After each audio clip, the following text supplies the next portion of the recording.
Chapter 166. Invitation to the festival.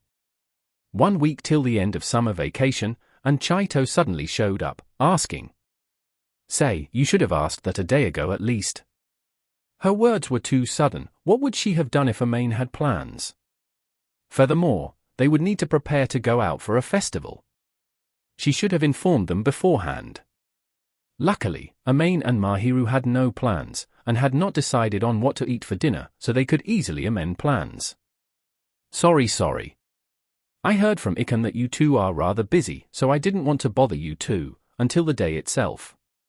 Well, I'm conflicted by you saying this now, but you should have said this earlier, you know? And it's a little too sudden today. I apologized already. I did inform Mahiru beforehand, you know. Though that was 10 minutes before you appeared. Mahiru wryly quipped as she served iced barley tea to Chitose. Chitose-san is coming. Mahiru suddenly told Maid, which obviously troubled the latter. There were moments when Itsuki would suddenly visit, but Maid never expected Chitose to do the same. Chitose probably came over with the confidence that Maid was at home, but he hoped she would have said so a little earlier. Maid sighed as he saw Chitose happily drink the chilled barley tea, and glanced aside at Mahiru. It seemed Mahiru was not opposed to visiting the festival. Maid wanted to bring Mahiru out to distract her, having considered that she was a little distraught about her father. He might appear again, but Maid hoped she would forget about it for the time being. We can go, what do you think, Mahiru? Yukata for you. Eh? No, I do not have any with me. No, I do. I think we have one that fits you. Why? Mom. Maid reminded Mahiru of Shihoko's existence, who seemed to have understood immediately. To Mahiru, Shihoko was probably one who would want to put any cute clothing on Mahiru, and she would be right to assume so. Maid really could not laugh at this. When they returned from Maid's hometown days ago, there were obviously a few pieces of clothing mixed with the delivered Maid should not be wearing. Do get Mahiru-chan to wear them when you have the chance. I'll leave the photos to you.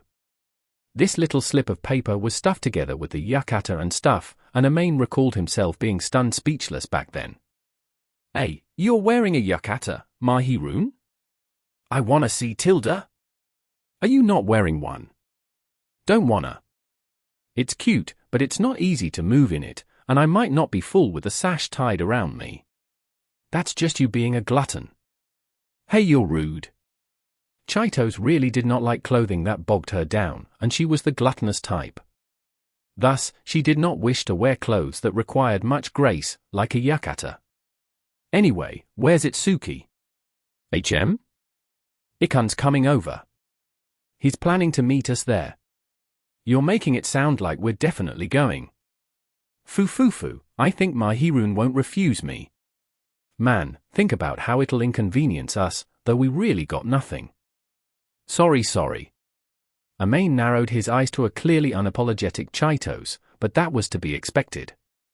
After all, he did notify Itsuki the past few days that they had nothing to do, and this was probably the reason why they were invited. Maid hoped that Chitose would have invited them before dropping by, but it was important to change their mood, and he was grateful for her invitation. So, what about you, Mahiru? Are you wearing a yukata? Will I not stand out too much if I am the only one wearing it? If you don't like being alone in wearing that, I can wear it. Hey, you have one, Maid-kun. Mom's smart enough to put mine together with yours. Shihoko probably planned for Maid to wear them to the festival. He had completely forgotten to check if there was any summer festival because of Mahiru's father, but in hindsight, Chitose's invitation might be really appropriate. Mahiru clearly faltered once she heard that Maid would be wearing a yukata, and Maid muttered quietly to himself that there was nothing to be happy about a man wearing a yukata. He was not being humble. A female would look glamorous wearing a yukata, but not a male. Perhaps there would be a vibe suitable for the occasion, but Maid did not think it would be to a point where he could marvel at it. Mahiru, however, was glancing at him, seemingly implying that she wanted a look. Well, he was fine with wearing one if his adorable girlfriend wanted one. A yukata on him might look fancy if he was to walk next to Mahiru with one. I'll wear it if you want to see. I want to see. That's a quick response. Sure, but you don't have to be too hopeful about it. My yukata's really normal. His yukata was a deep blue, with no pattern, a red bin-colored sash, a simple color scheme, nothing too fancy. Despite that, Mahiru looked really eager. I'll try my best to look good in it. Amain wryly noted as he patted Mahiru's head. Chapter 167. The Angel's Change of Clothes. Mahiru and Chitose took the yukatas and went home, and Amain started putting on a yukata by himself. One needed to know how to wear a yukata, but Amain did not need to worry about Mahiru. She should be able to wear a yukata easily, given how she wore a kimono before. The problem was Amain. Shihoko did teach him the know-hows, but Amain had no experience of it, so he worried if he could do so decently. He wore it, checked himself in the mirror, and at the very least, it looked decent, not out of shape. The deep blue yukata had no patterns, and the obi was the color of red bean. It was plain. Amain did not like anything fancy, and it was more catered to his preferences. He looked decent in the mirror, especially when coupled with that relatively decent height of his. For good or bad, Amain had a calm-looking face, and the poised demeanor he had while wearing it might seem suited for him. It was for others to decide whether he might look inferior standing next to Mahiru.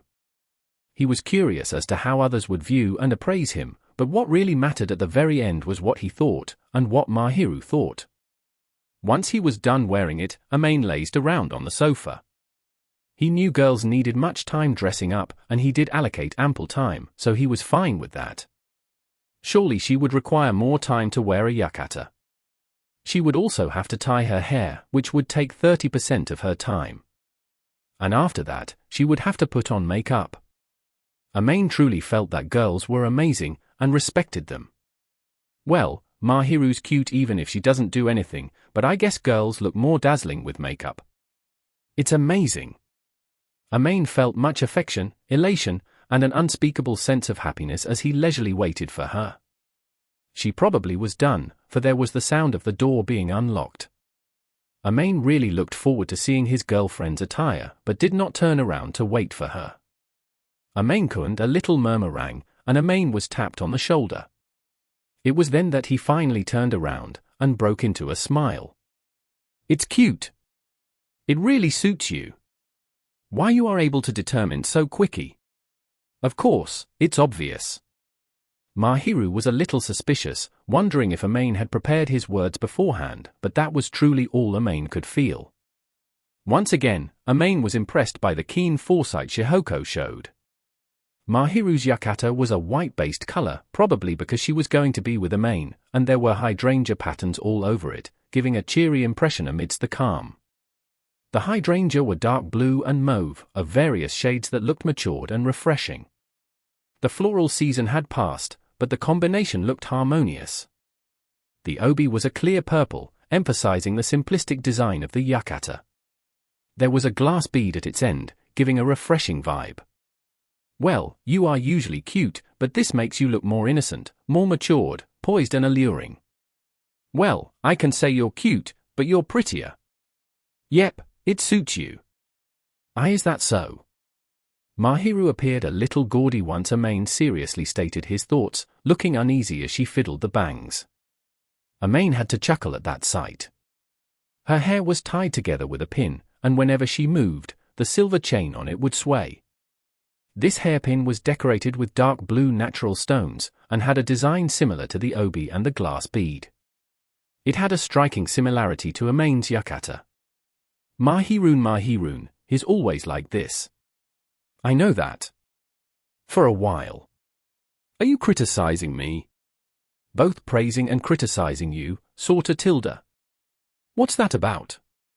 Amain narrowed his eyes in confusion, but Chitose merely giggled away, and Mahiru fidgeted, looking bashful. He really could not ask what that was about. However, it did not appear to be anything bad, since Mahiru did not look displeased. That suits you too, Amain-kun. Really? Thanks.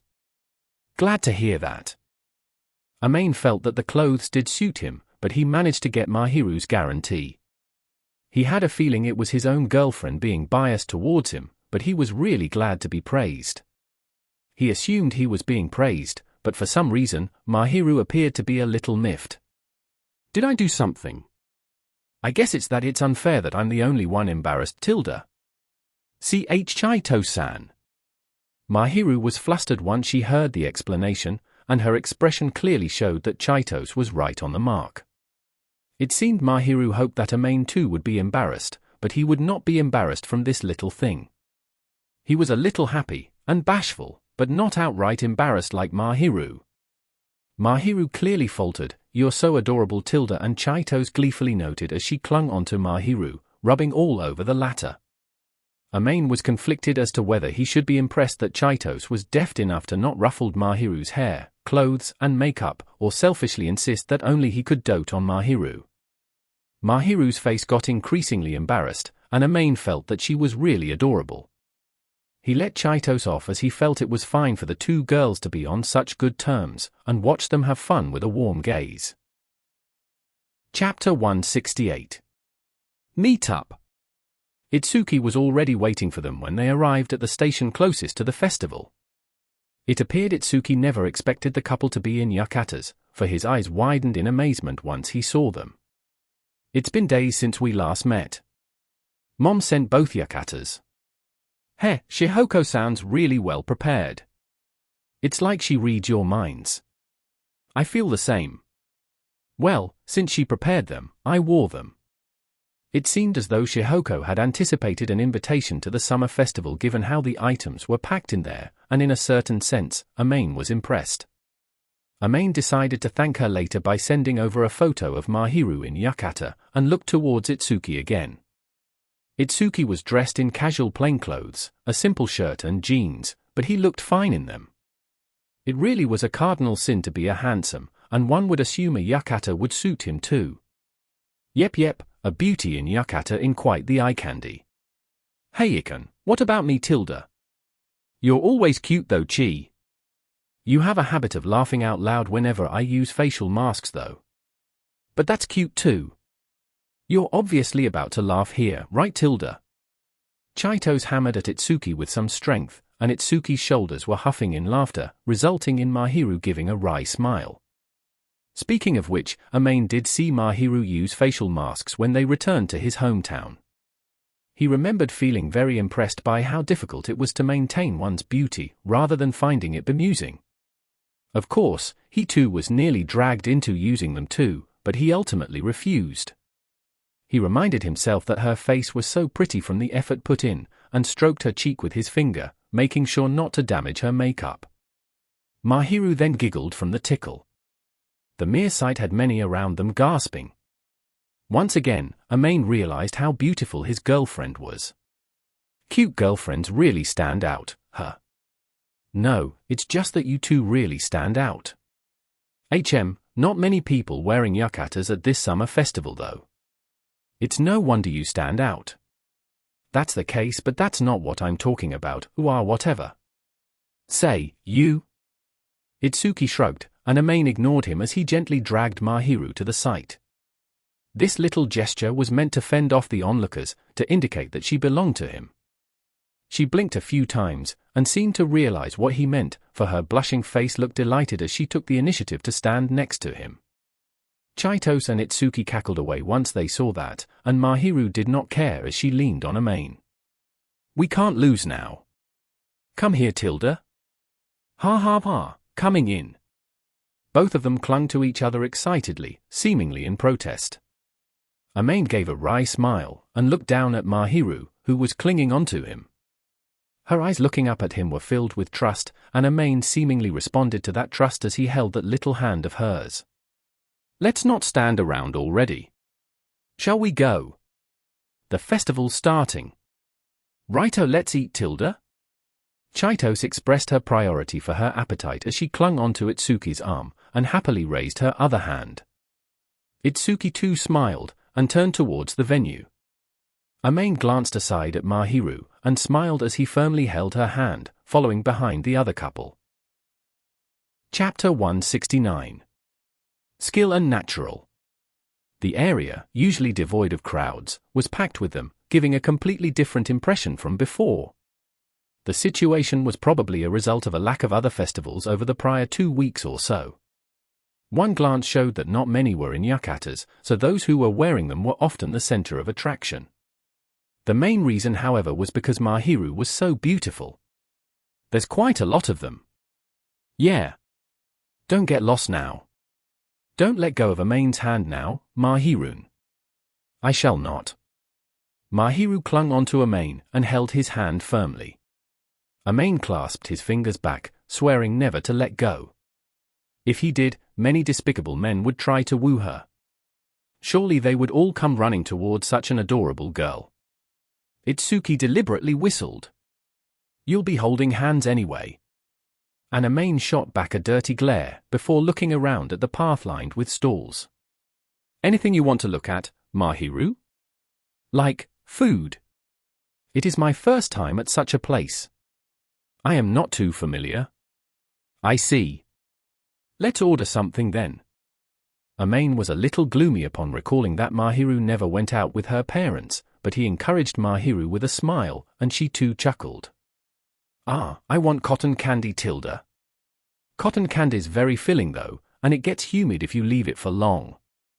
Chitose could eat, and probably could finish the cotton candy.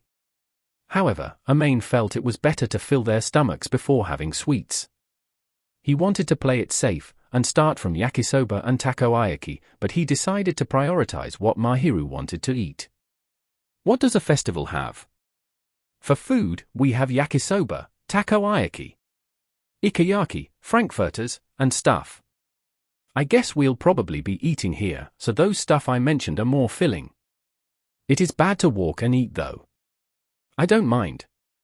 This is the charm of a festival after all. They could decide what to eat before buying, and it was an intriguing experience to stroll and view. One might say that would make the experience more enjoyable. Amain looked towards Itsuki and Chitose, asked for their opinions, and they all nodded, noting they were fine with it. Amain decided to do so, prompted Mahiru, and ventured into the crowd. They frequented the stalls, strolled about, bought some snacks, and spotted the common shooting. The one stall Amain would have associated with a festival was the shooting stall. It was a rare opportunity, so Amain wanted to play, but he was fine with skipping it if Mahiru had no interest. Mahiru held his hand and looked around at the stalls, her eyes sparkling. She looked over where Amain was looking, and blinked away. Amain-kun, what is that? That? A shooting game. You aim for the prizes with toy guns, and shoot them down to take them home. You want to play? Amain felt that one should always try everything to gain experience, so he took his wallet out and shook it.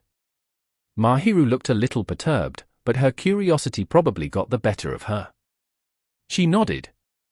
He quietly cheered in his heart, and handed money to the stall owner, received the toy gun and 5 rounds, loaded them, and gave it to Mahiru. He managed to load the gun without the assistance of the owner, and there was no doubt it was because his parents brought him to countless festivals. All right, done. Which one? That. It looks cute. Mahiru pointed at a hairpin packed in a plastic box. It had a hydrangea-shaped decoration, and was a match for the yukata Mahiru was wearing. It too had an adorable design. However, Amain's experience told him that that item was often positioned in a difficult manner to shoot down, and would not recommend any novice to try that as the first target. Nevertheless, he wanted to respect Mahiru's wishes, and did not mention that. Instead, he taught her how to shoot it, how to position herself, and the rest was up to her. It's a toy, but it's a great sight seeing a pretty girl wielding a gun. So he thought as he looked at Mahiru, who raised the gun with a really serious look, and squeezed the trigger. A single click, the round was fired, and hit the cloth behind. It is difficult. Well honestly, it's already tough to aim for your first attempt. The prize was not too far away, but the difficulty was still not to be underestimated.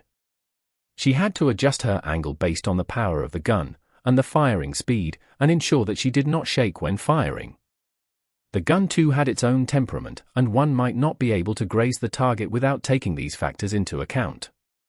Man, that's deep. Maid recalled the useless skills and knowledge his parents taught him, and chuckled. Mahiru misunderstood in thinking that Maid was laughing at her. I shall hit it this time, loaded the round as Maid taught her, and fired away. She never hit one though, and all that enthusiasm was deflated as a sigh.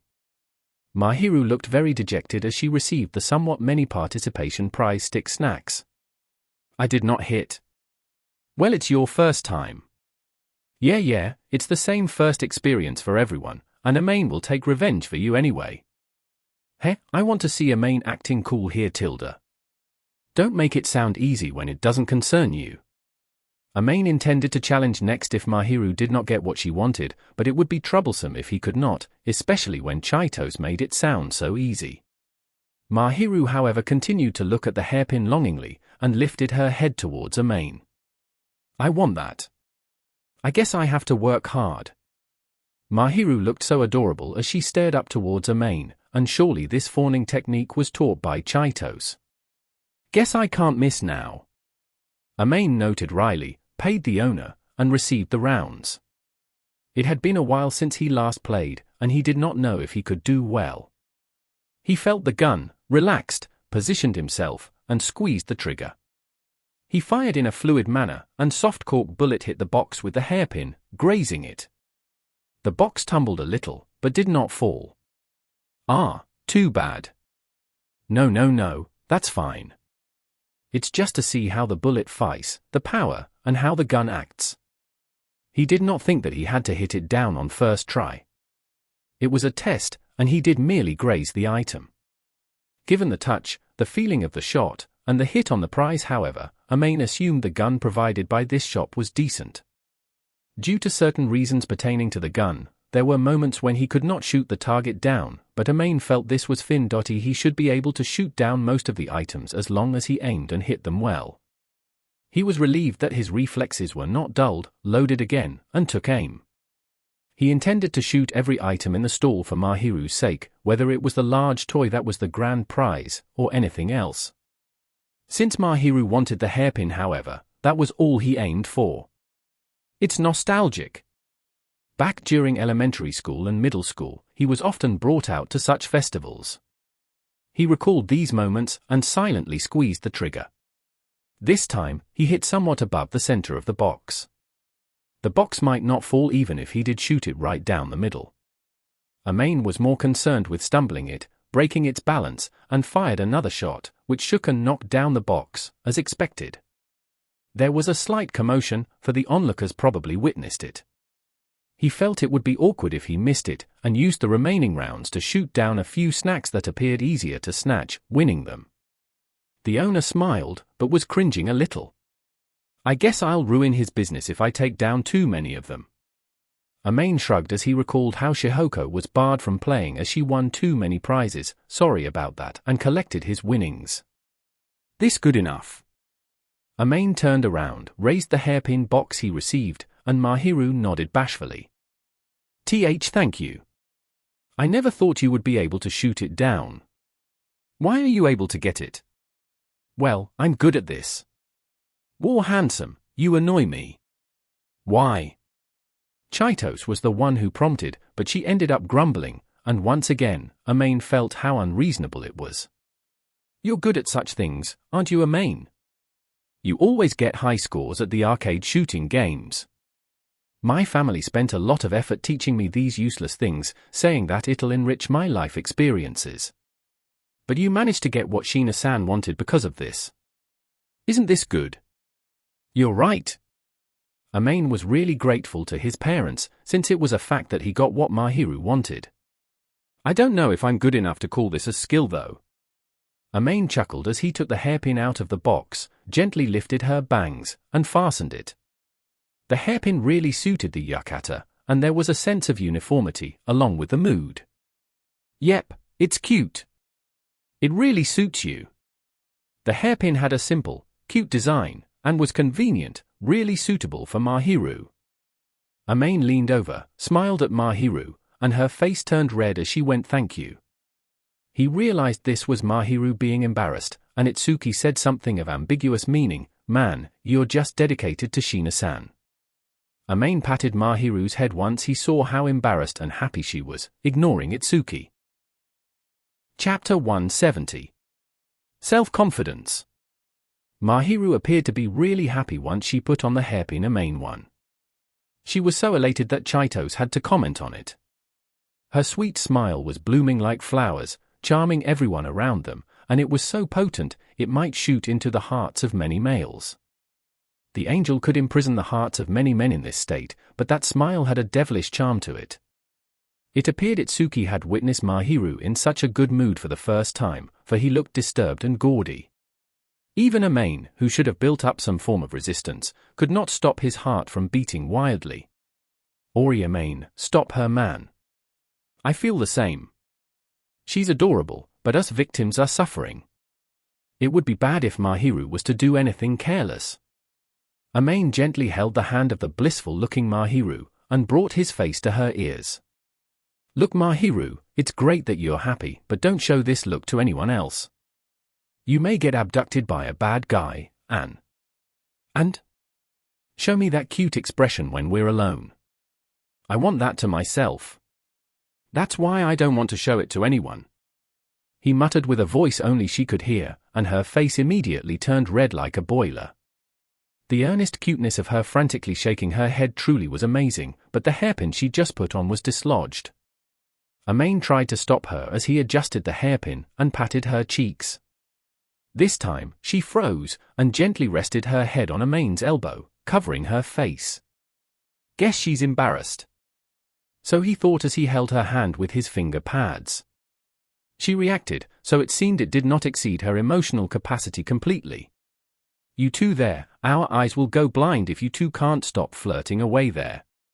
Can't help it, Mahiru's cute. No, it's your problem, and it started because of you. Seriously, I want to see what those girls calling you gloomy will say now. What's with you?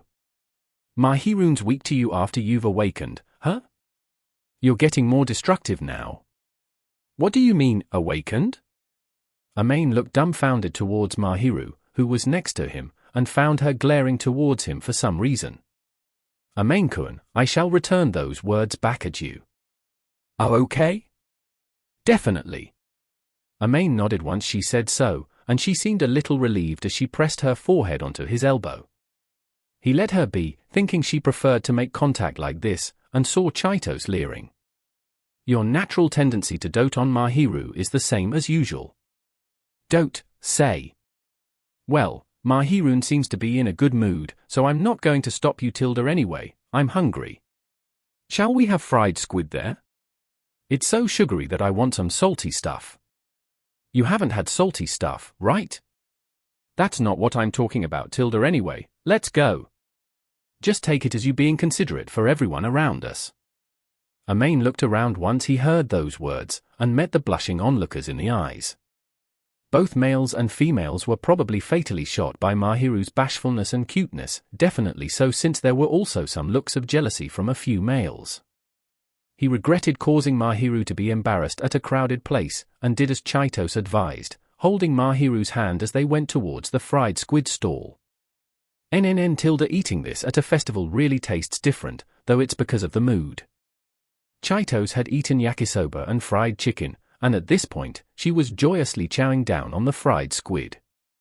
They were eating at the rest area, slightly apart from the road where the stalls were set up. However, they could sense some passing stares. Well, Mahiru and Chitose are pretty girls, even though they're of different types. Mahiru was the cute and innocent, while Chitose was lively and had a boyish charms. They were very different, but they were certain pretty girls, so it was no wonder they garnered much attention. This Chitose fed some fried squid to an excited-looking Mahiru. There were many male stares locked in upon seeing these two cute girls interacting with each other. Mahiru showed a tender smile, probably because it was delicious. Some boys sighed in amazement, probably because the scene before them was like a picture. How cute! They're cute, but they got passionate without me. What, you jealous? What's there to be jealous about relationships between girls? Ha ha, just look then. I think that's really great. There's something different about pretty girls having fun together. Itsuki said something rather perverted, but Maid did understand how he felt, somewhat. If he said so, however, he would be deemed the pervert. He kept the thoughts to himself as he saw those two chatting intimately. Shiina-san. There was a voice from nearby. They turned around, and found a few male classmates looking at the girls. They seemed to be enjoying the festival too. Some were wearing masks, some holding cotton candy bags, and they clearly were having fun. Itsuki was the first to respond, giving the usual hearty smile as he waved towards them. Whoa, you guys are here too. You're definitely here if Shirakawa-san's here, Itsuki.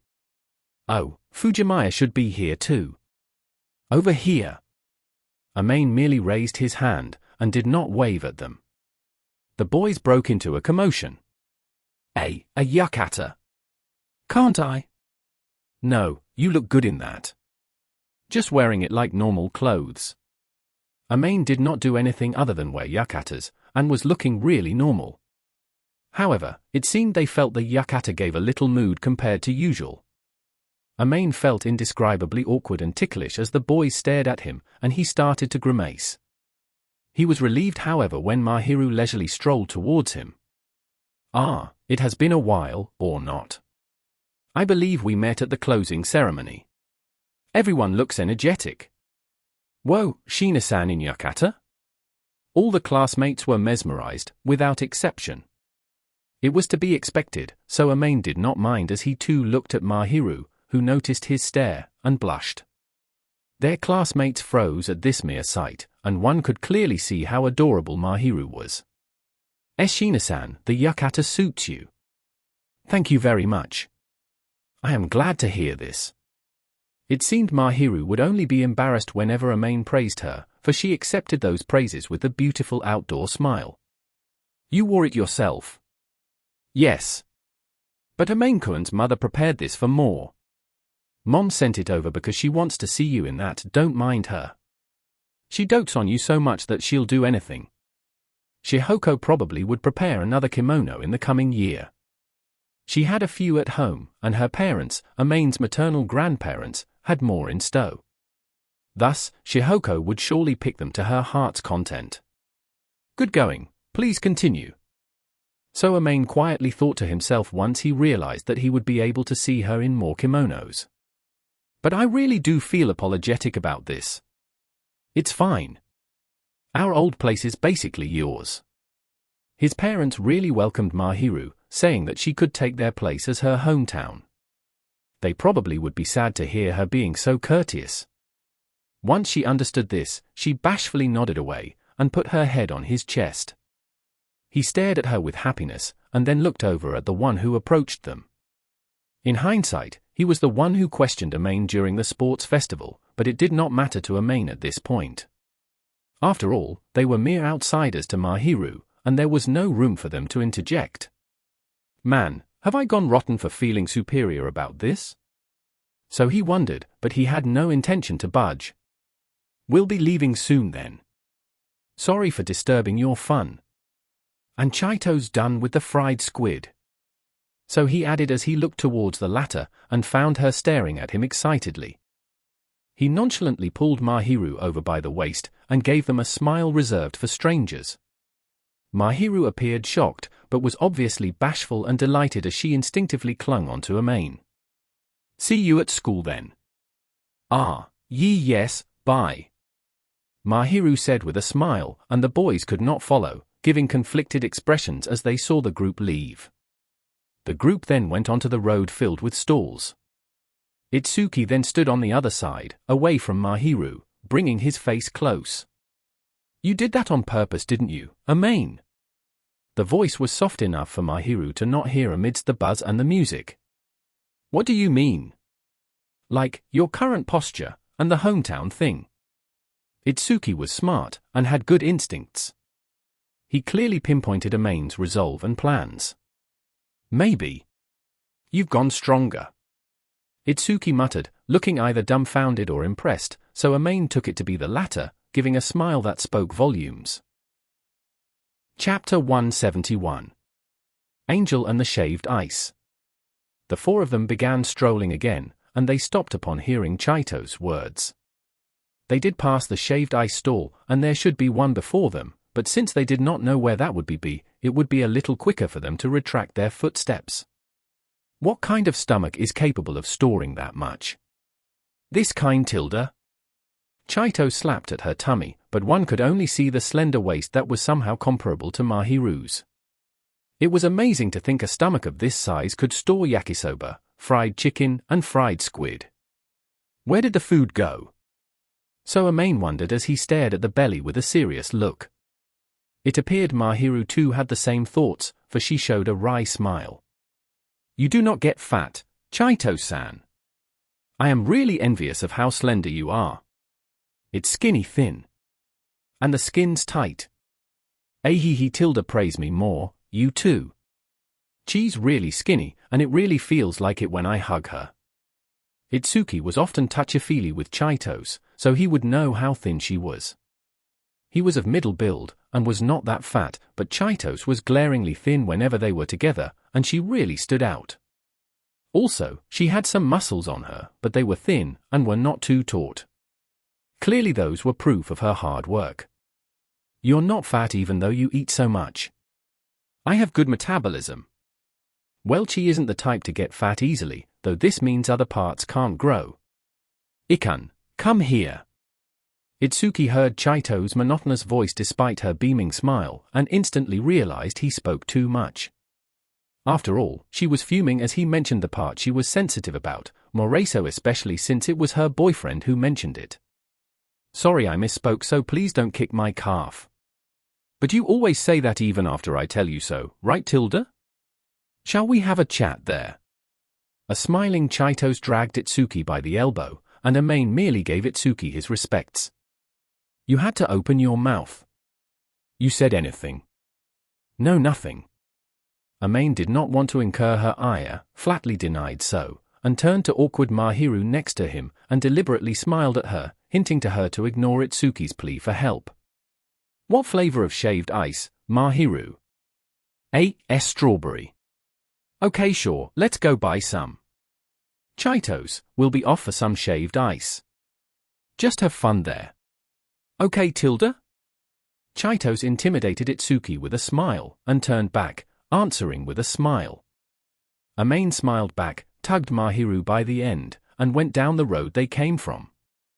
They bought the shaved ice, and returned, but Chitose's lecture did not end. From afar, Maid saw the duo interact earnestly, and shrugged. He then looked towards Mahiru, who was wryly smiling, still clinging onto his elbow. They're not done yet. They really are on good terms. I guess that's how they flirt, just that Chitose a little angry. Aha! Maid knew that Chitose was not really outright angry, and did not stop those two. He handed the cup of shaved ice to Mahiru. Here, Mahiru. Thank you very much. Your shaved ice is a little bitter. I wanted ujikintoki, but they don't sell those. On a side note, Maid chose matcha. He would have bought ujikintoki if there was, but it was difficult for the store to prepare red bean paste and shirata madango, so he could only compromise. So you do eat such sweets? I do remember that you do not normally eat them.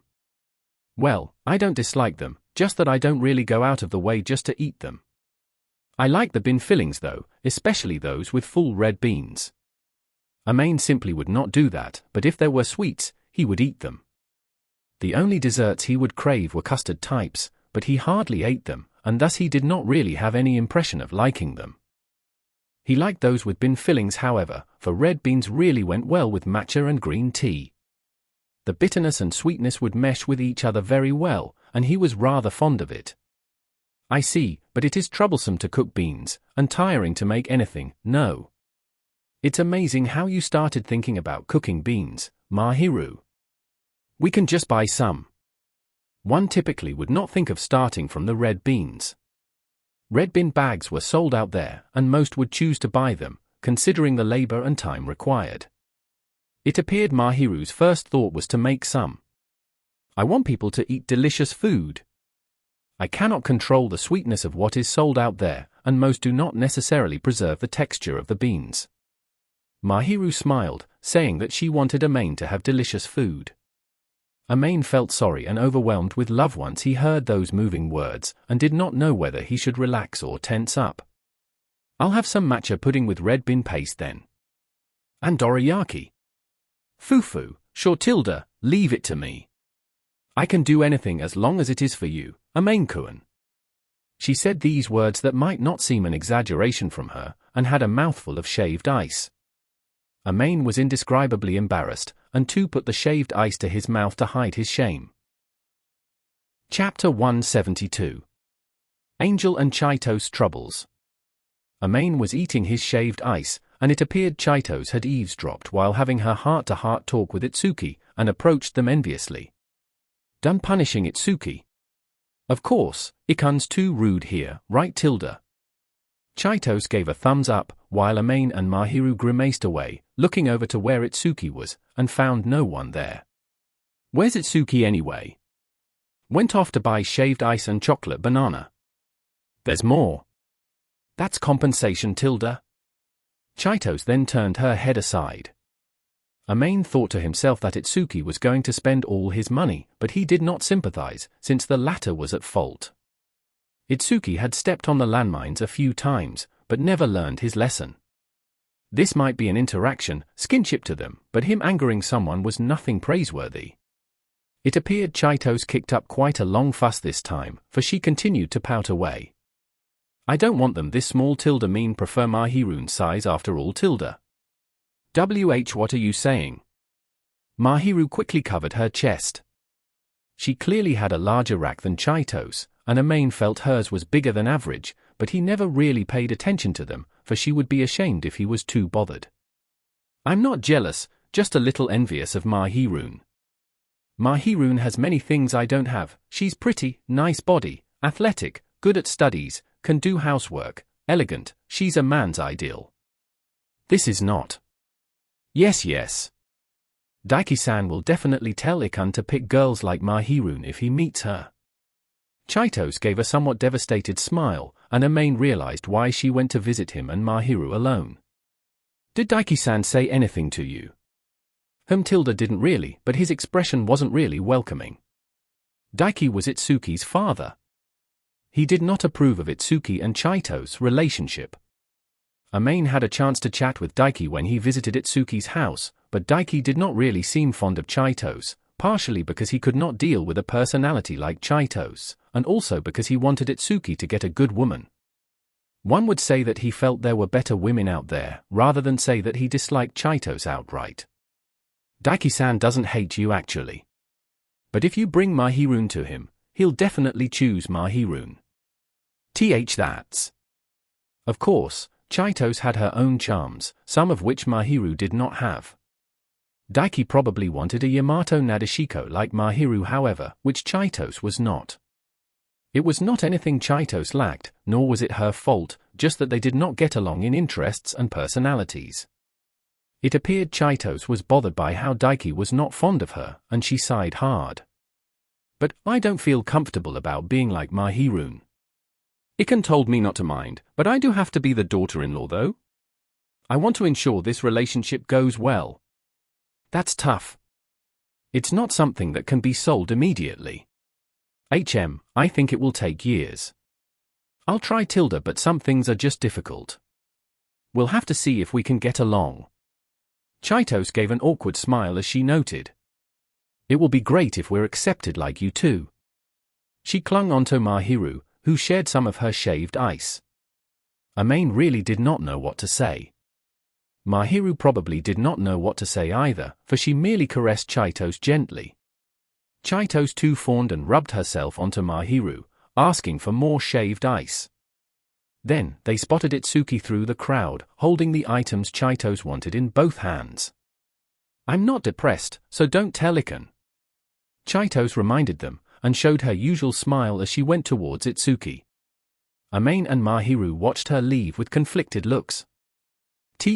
Let's be blunt, if you have to choose between Mahiru and Chitose, you'll obviously choose Mahiru. Why else are you reading this story? Chapter 173. Excessive words to the angel. But seriously, there's a lot of people around here. This is the closest festival we have here. We got many stalls, lots of space, and it's common for us to bump into our classmates.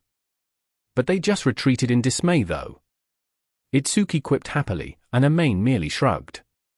Mahiru looked stunned to hear that, probably because she was skeptical about the word retreated. She never paid attention to them, let alone show concern for them, and Maid had a small sense of superiority in his heart. I dare say though, they're trying to attract Mahiru's attention even though I'm here. Maid assumed that the whole school would know Mahiru would never pay attention to anyone other than him, after how they acted in school, but it appeared the others had not given up. He did understand how they felt, however. An innocent, adorable girl who was a male's ideal was right within range. They might find it unacceptable for a countryside kid to suddenly pop by and abduct her. However, Mahiru clearly treated Maid differently from the others, and he really wished they could understand this. She really loves me. Naturally, he already knew about this, but this understanding was reinforced recently. She really treasured and doted him.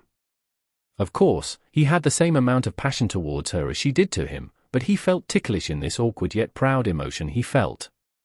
You really love Mahiru, Maid? Your face is shown. Hey. You're looking friendlier than before, your eyes, your expression, they look a lot kinder, basically, you're being gentle. I know that I've become friendlier, but if I have to say gentle. It was one thing to say that he had a gentler attitude, but he did not really comprehend her saying that his eyes and expression looked gentle. He was relatively aloof, or so he felt, and could not comprehend her saying that he was gentle. Say Mahiru, is it as she said? Yes. Really? Anyway, what do you mean, a gentler expression? I shall take a photo next time so that you will understand. It is amazing after all. So she said, and he had the notion to stop doting on Mahiru before everyone else, but he had no confidence since she was that adorable. She blushed, and looked towards him infrequently. For the time being, he caressed her cheeks with his fingers, and did his best to exert tension onto his face. It's useless to try and look tense before us now. Shut up. Mahiru prefers to see your doting side, Maid. I do like Maid-kun no matter how he is, dashing, gentle, sexy. Tilda, so you've seen Maid looking sexy, Tilda. Chitose leered away, but Maid did nothing to be guilty about. He scowled, but he did not panic. They had been dating for at least 2 months, but all they did was to kiss, and nothing more. For the time being, he decided to endure for a while. He would feel that he had obtained her body if he suggested to do that immediately after dating, and he hated that. Mahiru would be the one burdened after all, and he could not simply force the issue. He could consider doing so if Mahiru wished for it, but it appeared she had no such intention, so that was a long shot. We're not doing what you think of. You said it out, huh? Are you just keeping your urges to yourself, or just being platonic? But you've kissed, right? Nothing to do with you. You told her, didn't you? Maid gently pinched at the hand he held, reproaching Mahiru, who blushed and apologized meekly. She probably mentioned it during their girls' talk, so he did not grumble much, but it was embarrassing to have this pointed out. Chitose might have felt they were way too late at this stage, to be just kissing. You two are really innocent, or Maid's too timid. She noted, and Maid frowned. Nothing bad about that, right? We're going at our own pace. Sure, but I want to say, if you keep a girl waiting, she'll get anxious, so be careful. Chitose-san. You should be honest now, Mahiru, instead of discussing things like Maid-kun wouldn't kiss me. Do not say this. Mahiru hastily covered Chitose's mouth, and Maid widened his eyes. Chitose quickly darted aside, grinning as she enjoyed the sight of Mahiru. Mahiru was athletic, but so was Chitose, and the former was wearing yukata, which was inconvenient to move in. It appeared Mahiru could not catch Chitose. HMPH, Mahiru will get embarrassed, but I find it cute to see her like this. I'm stunned to see you so passive though, Amain. If you keep saying, I will not help you with your remaining assignments. That's troubling. Okay, I'll watch my mouth then. Chitose looked all the more delighted to hear the cute threat, and she smiled as she dragged her finger past her lips, showing that she would be zipping it. Mahiru was shivering in shame, and Amain stared at her. Her face turned redder once she noticed, and she tried to escape, but Amain hastily caught her. He hugged her from behind, and gently patted her back to calm her down. It's not convenient to meet up if we get lost, and others will try to woo you. Don't run away now. You. I won't look, okay? Amain said he would not look, but he could feel her shivering from shame in his clutches.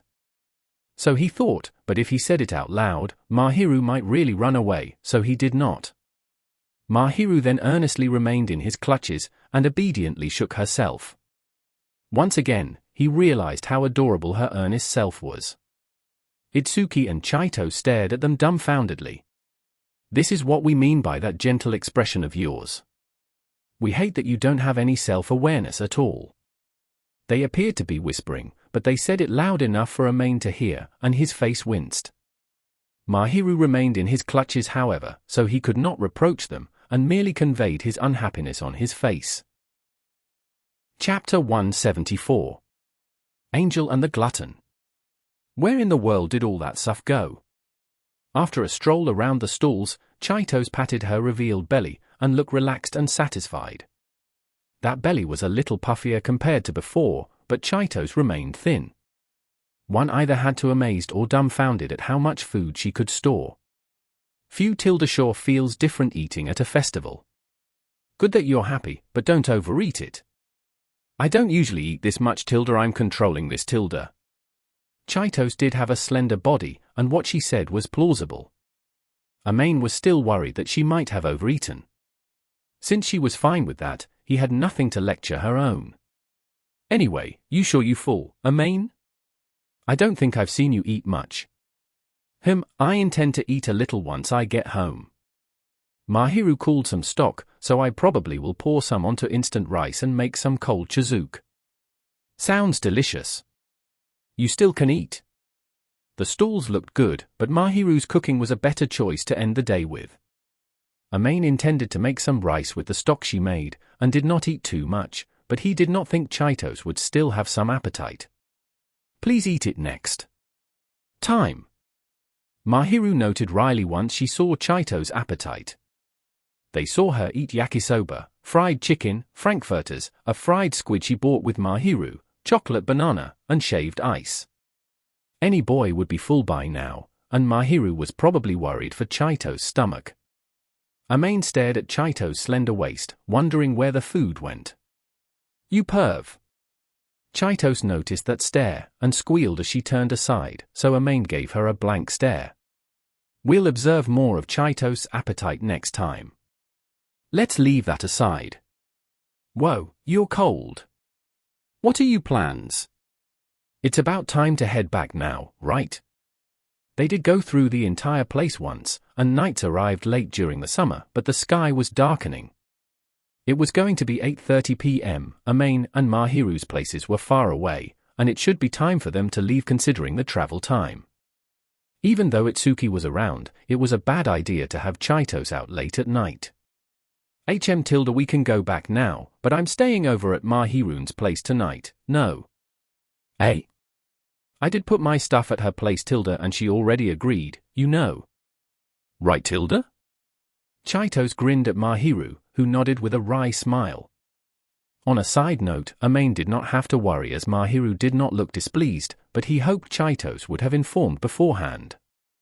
After all, Amain would be the one buying ingredients, so he would have to buy 3 persons' worth. Chitose continued to show a triumphant look. I should have asked Amain beforehand. And Itsuki lamented so. It was pitiful to see Itsuki return home alone, but he had no change of clothes, and Amain could not help him there. Mahiru agreed, so that should do it, right? Oh my Amain-kun, you don't like it that Mahiru's taken away tilde. Why should I be jealous of a girl? I know she's mine, so it doesn't matter. He was instead jealous that those of the same gender could come and go into the same house as they pleased, rather than not wanting Chitose to be so clingy. He did agree to visit Mahiru's house, but he had to will himself, and was jealous that Chitose could come and go as she pleased. He did not rue the fact that Chitose would be visiting, so he shrugged, and Mahiru continued to blush as she scampered towards Chitose. Chitose-san, that is what I mean. Amain-kun has been like this recently. Oh my tilde looks like you have it tough, Mahiru tilde. What's with that face? Nothing tilde. Right Mahiru tilde?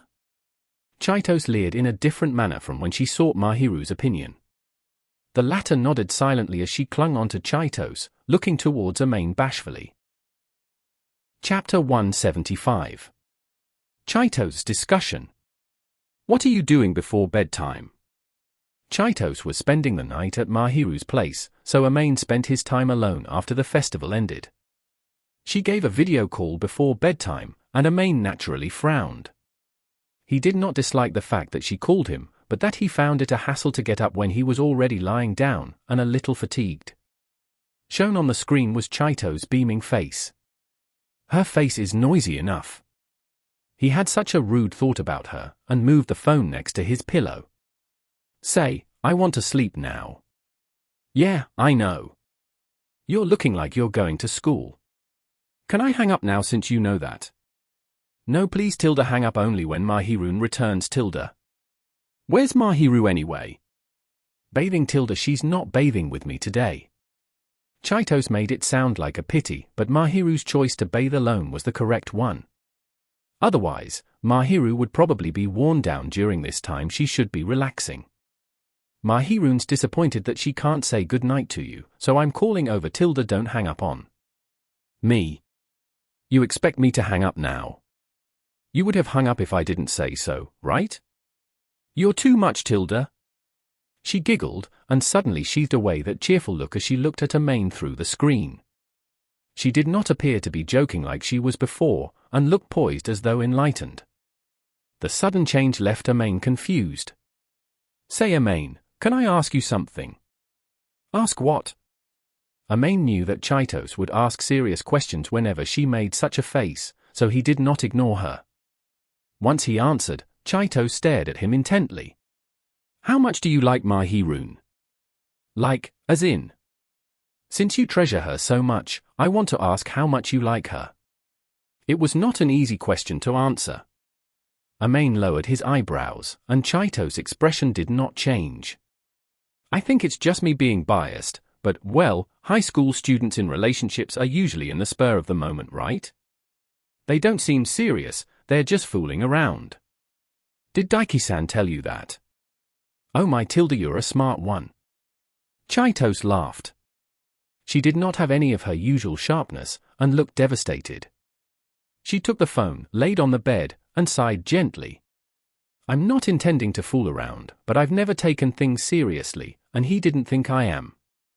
I guess that's why. I don't know how many actually look into their own futures. She did show signs of such worries during the festival, and probably was wondering how she could get along with Itsuki's father Daiki in his own way. Itsuki's mother did not care about this, so it appeared she would have to pass the hurdle. Amain slowly spoke up in response to her question. He knew how to answer even without thinking. It's hard for me to say, but I want her to accompany me forever with a smile. He could not express how much he liked Mahiru, and did not know how to describe it. The one thing certain was that he wanted Mahiru to be happy, and wanted to treasure her, that she would continue to accompany him with a smile for all of eternity. That was what he truly thought. I see. You aren't the same, Chitose. Of course not. I want Ikun to laugh forever. That should be good enough. If you say so, I think that's fine. It's not going to change no matter what others say. Amain replied with a laugh once he heard her unhappy reply. On the other end, Chitose looked timid.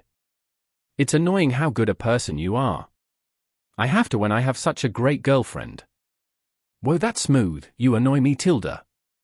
Chitose might have smacked Maid in the back if she was present. She grumbled unhappily, but sounded a little delighted. Mahiru's really doted on, she added, and burst out laughing. She then turned her head around. What are you talking about? A familiar voice could be heard from behind, and it seemed Mahiru was done bathing. She stood behind Chitose, wearing a negligee that exposed relatively little. A trail of flax color swayed, probably because Mahiru went next to Chitose. Tilde? I'm saying that your boyfriend is a good man, Mahiru. What about Maid-kun? Ah, just talking about life with him. Life? Yes. Chitose gave a really vague answer, and beyond the screen, Mahiru sighed. Chitose was a little perturbed as the atmosphere got a little gaudy, and then, Mahiru sat next to Chitose. Is he not going to talk to me? Chitose was stunned to hear such pouty words, and at the next moment, moved the phone aside. The phone screen spun, but one could hear a cute Kia from Mahiru. It appeared Chitose was doing some skinship on her. You're so cute, Mahiru. I'll keep talking with you until you have enough. Chitose-san, it is dangerous to leap over. Mahiru's reproach sounded really happy, and it seemed she probably did not dislike it. Tilde? So came Chitose's reply.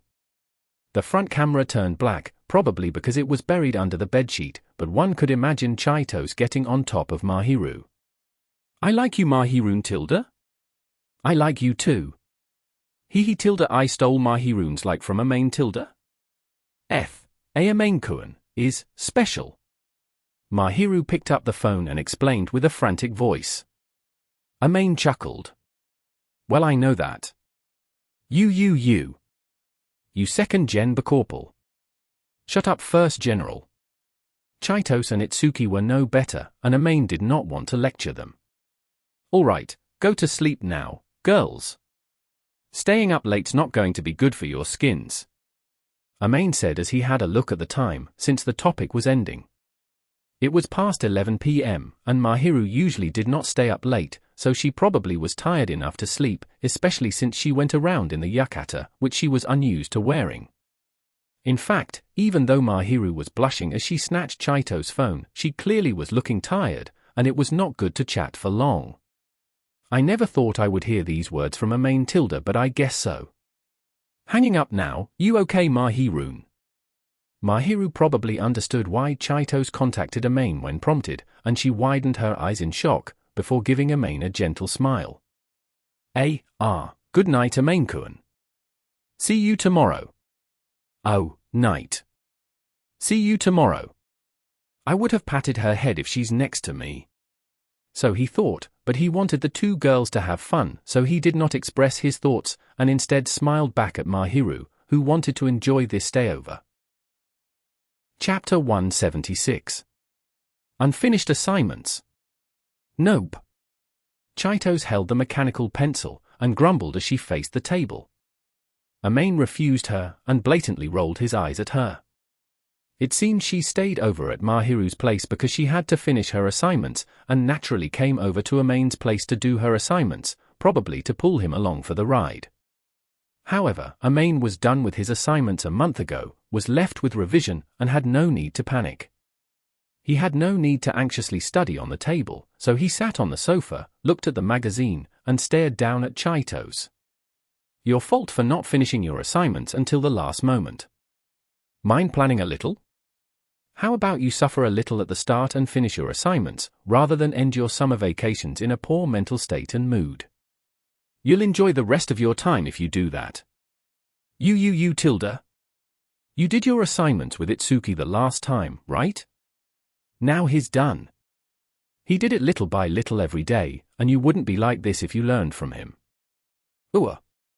Anyway, why do you think things will get solved if you ask others for help? You're the one who has to do the assignments. You're suffering because you've been lazy all this while. Stop struggling and do your assignments. That'll get things done faster. Mahiru tilde remains bullying me tilde. Amain felt he was right, but Chitose begged Mahiru for clemency. It so happened that Mahiru returned with Chitose's share of fruit juice, the glass of orange liquid on the tray. You cannot be too harsh on her, Amain-kun. Mahiru coaxed with a wry smile, and handed over some juice to Amain. See tilde? Chitose got gleeful, her eyes basically hinting that Amain should be more like Mahiru. However, Mahiru did not appear to side Chitose completely, she appeared to be more biased towards Amain. It was for this reason that she had long finished her assignments, and started her own revision.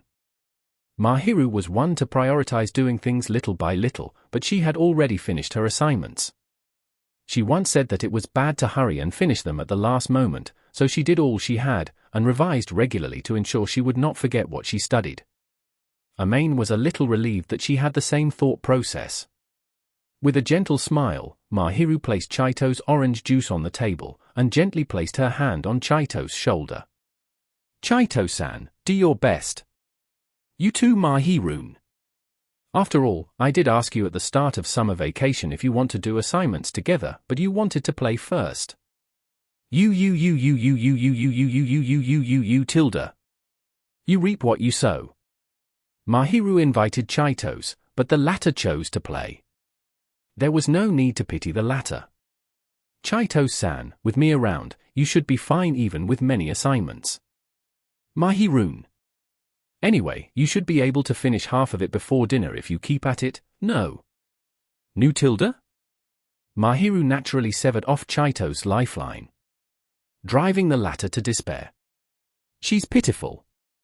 Amain thought callously as he stared at Chitose, drinking the orange juice Mahiru served. Amain did plan to take over if they had trouble, or if Mahiru was too tired to teach, but Chitose would get too cocky if they pampered her too much, so he chose to be harsh in moderation. Don't wanna.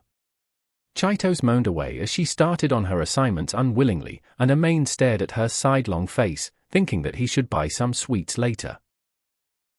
Chapter 177. Bait is to be dangled in front.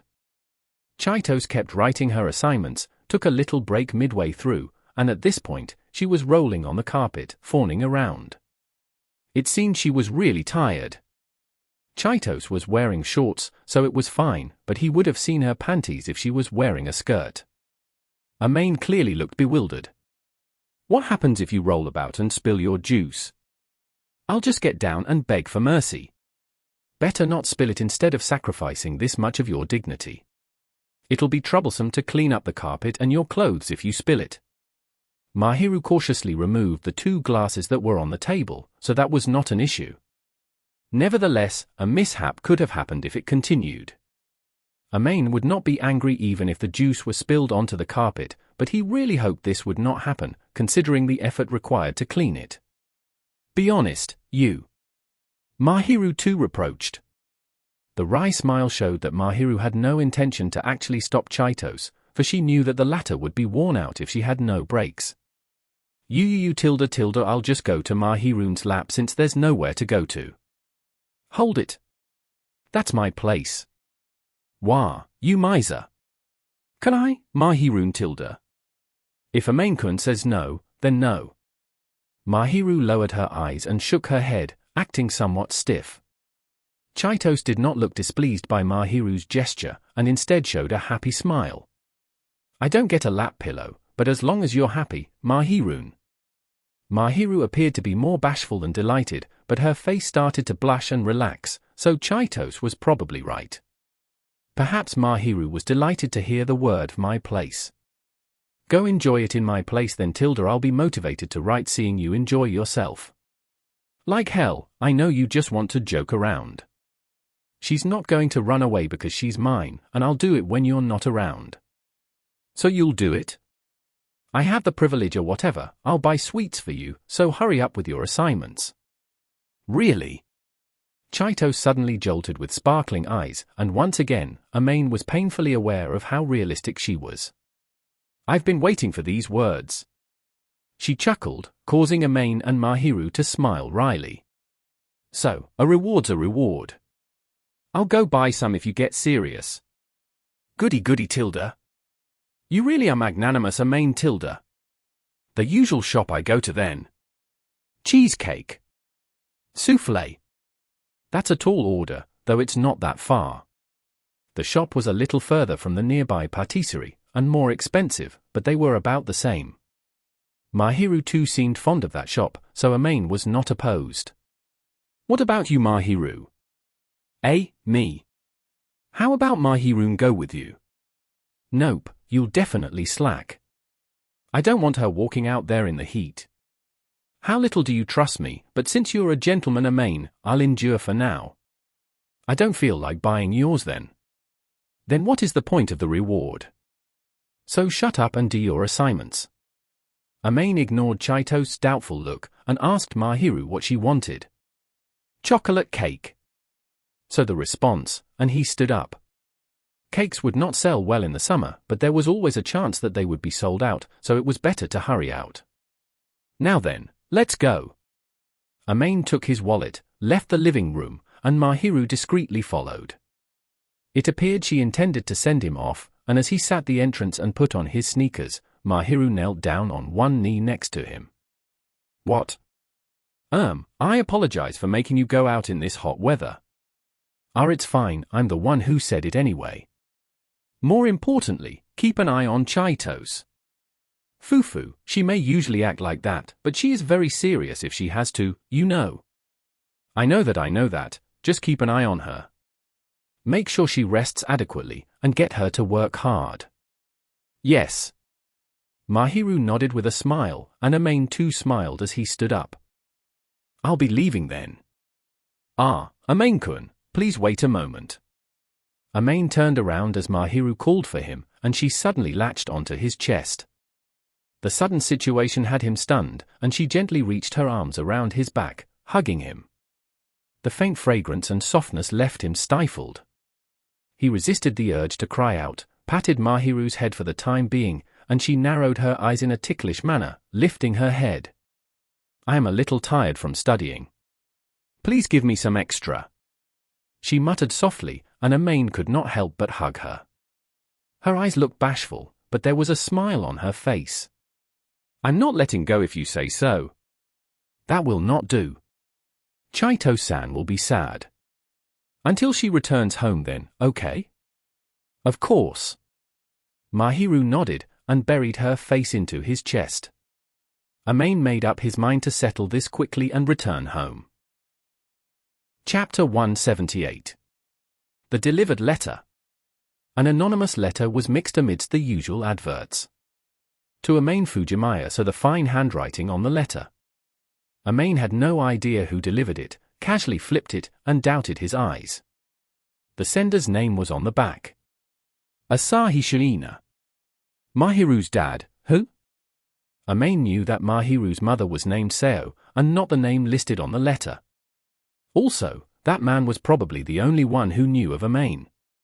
He probably witnessed Mahiru welcoming him back then, and a simple investigation would show how intimate Amain and Mahiru. However, Amain did not understand why the man purposely delivered a letter to him. It was one thing to deliver to his own daughter, and he did not think it was necessary to deliver it to his daughter's boyfriend. Mahiru said that her father was callous towards her, but if that was the case, he would not have dropped by to observe. Amain could not understand the father's intentions at all. Caught in a dilemma, Amain decided to return home and open the letter once Chitose left, so he slipped it into his bag. You seem amiss after returning home. Did something happen? Chitose returned home after grumbling and finishing about 70% of her assignments, so Mahiru leaned over to look at Amain. Amain intended to open the letter once Mahiru went home, but it appeared the latter noticed that he had been hiding something from her. However, it would be more appropriate to say that Amain did not know what was written on it, rather than outright trying to hide from her. He felt it was best if Mahiru would not realize so easily, but since she was suspicious, perhaps it would be more appropriate if he never hid this matter to begin with. Well. It is not that I have to know, if you do not wish to inform me. Mahiru clearly respected Amain's opinion, and Amain put his feet on the floor, looking at her. Not that I don't want to tell you, but you may not want to listen. What I do not want to, is that so? She probably noticed it involved her parents, and showed a faint, wry smile.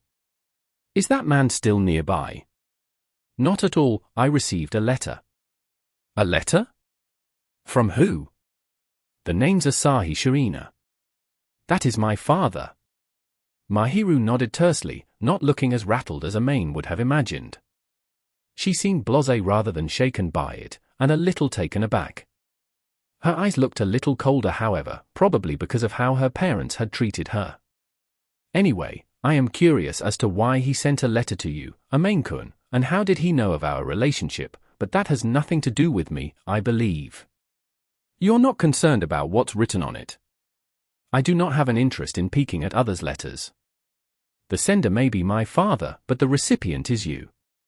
Maid felt that he was too concerned about her, given her adamant reply, and she ended up worrying about him instead. However, it seemed that Mahiru would rather not get involved, rather than accept the situation. Her eyes drifted aside slightly, and did not look as calm as usual. You may read, shall I move away for now? She asked with an icy tone, and Maid shook his head with a wry look. Well, I hope you'll stay by my side. I don't mind if you don't like this idea, but I'm a little nervous to read a letter from my girlfriend's parent. I shall remain here then, it is up to you to decide whether to read the letter's contents to me. Mahiru started reading the textbooks on the table. Maid sighed, and looked the letter from the bag next to him. The letter was sealed really tightly. He opened it cautiously, and read the contents. Simply put, the sender wanted to meet Maid face to face to have a chat, and included his contact. Why me? Is he not going to check on Mahiru's situation?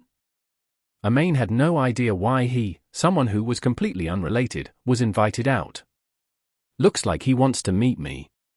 Not his own daughter, but you, Maid-kun? I see. Mahiru's voice became more frosty, and Maid instinctively patted Mahiru's head, who felt ticklish and narrowed her eyes. No, I am not angry, I simply do not understand what he means, why he wants to meet you. I guess it's because a guy's approaching his daughter. That is impossible. Why would he ask now given that he ignored me all this time? How shall I deal with this? I shall not stop you from meeting him. It seemed Mahiru really intended to leave it to Maid, for her reply was very blasé. But I do not think you have to worry. He is a failure as a father, but he is not someone to threaten others. I should not be saying this as someone who do not understand my father, however. Mahiru. I do not know what he is planning, but rest assured, he is not the kind to harm others. You are free to meet him, Maid-kun. Mahiru said, and leaned on to Maid. I see. Maid gently muttered, and looked at the letter again. Chapter 179. Asahi Shiina. Maid found the person he wanted to meet at a cafe not too far from home, and straightened his back. Standing before Maid was a man with a familiar-looking flax-colored hair, caramel-colored eyes, white skin, and a poised demeanor. Maid once brushed him by, and chatted. They never gave their names, but Maid had already heard of the man's name from Mahiru. Asahi Shiina-san. He called out, and the man, Asahi Shiina, turned his eyes towards Maid, showing a faint smile. This is our first encounter, or not, though I shall say this is the first time we are meeting while knowing each other. Oh, yes. I heard from Mahiru. The man did not seem to falter when Maid mentioned her name directly, and he probably had this investigated thoroughly. Asahi then showed a faint, wry smile once he heard that. He did not have a feeble impression, but a gentle one, and on first glance, he did not seem like one who would mercilessly abandon Mahiru. I suppose this saves us some explanation. May I have some of your time? That's the reason why you called me out, I suppose. Yes, I am very grateful that you would accept my hasty request. I suggested it, but I never expected you to agree. Well, I'm very curious as to why you would call me out, but I think you shouldn't be looking for me, but Mahiru instead. You say so, but that child might not wish to meet me. Asahi showed a wry smile, filled with regret, it seemed. Maid was furious about Mahiru's situation, and found Asahi unforgivable, but he did not think Asahi was not an compassionate man, for the latter would not have silently tried to approach his own daughter otherwise. And thus, Amain was increasingly skeptical. Asahi tickled his cheek, looking perturbed, perhaps because he had noticed Amain's probing eyes. "You have lots to ask me, I presume? Let us enter that cafe first then, and not ask so much here." Amain nodded in agreement, since they should not stand too long near a cafe, and entered it along with Asahi. "Order as you wish. It is the last day of summer vacation after all, and I troubled you by inviting you out." Amain did occasionally visit this cafe, which had suite rooms for booking. It seemed Asahi had pre-arranged a booking, for they were ushered in. They sat down, face to face, and the genial-looking Asahi smiled as he recommended dishes to Amain. "I shall accept your graciousness then." Amain replied, and ordered the coffee and daily cake special on the menu. Asahi too requested for the same from the attendant. His face remained serene, and he was silent until the dishes were served. Asahi was silent, probably because he did not want the attendant to overhear them, but Amain found it awkward to be facing a man of similar age to his own father. Amain sorted out the things he wanted to ask, wanting to alleviate this awkwardness. After doing so 3 times, their orders were finally served. "So, what do you want?" Once he made sure the attendant left, Amain spoke up. It was rude of him, but Asahi did not seem to mind, and smiled away. I heard you are dating my daughter, so I want to ask you how that child is doing, probably. Nothing special. You are really wary of me. Of course. Yes, it is strange if you are not wary of me. Asahi nodded understandingly, and Amain bit his lips, not knowing what to do. He could have acted defiantly if Asahi was as aloof to his own daughter as the mother, and various others means.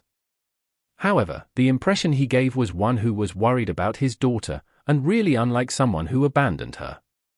By this conversation alone, Amain would have assumed him to be a kind father. Amain was curious as to why Asahi abandoned Mahiru. "I really want to ask, why are you making the effort to approach Mahiru right now?" "Right now?" Amain spoke with a bemeaning tone, for he saw how hurt Mahiru was. The thorns on her had never fallen off for years, and caused her much suffering. They finally fell off recently, and the wounds were healed, but if new wounds were inflicted, how would he find it bearable? "You really do treasure that child?" Asahi did not retaliate with harshness, and merely looked impressed, and yet delighted, at Amain. "I have no intentions of taking that child away, and do not intend to do anything you worry about, anything to affect that child's life." "Really?" "Naturally, at the very least, I have no right to interfere with that child's life, and I do not intend to." "Then why did you try to look for Mahiru?" "You ask that, but I do find it difficult to explain. I just want to meet her." "Even though you abandoned Mahiru?" Amain knew he should not say this as an outsider. But despite that, he could not forgive Mahiru's parents for what they did to her. Amain showed clear hostility, which he hardly did, but Asahi was not angry, and merely took on that glare with calmness. "That truly is direct from you. Yes, I do feel that at this point, I have no right to be that child's father. I doubt that child really thinks of me as her father, probably just an outsider who is merely blood-related. You know that's what she's thinking, so I guess you understand what you did. I cannot shun away from what I have done, Sao. I have not done anything that a parent should do, and we basically abandoned her. It is to be expected that we would be reproached." Amain bit his lips hard once he saw how Asahi calmly and gently analyzed what they did in an objective manner. "Why didn't you do so earlier? Why did they not reflect on their actions earlier? If that was the case, Mahiru might not be so hurt. She might not be able to get the love from her mother, but there was a chance she could have received it from her father, and could have been smiling happily. Why did he only regret it at this point?" Amain did not know to whom he should be outraged at. Amain might not have the right to be outraged, and his fury might seem unreasonable. But despite that, he had this notion. Why did he not help her out a little earlier? If they found it inconvenient, they should not have given birth to me. Who do you think said that? That's Mahiru herself. You drove her to that extent. Yes. Maid tried his best to stop his voice from shaking, and finished with a poised voice. The response he had was an expression that accepted everything, which infuriated him further. Why didn't you have such an attitude in the first place, rather than abandon Mahiru and regret it now? Mahiru wouldn't be that hurt if that happened. You are correct, I do know that I did the worst thing possible as a father. But seriously, why do you want to meet Mahiru right now? I don't want to let you two meet if she's going to be hurt from seeing you. I know that I'm talking too much as an outsider, but if Mahiru's going to be hurt, I'm not letting you meet her. Logically speaking, he should not be preventing a father from meeting his daughter, but Mahiru refused to meet her father, and Maid's tone was increasingly forceful. Asahi sheepishly took on Maid's harsh glare, and showed a bitter smile. Why I want to meet that child, you ask, why exactly? Are you avoiding the topic? I am not intending to, but it is difficult to convey in words. Well, I want to meet her while I have the chance. You mean you won't get to meet her again, or that you won't intend to meet her again? Yes. Asahi affirmed, and bitterness spread in Maid's mouth. That is selfish. Yes, it really is. I do not intend to change this, and I can no longer do so. I do not intend to inflict more unhappiness on that child, however, so I think it might be better for me to hate me instead. I don't understand what you're saying. You will understand one day. Maid understood from Asahi's distant-looking eyes that the latter was not prepared to mention anything more, and stopped asking. Is there anything you wish to ask? Nothing, that's it. Shall I ask a question then? Please do. Is that child happy now? Maid, not knowing what Asahi would have asked, postured himself, and Asahi asked with a gentle look. His voice and expression seemed to imply that he was wishing happiness for his daughter, so Maid let out a little sigh of relief. You need to ask her, but I do wish I can ensure her happiness. I have confidence that I will, and that I will make her happiness. It was his wish, his confidence, and his determination. Maid had no intention of abandoning the kind, delicate girl who yearned for love more than anyone else. He hoped for her to maintain a smile the entire time, and wanted to personally grant her happiness. He made up his mind to give her happiness, and had no intention to change this will of his, no matter what others say. Maid's voice was not too loud, but it was indomitable. Once he affirmed so readily, the caramel-colored eyes opposite him widened, and at the next moment, relaxed in relief. I see. I am glad to hear you say that. The gentle smile was really reminiscent of Mahiru's. I have no right to ask of you, but I shall entrust that child to you. Obviously, I'll make her happy. I see, thank you. Maid's voice and attitude were truly vulgar, and he would have expected to be reproached, but Asahi was smiling happily. Feeling inexplicably conflicted, there's nothing to thank me for. Maid retorted with a tone that was not as blunt. Mahiru means middle of noon, Seo, mother, means little night, Asahi, father, means morning sun. They're never meant to meet. Chapter 180. Won't let you be alone. Usually, she would welcome Maid at the door if she was at his place, but this was the one day it did not happen. Mahiru was being strangely uneasy, and seemed to be forcing herself to relax, if anything. She did not let down her guard, and looked towards Maid. I'm done talking. I see. The frosty-sounding voice was not directed at Maid, but rather that she was working hard to remain calm. Maid tried his best to show a kind expression, and silently sat next to her. Once he did, Mahiru gently nudged her body towards him. She was not acting sickeningly sweet like usual, but of one who needs solace. She's probably feeling uneasy. She might try to look nonchalant, but the fact remained that the father who abandoned her for years was looking for her boyfriend. She did not think her father was one to be overbearing, but she was somewhat worried. Nothing that you're worried about, he's a lot more composed than I imagined. Is that so? Do I talk about what we chatted? As you wish. Please do tell me if you think it is better for me to know. So Mahiru said, but it seemed she was terrified of hearing those contents. Amain held her hands that were about to shiver. He felt he should inform her after all. He did not understand what Asahi was thinking, why he did not meet his own daughter, but the boyfriend, but at the very least, he should inform Mahiru that Asahi was not intending to inflict further pain on her. Well, I can be sure that Asahi-san's not going to do anything to you. He said he's not going to break up your current life. That is good. And also, he didn't tell me all the reasons why he didn't want to see you, just that he's not going to see you again, so he wanted to have a look at you one last time until that happens.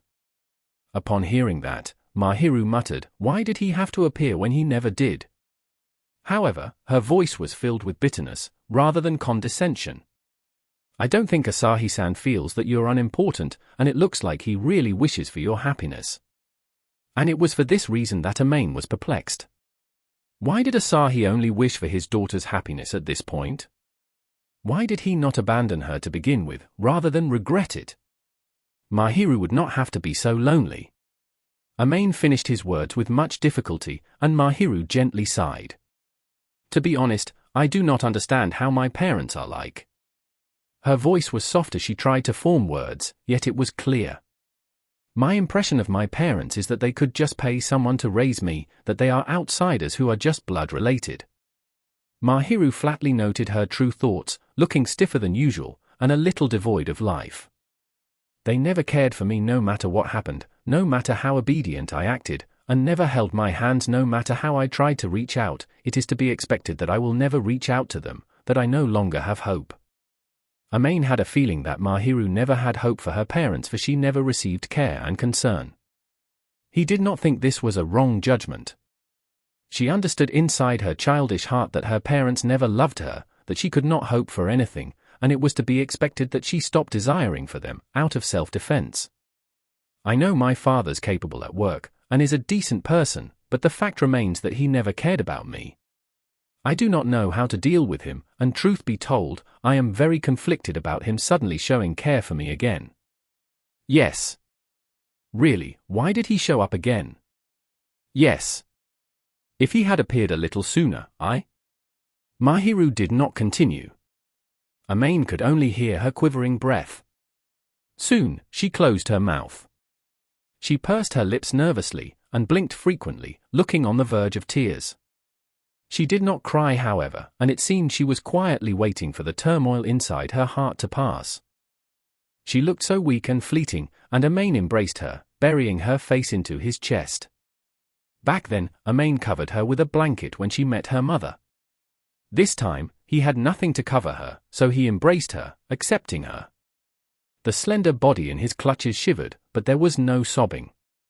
She probably had no intention to lift her head, and leaned into him, burying her face into his chest for a while. She lifted her head, and her eyes were not red.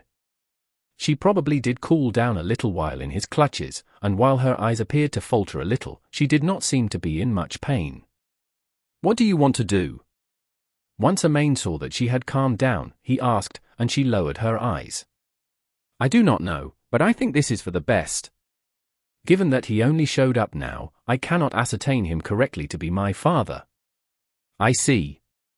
Is it strange for me as a daughter? Everyone has a different interpretation of this, and I can't really conclude for all. I think though that it's not weird for you to have such thoughts, and I won't deny it. If you think so, that's good, I'll support your decision. Yes. It was not up to Amain to determine if it was strange. Personally looking, it was no wonder that Mahiru could not view her parents as her parents, for they never did anything a parent should do. They never gave Mahiru love, and it would be troubling for her if she had to treat them as her parents. I support your decision.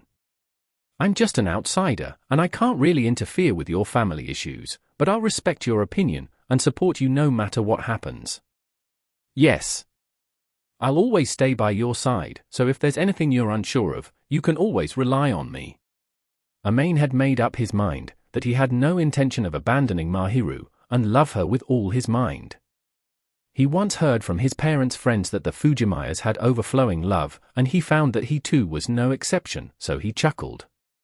He felt that his feelings for Mahiru would never disappear. It was not a prediction, but a belief. He never was one to change his preferences, so that too should apply for the one he loved. Once the adorable girl heard Amain's words, she frowned, wrapped her arms around his back, as though implying that she would never let him go. "Will you really stay by my side?" "Of course." "I will not go back then." "Please do no leave me alone, will you accept me if I say that?" Upon hearing the depressing mutter, "Of course," Amain flatly answered. "If you're willing, you can stay here forever. We're going to be staying together in a few years away, so how about we practice it?" Mahiru probably understood Amain's intent in that joke of a question, and her face, on the verge of tears, immediately turned beetroot. Amain too felt awkward as he knew what he had just said, but once he saw Mahiru's eyes roll around, her face freezing in embarrassment, he felt at ease. "Don't worry, you're not going to be alone. Give up on that notion," Amain muttered as he concealed his heartbeat, and Mahiru teared up for a different reason, nodding away. Chapter 181. The morning after summer vacation ended. Mahiru intended to stay overnight, but probably was overwhelmed by what Amain said, for she hurried home immediately after dinner. Amain did not intend to act, but she was concerned by what he said. "I do not hate this, but I have to go back and calm down." That was what she said when she got up and left, and Amain just watched her leave, given that he realized that he achieved his aim of consoling her and putting her uneasiness to rest. "I'll definitely be happy to hug her little body to sleep." So he thought as he got up, got changed, only to hear a door creak open. It was the first day of school right after summer vacation, and Mahiru appeared earlier than usual. He changed into his uniform, got out of his room, and saw Mahiru standing at the kitchen entrance, wearing an apron. Good morning." Mahiru greeted somewhat hesitantly, and Amain snickered. It was obvious that she was still mindful of him. "Morning. Slept well?" "Somewhat. I am bothered because of you though, Amain-kun." "You hate that?" "Please do not ask me so when you already know." Mahiru blushed as she dope-slapped him with her gloved hand, and he started laughing without a shred of conscience, went to the washroom, and tidied himself. "Why are you looking at me?" "Well, I think you're so adorable when you're embarrassed. I think it is bad of you to tease me more." "It's fine if it's just you." Mahiru remained embarrassed at the dining table. Amain stared at her, and she started to pout a little, or rather, a deliberate act to hide her embarrassment. She still recalled the events that transpired the previous day, Barker, and muttered before taking a bite of omelette. She was reproaching Amain, but it sounded so adorable. The slightly pursed lips were probably because of Amain's attitude. She was miffed, but she remained elegant in how she ate breakfast, which was comforting. Amain gave her a warm stare, and she seemed to have noticed it as she gave him a reluctant look. "What is it?" "Nothing.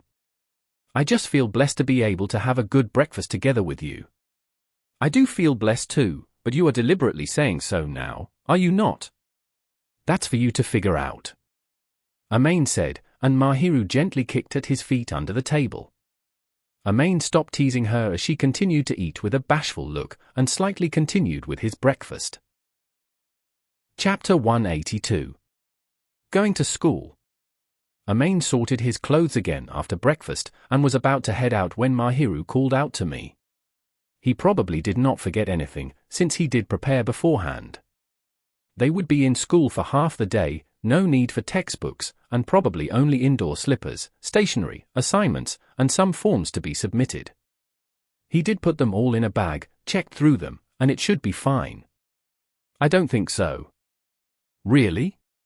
Why are you not trusting me at all? Did you not forget this?" Mahiru said, looking somewhat dumbfounded. She showed Amain the designated school tie, which Amain found it too stuffy to wear, and intended to do so later. "Oh," he instinctively blurted, and heard Mahiru sigh. "You are participating in an after-holiday assembly. You should take note of your appearance." Mahiru grumbled as she got ready to put the tie on Amain, who was strangely apologetic as he bent down.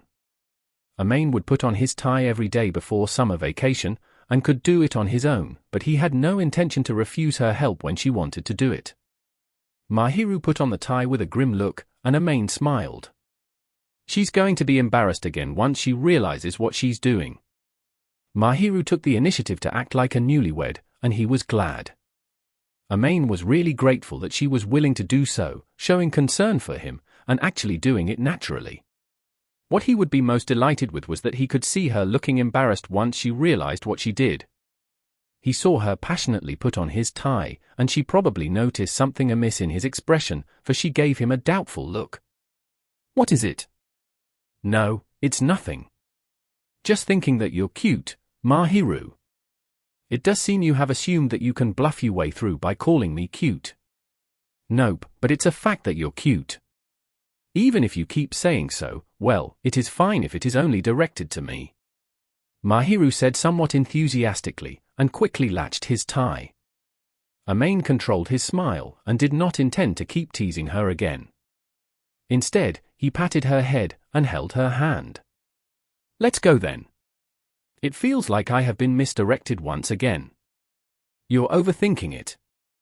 Maid played dumb, slung his bag, picked up Mahiru's, and went for the door. Mahiru wanted to carry it herself, but Maid could not leave everything to her. He might really be relying on her thoroughly if he could not do this much at least.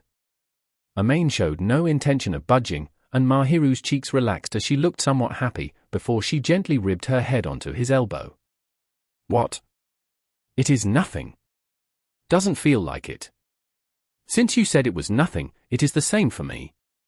You're making it difficult for me to ask." "Oh, whatever, it's nothing, all right." Maid chuckled, put on his shoes at the door, and left home together with Mahiru. "I'm leaving," he muttered to himself, and Mahiru stared at Maid for a while, before imitating him. "I am leaving." Maid's cheeks relaxed in joy as he quietly noted to himself that this was the home Mahiru would return to, and Mahiru did not ask further. The reason was that Mahiru herself was blushing a little, smiling away. There was no way she could nitpick about Maid at this point. So Maid held the hand of the blissful Mahiru, who grabbed it in return. Chapter 183. The classroom after summer vacation ended. However, Maid did not feel that hot, for he saw Mahiru walking next to him, looking refreshed. The hand holding his was colder, and felt comfortable to touch. "It's hot ho. It is considered autumn, but it does seem like it will take a while to cool down." Mahiru found herself with the hand not holding Maid's. Her expression remained cool and collected despite what she said, and Maid's face in turn was distorted from the heat, given that his black hair was hot due to the sunlight it absorbed.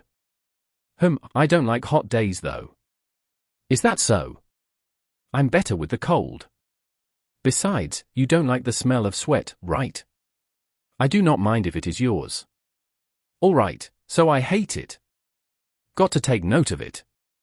Maid could not expect himself to simply give off a nice fragrance, but he definitely did not want to give off a foul smell, so he had been paying attention to it. More so when he had to live together with someone. Maid quietly decided that he would wipe himself dry with body paper at school and use some odorless deodorant. Mahiru then brought her nose to his elbow. "Your original scent is nice, Maid-kun." "Thanks. You smell great as usual too." That is because I have been taking care of myself. I do not want to make you suffer too, Maid-kun. I feel the same. Do understand." Ultimately, both of them felt the same. Maid chuckled as he felt the cooling air in the heat, slowly walking towards school along with Mahiru's pace. "You two trying to blind us early in the morning?" "Blind what?" Maid and Mahiru chatted away once they sat down, and found some reason. Itsuki greeted them with a cringing face. The air conditioning was switched on in the classroom, and it was cooling. Every classroom had one, and they would not be bothered by the outside heat. "Like, you two are making out so much, it's blinding." "What's blinding?" "We're just chatting." "Yeah, you're definitely talking like serious students, but well, the mood and attitude and eyes." Once they arrived at the classroom, they greeted their classmates, sat together for some mock test revisions, and it seemed this sight felt so passionate to the onlookers. Maid was simply revising seriously, and had no idea how it looked so passionate. Say, can you please stop acting sweet instinctively with Shiina publicly? We didn't do anything. We're just checking what we're tested, quizzing each other. Say, Maid. I don't know what you're getting at. What you're saying. So he gave such a look, but Itsuki was giving the same look back at him. Look around you. Maid did as Itsuki said, looked around, and saw the boys giving him murderous looks. The girls looked elated, and somewhat envious. Kadawaki, Hiragi and Kuju, who were chatting away, gave them wry looks, and Maid's face cringed. You two have been really dazzling recently, you know. Aren't you the same with Chitose? What do you mean? We're deliberately doing it openly. It's not like we're acting like you two, giving off all that newlywed vibe. It's weird hearing you said that. Maid felt it was weirder for Itsuki to say that his frolicking till this point was deliberate, but apparently to the entire class, it seemed the fault was with Maid. Mahiru's cheeks turned red once she heard Itsuki say so, and it seemed she was in discomfort, for she might have realized so. Maid really hoped that Mahiru would have said so earlier. Anyway, be careful, it'll be dangerous if you two do what you did back during the summer festival. What do you mean, dangerous? I too feel it is a pity to show a Maid-kun to others. Wait, is it that ridiculous? Maid answered once he heard Mahiru mutter, and patted her head.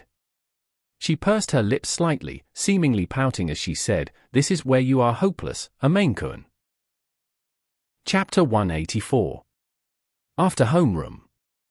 However, it was also because they had tests the next day. I don't want to have tests, Tilda. Once class was dismissed, Chitose said next to Itsuki, sprawled on the table, and grumbled in frustration. Really? I think it's easy if you do your revision normally. We have it easy here since we can go home earlier during exam period. You and Mahiru get to say this since you're elite students, Tilda. Ordinary students hate tests, Tilda. Isn't that right, Yu-chan? Well, I understand what you two are thinking. I feel a little lonely since I don't have club activities, but a rest day is a luxury to me. I don't really have any thoughts about tests. You're an elite student too, Yu-chan. Kadawaki was the ace of the track team, but he was not all bronze. His studies were good, and in fact, he was in the upper echelon. Chitose did not participate in any clubs, but she used to be on the track team, and preferred to be physically active rather than studying, which was why she was bad at the latter. Truth be told, the biggest reason was that she hated studying. Ikan Tilda, everyone's bullying me. No point looking for me. Well, just work hard, Chi. Ikan, you traitor. You've been secretly studying during summer break. I don't get my freedom if my grades are too poor. Itsuki laughed. According to him, his parents demanded that he improve his grades. He was capable to begin with, smart, but he always prioritized Chitose, resulting in his grades being average. His father was probably unhappy about this. Guess that guy has it tough with his family. So Maid pitted as he prepared to go home. It appeared Mahiru was done, for she approached him while holding her bag. My apologies for keeping you waiting. I was talking to the teacher? It's fine, I'm just chatting with them. Chitose just rambling stuff like tests tomorrow, and such. I cannot help you there. You've forsaken me. We will be having them tomorrow, and it is too reckless to remember everything that is to be tested, impossible even, and besides, what is the point of the long break? Chitose, who looked up pleadingly to Mahiru, collapsed onto the table again once she heard this rational take. You reap what you sow. Maid gave a look of pity, and he was really powerless to help with her lack of memory and hard work. However, once Mahiru said those harsh words of concern, she showed a conflicted smile, took a file from her bag, and handed it over to Chitose along with the documents. I expected this, so I have sorted out likely areas that will be tested. You probably will not fail. Mahiru, new angel. I have told you many times not to call me that. Chitose leaped and hugged Mahiru, causing the latter to frown. On a side note, Maid did contribute to this file full of notes that could possibly be tested in this exam. Amain and Mahiru both understood the habits of the teachers setting the papers, and chose points that they might choose. They would be sorry if they did not manage to pinpoint the teacher's habits, but the crucial points should allow for Chitose to get just enough marks to pass. Amain-kun did help too. Do thank you. Amain. What? Which one do you want, a photo of Mahiru happily eating crepes with cream on her face, or a teary, shivering Mahiru while watching a horror flick? Chitose-san. Why not both? Amain-kun too. Mahiru frowned, blushing furiously, for her photo was taken without her knowledge. Amain burst out laughing. Just joking. Really? I'll keep it if you send me. The photos were not at fault, and Amain was naturally glad to receive the photos of his girlfriend's adorable side, as seen from her friend. Mahiru looked displeased to hear Amain say so, but she was not angry at him, for Chitose was cackling away. Chitose-san no baka. She cried out loudly. Say Mahiru, it's good that you're on good terms with Amain, and it's a dream for him to have his lover's photos, you know. That is a completely different matter. Mahiru said adamantly, and turned her head aside. Both Amain and Chitose laughed, and she pouted away. Chapter 185. About lunch and reward. Mahiru remained peeved once they got home, asking Amain. She did not mind the fact that her photo was taken, but it seemed she did not want Amain to see it, and her eyes seemed spiteful as she looked at him. Hazard a guess. I shall add lots of tsuyu sauce and wasabi to your soba noodles, Amain-kun. It shall be so delicious, you shall tear and snivel. Sorry, I didn't take them actually. The soba noodles for lunch were taken as hostage, and thus, Amain confessed honestly as diverting the topic was not effectual at all. Mahiru was the one on the photos, and Amain did not take them willing since she was unhappy about it. Of course, he did intend for Chitose to send them over, assuming that Mahiru allowed for it. Mahiru clearly looked relieved once Amain said so, and was a lot happy. That is good. She tied her hair, and got ready to cook. Are you that unwilling? No, not that I am, just that the expression are too embarrassing. I do think they will definitely not look adorable. You don't look embarrassing at all. Actually, you'll definitely look adorable. I do think it is bad of you to say so, Amain-kun. What's bad about that? Bad for my heart.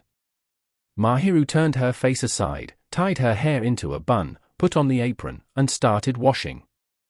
Amain too intended to prepare the condiments and wash the plates, so he stood next to her, washing his hands. He glanced aside at Mahiru, and found her face blushing slightly. What will you do if Akazawa-san is to send over an embarrassing photo of you? Well, depending on the kind of photo. Illinois probably forgive him unless it is something that's not to be shown into the light of day. Itsuki won't send over anything outrageous, and he won't take them to begin with. I don't remember embarrassing myself that much before him. Akati is forgivable. If it's about those forced on me during the karaoke session, that's fine. Mahiru was probably referring to the time when the three boys went for a karaoke session together. For some reason, Itsuki had cat ears with him, stuffed them onto Amain, and took photos of him. Itsuki and Kadawaki stifled their laughter, and Amain immediately pulled them off, but it appeared a photo was taken. Mahiru awkwardly lowered her head once Amain accepted it. I am the one sorry for accepting the photos without your permission. I blame Itsuki for sending it over suddenly. Next time, I'm asking hamburgers from him. Itsuki probably had other photos lying in his folder, which scared him somewhat, but there probably was nothing too overboard. Amain wiped his hands with the soft towel, and smiled at the guilty-looking Mahiru. All right, don't worry about it. How about you prepare more condiments and sides instead of feeling guilty? I'll be happier. Wasabi too. In moderation, please. Amain answered with a serious look, and Mahiru seemed a little relieved as she smiled, put her head at his elbow. This is what I like about you, and muttered so. We'll have 3 days of tests starting tomorrow, but nothing major. Amain patted his stomach happily after he was done eating the soba noodles, and muttered so.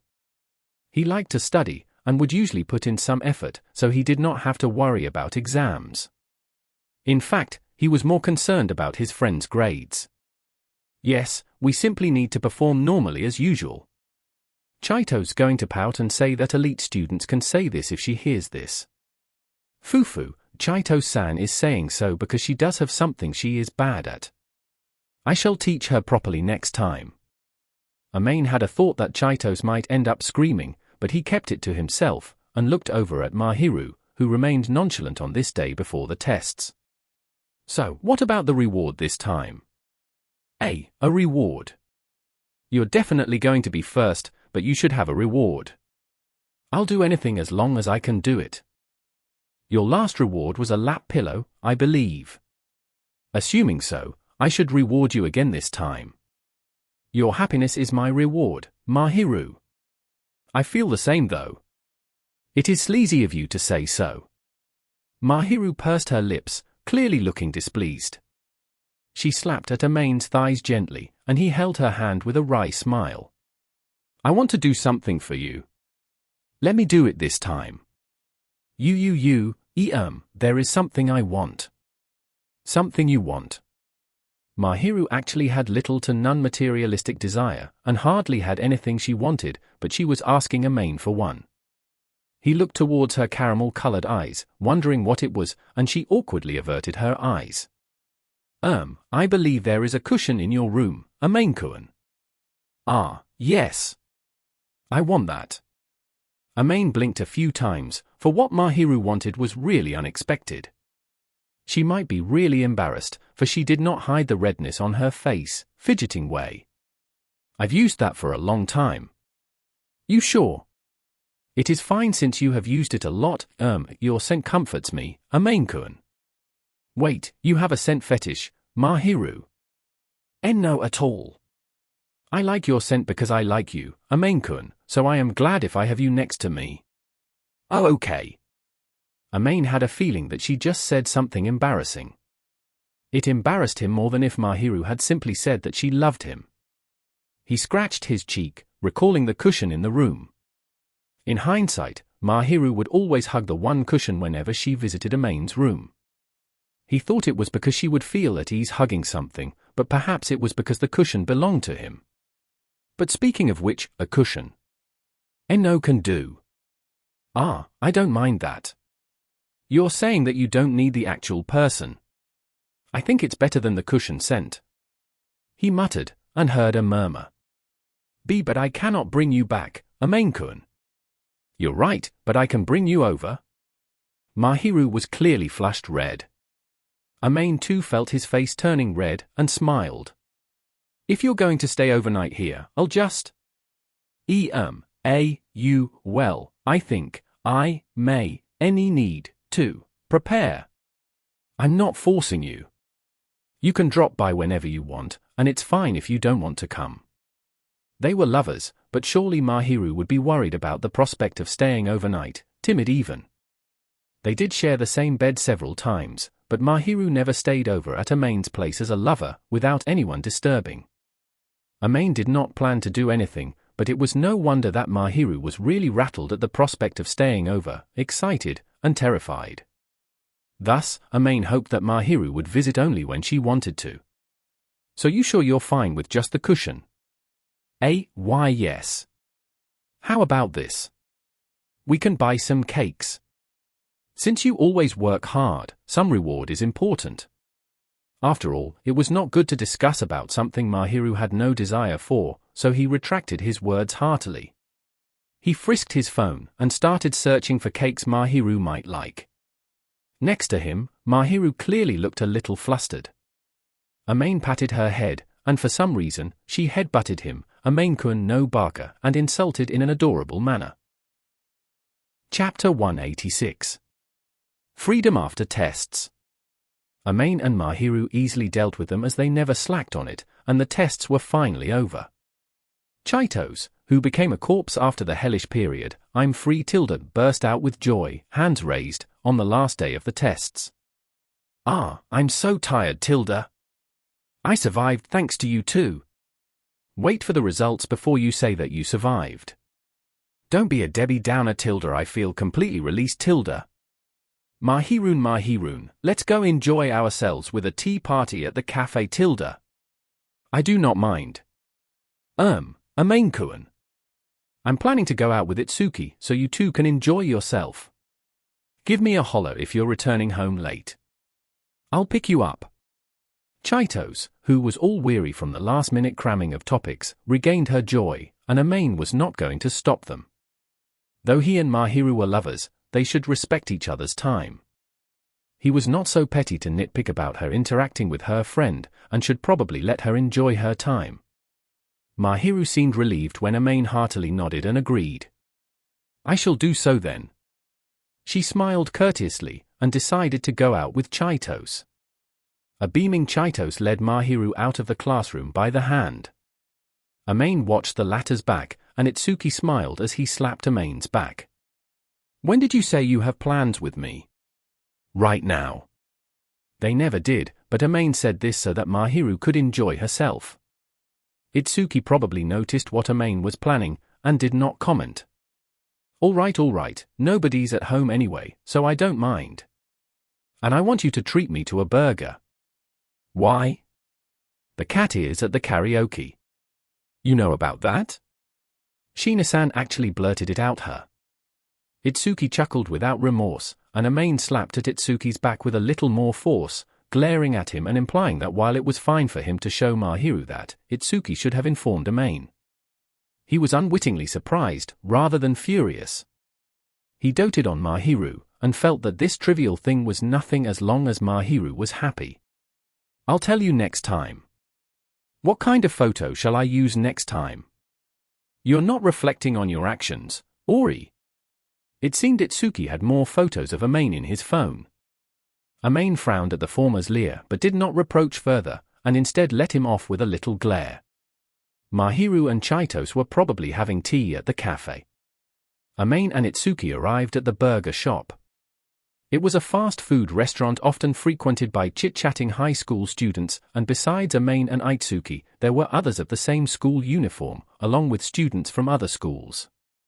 Amain made his order, took the served food, sat at his seat, scanned around, and shrugged. There's quite a lot of people here. I think it's not just us. The other schools are done with tests, it seemed. Got some friends from other schools who told me this. Well, there's always a mock paper right after vacation. They're rather active though. Say Amain, it's weird how you're being so casual about this, whatever, let's hurry and eat first. Itsuki looked a little dumbfounded, but it seemed he might have given up as he quickly said these words, eating the French fries. Amain too followed suit as he unwrapped the burger that was Itsuki's treat, and took a bite. The taste was familiar, but Amain felt something was lacking. Perhaps a year's worth of Mahiru's cooking made his tongue all picky. Of course, there was value to junk food, but he felt Mahiru's cooking was the best. You're the one asking me for a treat, but it looks like you're yearning Shiina-san's cooking. Actually, yeah. This is decent, but there's the best cooking out there. I'm grateful to be treated to though. Okay, since you two are on such good terms, just get married already. When the time comes. I can't get married when I'm 16 now. You're being so serious. I knew this was the case. Shiina-san's giving the same vibe too. Shut up. It's not a bad thing, right? No, I'm just relieved. It's encouraging to me how there's a couple next to me who's planning to get married. Itsuki and Chitose were in a relationship with a plan to get married. Amain was a comrade in this sense. The only difference was that Itsuki's father opposed. Itsuki hoped to get his father's approval, and happily get married with Chitose. Anyway, how's it going on your side? Same old. I did brush up my scores so that he won't nitpick about it. I'll continue to insist on it, and this is something only I can do, not like I got a choice. How's it going on your side then? You two went to your hometown, right? Itsuki leered as he tapped his foot at Amain. Amain too did likewise, and sipped at some orange juice. Nothing special. What did you two do in the summer? You spend days together, doing nothing. Aren't you too lax about this? We're going at our own pace. So you mean you kissed and nothing more? It's fitting how innocent you two are acting. Itsuki's voice remained neutral, relieved instead of dumbfounded. Maid felt a little angsty, and kicked at Itsuki again. I invited her over for a night, though she didn't drop by. You haven't done it yet? Visited your hometown, didn't spend the night together? That's amazing. Shut up, I don't plan to do anything, just sleep with her. It would be a lie to say that he did not wish to do such a thing, but Maid preferred the comfort of sleeping peacefully with her under the same blanket. It appeared Mahiru too liked the company, and she should probably be more than glad to sleep with him. I don't think this is very normal for a couple. Actually, maybe Shiina-san wants to spend the night with you like this. She'll panic if I mention this, so probably not. She's still like that even though there's no way you'll do anything. You're the kind to get timid once you see someone looking scared, and definitely stop once you see there's a chance of getting rejected. Shut up. Maid was peeved to be told that he was timid, but he knew that to others, he was a passive coward, and could not deny so. It's fine for you not to do anything. Shiina-san's definitely going to work hard based on Chi's suggestion. Ori, control your girlfriend already. I feel she's going to teach my Mahiru way too much unnecessary stuff. I think she'll say some necessary stuff.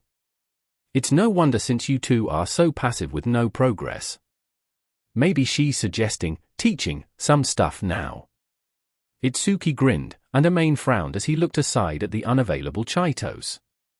Don't give Mahiru any funny ideas. Chapter 187. Little by little, little by little. He did not mind that, but one had to say that Mahiru clearly looked strange. What did she teach you? Chitose definitely taught Mahiru something, so Maid asked as he stared at her intently. Mahiru, sitting at the side of the sofa, turned her head gingerly like a rusted machine. Bingo! Maid did not intend to let her off, so he sat next to her, put his face close, and Mahiru tried to physically escape. Nothing. Obviously there's something.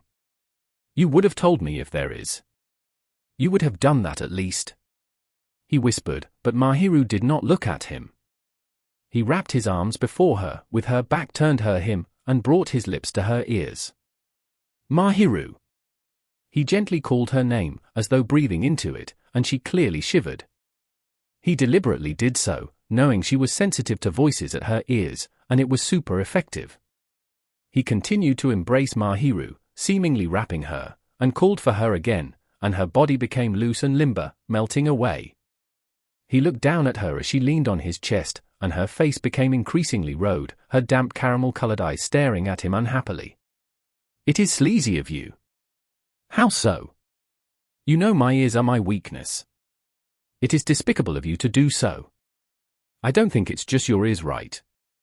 Maid knew that Mahiru was ticklish, but he did not do so, for her mood might be ruined further if he did. He decided to attack with his voice this time, to coax out the answers from the dishonest Mahiru. He smiled impishly, and she pursed her lips. She leaned on him, and insistently turned her head aside, as though she was not going to say anything. She would have. All right, if you're not saying, I'll pinch your mouth open. Pinch. Mahiru was flushed red for some reason, and the moment she met Maid in the eyes, she lowered her eyes bashfully. Maid only intended for a little joke with Mahiru. Perhaps she took it as sexual harassment? He felt it was not advisable to keep teasing her as she was pouting away, so he put his hand on her back. She then turned around completely. Her eyes looked a little moist, and for a moment, Maid had an urge to groan. Instead, he decided to pat her head. Just joking. I won't force you. Joking? I'm not going to do stuff you hate. You don't have you say it if you want to, but don't take Chitose's words seriously. Chitose definitely was prompting Mahiru to be proactive, but it would be horrible if they got too enthusiastic and Maid could not control himself. Mahiru should pace her herself. His mental state and body aside, they would be together for a long, long time, and there was nothing to be anxious above, so he implied, but she frowned a little. Chitose-san did tell me some benefits of romance. Heh, how so? I cannot say so, but Chitose-san has a lot more dating experience, and told me lots of useful things. I think that's unnecessary knowledge. I shall decide if it is unnecessary. Amain could not refute that, but even though, he felt that it was better to let things progress little by little, rather than ingrain Mahiru with strange knowledge that would leave her tense and try to do some strange challenge. Now what do I do? He shrugged, and she lowered her head slightly. Is it unnecessary for me to have ways to improve the bond with the one I love, to love more than before? Amain then understood from the disappointed voice that he misspoke. Mahiru's perspective was to improve her relationship with Amain when she sought out Chito's advice, but that was deemed unnecessary, which devastated her. He did not want to hurt her nor make her sad, but it was a fact that his words hurt her. He wanted to reach out to her in apology, but at the next moment, he felt an impact. He tumbled onto the sofa as it was too sudden. For some reason, Mahiru was on top of him, or to be precise, pining him down. A pair of mischievous eyes were looking down through the dangling bangs falling due to gravity. Chito's idea. She said I am not proactive enough. Ori, that's on a physical basis. Was that an act just now, Missy? No, I am sad. Amain felt guilt in his heart once he heard the remark accompanied with a wry smile, and inadvertently wrapped his arms around her back. Mahiru's face fell onto his clavicle. Whoa! She called out, but he continued to embrace his adorable girlfriend. The softness excited him from inside out, and the shampoo fragrance summoned his heartbeat. His doting tendencies still outweighed them, however. Sorry, I shouldn't have said unnecessary stuff. I'm just worried that Chito said something too suggestive. I think it is not that bad, for now. I'm worried about this for now part, but more importantly, it's your choice to accept Chito's suggestion. Personally though, I think it's a pointless suggestion. Pointless? It's just me, but I want to understand each other little by little, and progress. It doesn't feel right to just look into the future and not enjoy the present time and mood. You can say I'm a coward though. He quipped wryly, and sighed. He understood that Mahiru seemed to have taken Chito's suggestion as the trigger, and understood that Mahiru really loved him. He was glad about that. However, he felt that it was not right to ascertain their love physically. Sorry. It's embarrassing for me to say that, but I'm just a coward. No, I understand that you love and treasure me, Amain-kun. Personally, I am not exactly looking to escalate things that quickly. I am just worried if you hate me. Hate you? For making you wait. Mahiru clung onto Amain, fidgeting and seemingly a little embarrassed. Amain understood what she wanted to say, and showed the most bitter of all smiles. It was not directed at Mahiru, but to himself, who had little patience. Not at all. Of course I have many thoughts as a guy, but it's not like I have to force my way. Also, you're scared, aren't you? Yes. It doesn't matter then. Let's just go at our own pace. Amain patted Mahiru's head, and she smiled in seemingly relieved, before shushing his lips. Amain blinked away, and Mahiru smiled. Little by little, I think I can take the initiative to kiss you. Her smiling face was redder than usual as she said impishly. She really was more adorable than ever, once he accounted for how much courage she had to muster despite her frustrations. Mahiru bashfully kissed Amain, and he responded with a gentle kiss on her lips. Chapter 188. Results of the after-vacation tests. Mahiru's name remained at the top, as expected. She was not being prideful as she looked at it, and smiled once she noticed Amain's stare. She was giving the angelic smile shown to outsiders, but one could see the trust and love she had for him. Yep, congrats for getting first. Thank you very much. You've always getting the results because you work hard. That's great. Mahiru had always been taking care of Amain, but she seemed so casual about getting first. Obviously it was due to the knowledge she built up, along with her relentless hard work. She often did revision and supplementary questions whenever she was with Amain, and memorized her flashcards. She never slacked in her studies as far as Maid could see. You say so, but you are fifth this time, Maid-kun. Thanks to you for teaching me well. Fufu, thank you for the thanks. I do enjoy teaching you when you understand things so well. Well, thanks. How is your student usually like? She is amazingly focused when she is in the mood, but she does seem to be worried about what she is bad at. That's so Chitose. On a side note, Chitose was ranked around the middle. It seemed the personal notes did come in handy. Itsuki too had a better rank than usual, around 20th or so, which showed how much hard work he put in. He might usually look frivolous, but he was capable if he put in some effort, which he did. I believe she is relieved for the time being. We'll check the answers once we get our papers back. Better to find the mistakes and correct them before they become habit. Of course. It is a good thing to be so studious. I don't want to embarrass myself while being next to you. Maid had no outstanding athletic ability and was not capable of creating a mood like Itsuki. He was relatively handsome, but not as outstanding as Mahiru's God-given looks. They loved each other and dated after understanding each other. Others, however, might not be able to accept this. Thus, Maid was working hard as much as he could to shush the talking heads around them and to be able to stand up right next to him. Studying was part of it. And the higher our scores, the more opportunities we'll get. Opportunities. Like the kind of jobs we'll like to do. Grades were not everything, but the better the grades, the more opportunities to choose an environment suitable for himself. His parents had him study to get good grades, to ensure that he had more options, that when he had things he wanted to do, he could develop in that direction, assuming he could. Once he met this condition, he would not suffer or regret it in the future. Maid's parents understood that he was studying on his own volition, and knew that more opportunities would arise with better grades. That was why they did minimal reminder. Despite that, they did teach him to seize the opportunity, to pull it towards him, and to study well and not regret in the future. I see. You have the pragmatism and foresight. You should. Think about it, I'm a guy. My pride's gone if I ended up being raised by you even though I want to support you. Maid's life was completely reliant on Mahiru, but his little dignity would crumble if this would include financial need. He hoped to have more than excess funds to support Mahiru. My hard work has meaning since the one I'm working for is that outstanding. So sorry. No, just remain as you are.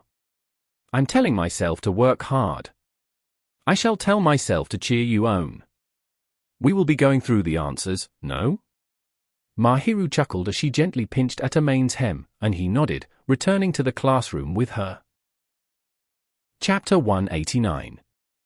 Invitation to stay overnight. They returned home, had dinner, and started going through their mistakes. Mahiru was explaining the mistakes when Maid suddenly asked. Once she heard the word cushion, she looked up from the notebook, and her eyes started fluttering around. I want that cushion. Well, if you want it, here. And, also. Anything else you want? And not really, Mahiru seemed to have difficulty spitting it out, so Maid gently patted her head, hoping to get her to calm down for the time being. She would never stubbornly ask for anything, so since she had something she wanted, it was natural for him to oblige. Mahiru showed a relaxed smile while being comforted, only to bashfully lower her head. Are you free on Friday? I don't have anything special planned. In that case, I wish to do what we talked about. Talked about? To stay over. The slightly trembling voice betrayed something completely unexpected. Maid unwittingly widened his eyes and stared at Mahiru. Chito's idea. And not at all.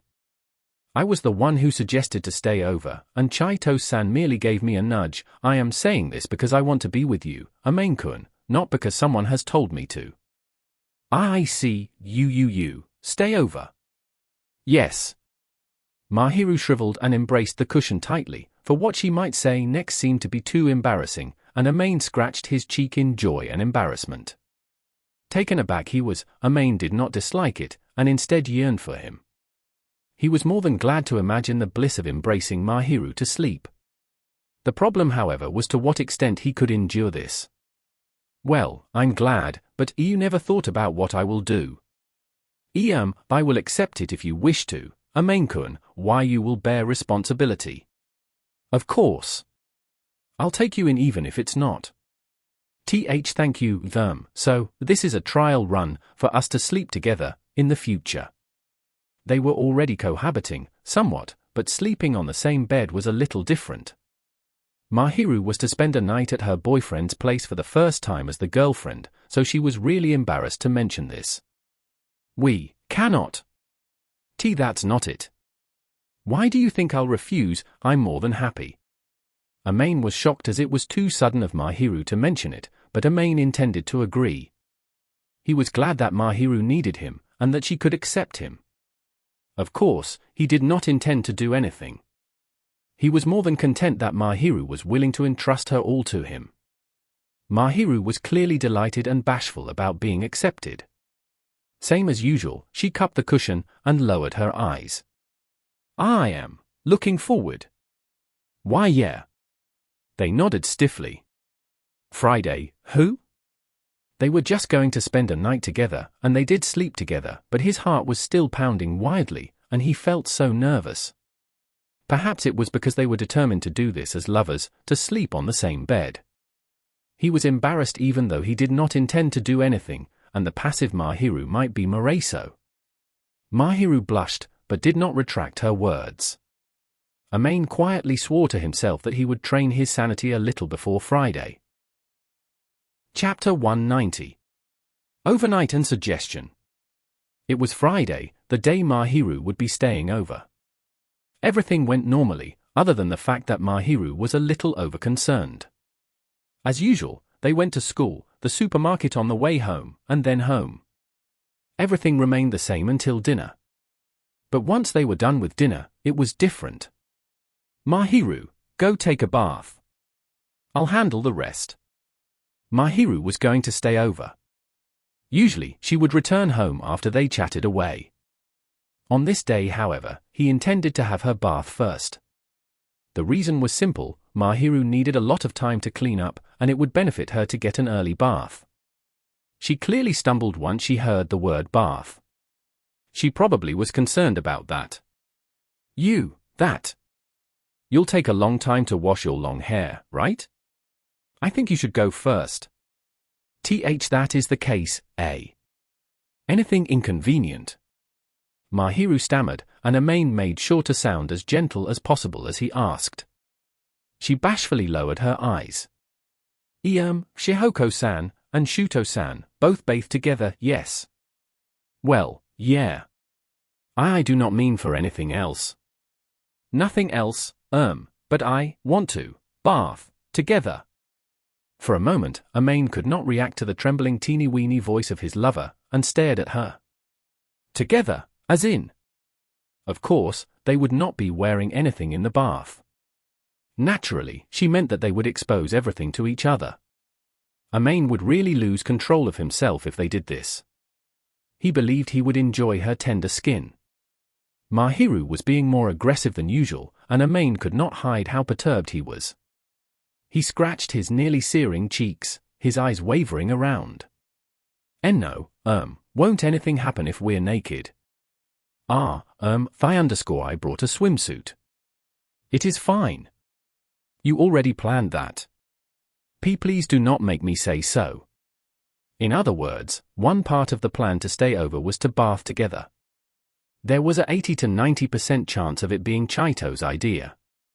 Mahiru would refuse to do anything she hated, so this request was something she wanted.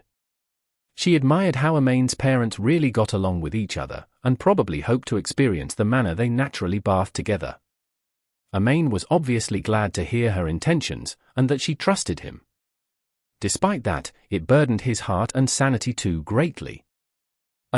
You mean, I'll be touching your body quite a bit, right?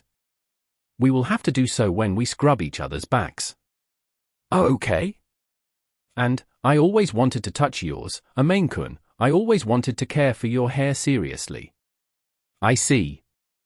He had been wondering why she took too many belongings. It seemed she brought care products for Amain's hair. She always wanted to use beauty products on him, like face masks, nagging at how he let his hair dry. Her thoughts were not exactly unexpected.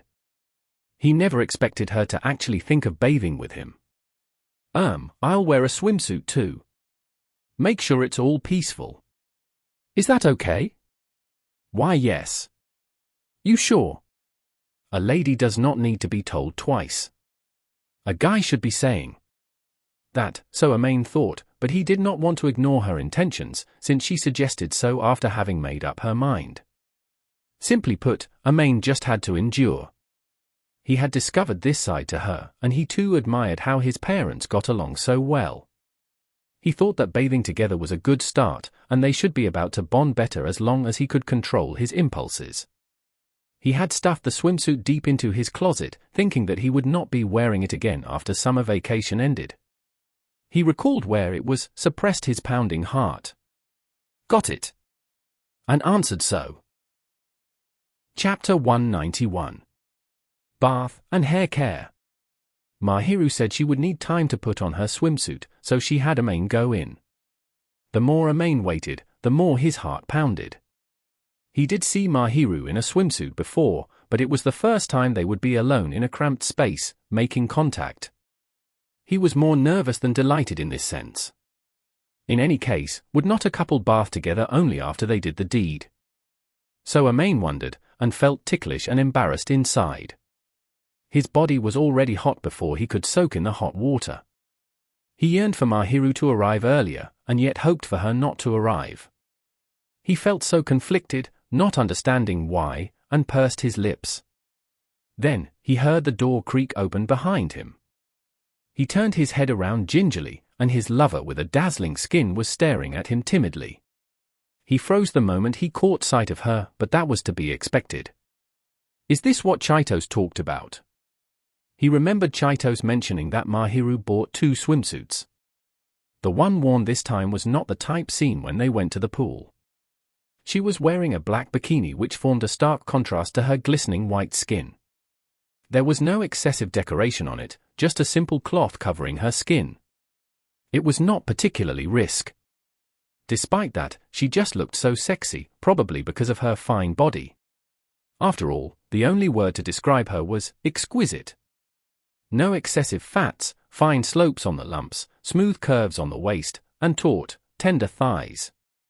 Such were the ideal of a girl. She looked so alluring even as she bashfully covered her front with her arms.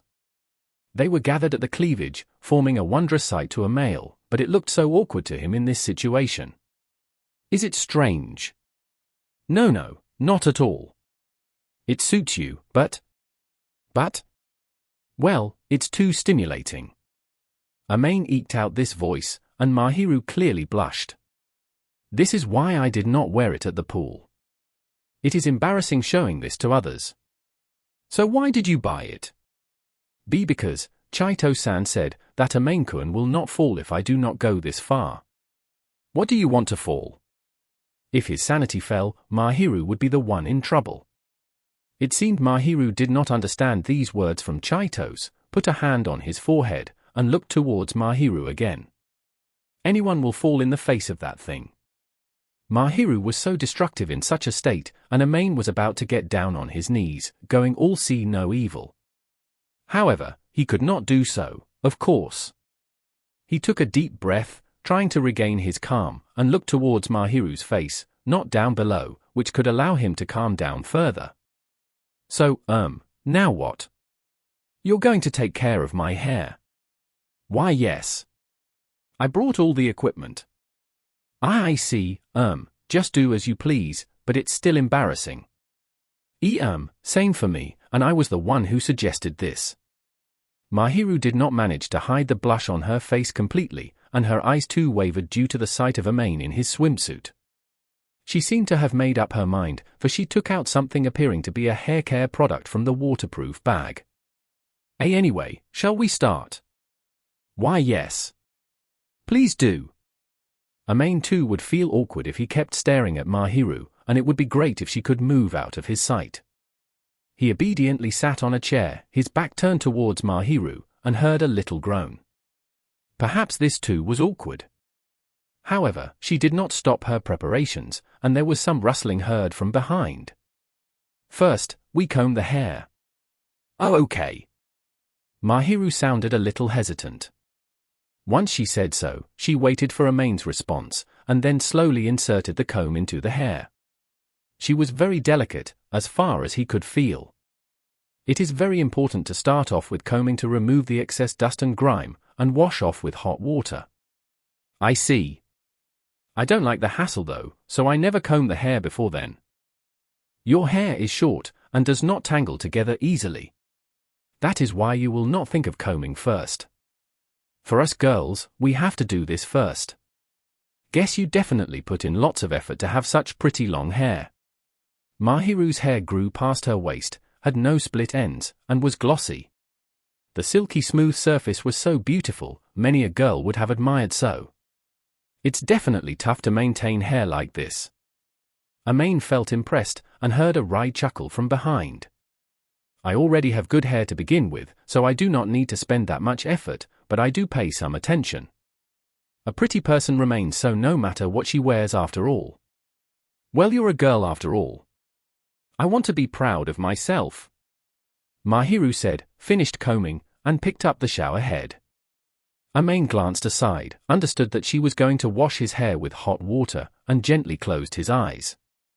I shall begin.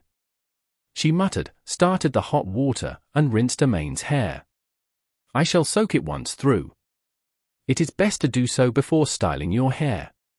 So the lecture begins. You already have good hair to begin with, Amain-kun. It will be better if you spend some effort to care of it. Why does it feel like a hassle to do this every day? You cannot lax on this. Goodness. A dumbfounded voice came. The tension and shame might have faded a little during this hair wash, for neither of them were being stiff, and they were conversing as normal. We'll be doing so when we bath together in the future. Let's just ignore this for now. Amain found it a hassle, and was too lazy to do so, thus his comments. However, Mahiru froze with the shower head in hand. After 10 seconds or so passed, Mahiru finally recovered, and switched off the water. She then silently rubbed the shampoo in her palms, and this sight flashed by on the mirror. Mahiru-san. You speaking of this so naturally is a flaw, Amain-kun. Mahiru summoned bubbles, and rubbed his hair. Her face was really red. Amain sensed that she was not acting as delicately as before, but wondered if he was overthinking it. I am glad, but you cannot nitpick at Shihoko-san anymore. Amain had a vague idea of what Mahiru was getting at, and was a tad later in understanding what he did, so he too blushed. He did see his parents bath together, and was dumbfounded that many times. At this point, he said they would be bathing together every day once they got married. Truly he could no longer laugh at his parents anymore. I will feel awkward if you do not zip your mouth, Amain-kun. I'll pay attention. The shame that finally subsided blared up again. Both parties were left red-faced, and silently focused on washing their hairs. Chapter 192. Bathing and scrubbing. Well, same for the body. Amain understood what Mahiru meant, and sensed his body getting tense. Well, I'll handle the front, do just the back. That is fine. It would be really awkward if he let her wash the front. Thus, he allowed her to do as she wanted, and did not refuse her offer to wash the back as she said she wanted it. He saw Mahiru nod bashfully in the mirror, and for the time being, lowered his head. Mahiru kept forming bubbles behind him, and there was the sound of fabric being rubbed. He was painfully aware that it was awkward and unbearable to have only breathing sounds and scrubbing noises in the bathroom. Let us start then. Mahiru probably was done lathering bubbles, for she said timidly, and a soft, bouncy sensation returned his back. Amain knew it was the shower cream that was lathered, but it was a male's instincts to wonder if they touched, especially when she was up close, wearing a bikini. The feeling of the bubbles spread gently on his back, feeling ticklish. Maid felt anxious partially because of Mahiru's delicate movements, but more importantly, because the bubbles were applied gently. He usually would not spend the effort doing so himself, so he was not used to it. "Your back is unexpectedly big, Maid Elkun." Maid heard a teeny-weeny voice as she washed the back and scrubbed away the grim. "Unexpectedly, you say, but mine's definitely bigger." "It is this big because it is you. I am relying on your back after all." He felt a palm gently pressed near his shoulder blade. "Do you remember? You carried me when I twisted my ankle." "Yeah, I do. When you got hurt saving a cat. I was really happy back then, though I did not express it out." "Well, you had nowhere to go. You always find me, till now. I do think that you will always find me, Maid-kun." Mahiru's palm slid on his back, and wrapped around onto his chest. The distance between them became 0. Mahiru continued to stick onto Maid, and put her lips on his shoulder. Maid felt the incomparable softness and mass covered in bubbles, and sighed. "I'll carry and support you however you want if you wish for it. Besides, I promise to keep an eye out for you. I won't let you run away." "Yes. But it's bad for me to carry you now, especially with what we're wearing. If possible, please move away." Maid hinted that they touched, and Mahiru shivered a little, but she showed no signs of letting go. "I wish for you to be by my side. You not have to carry me. I will not burden you entirely. We shall move forward, side by side." "Sure. And it is said you will be happy, Maid-kun." "Chitose." Her stupid ideas again. Maid instinctively groaned. Chitose-san merely suggested, "But I wanted to do this," but Mahiru said as she latched onto Maid's body with both hands, ensuring that he did not frown anymore. Instead, Maid pried away her arms for the time being. He turned around, and saw Mahiru widen her eyes, seemingly taken aback. He embraced Mahiru up front instead. Chito suggested that you hug me, right?" "Why yes. I'll add on to that, guys prefer to be hugged from the front. This alone should be fine." Maid convinced himself as he embraced Mahiru's soft, silky limbs that were covered in bubbles, whispering into her ears. She instantly turned limp, and tumbled. She blushed, and he took the bubble net she used, lathering it next to her. Maid-kun. We're going to scrub each other's backs, right?" I think I have the right to do that to you. What about you?" He deliberately hushed his voice, and she shivered. "I did," she answered with teary eyes. Maid made sure not to betray his own embarrassment as he chuckled, "That's fine." Mahiru was being extraordinarily aggressive, and seized the advantage. Maid could not remain passive.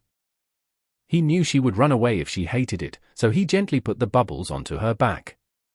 As expected, her back was more delicate than his. He was impressed by how she took care of her own back. It tickles. I think your entire body is a weakness." Maid knew that Mahiru's ears were a weakness, but he did not expect her back to be one. It seemed that she was weak on every part with the skin. She would shiver on mere contact with the neck, and she probably was the overly sensitive type. He touched her back, and at most the waist, through the bubbles, but Mahiru pursed her lips as she shivered, and at the next second, glared at him. "Yo, you are too much. I wouldn't have done this if you didn't say to scrub each other's back." But? Shihoko-san, and Chito-san, both did. Don't compare us to those with kids and experience, though it's too late to say that. Mahiru invited, and stated it. Maid merely did the same. Try looking from the side of the one being pushed around. Maid scrubbed Mahiru's back, and she gave up on resisting. Her face was completely red as she obediently leaned on Maid. Chapter 193. Entering the bath together. Maid leaned on the bathtub, and Mahiru was on the other side. Maid apologized, and she pursed her lips, looking completely unbemused. Maid cautiously washed her back thereafter, and she probably found it unbearable, for she slipped away while he was doing so. She would not say anything while he washed her hair. And even after they were done, she remained silent while they soaked in the water. It seemed Amain overdid it. Mahiru escaped from Amain, cupped her knees, and sat on the other side of the bathtub. There were a few little rubber duckies floating on the bath, which she probably brought along. She clearly expressed that she was in a really bad mood, and Amain scratched his cheek. "Sorry for overdoing it. You were not being kind to me. Your reactions were too adorable, so I accidentally patted you too much. I'm really sorry. And you played with my ear.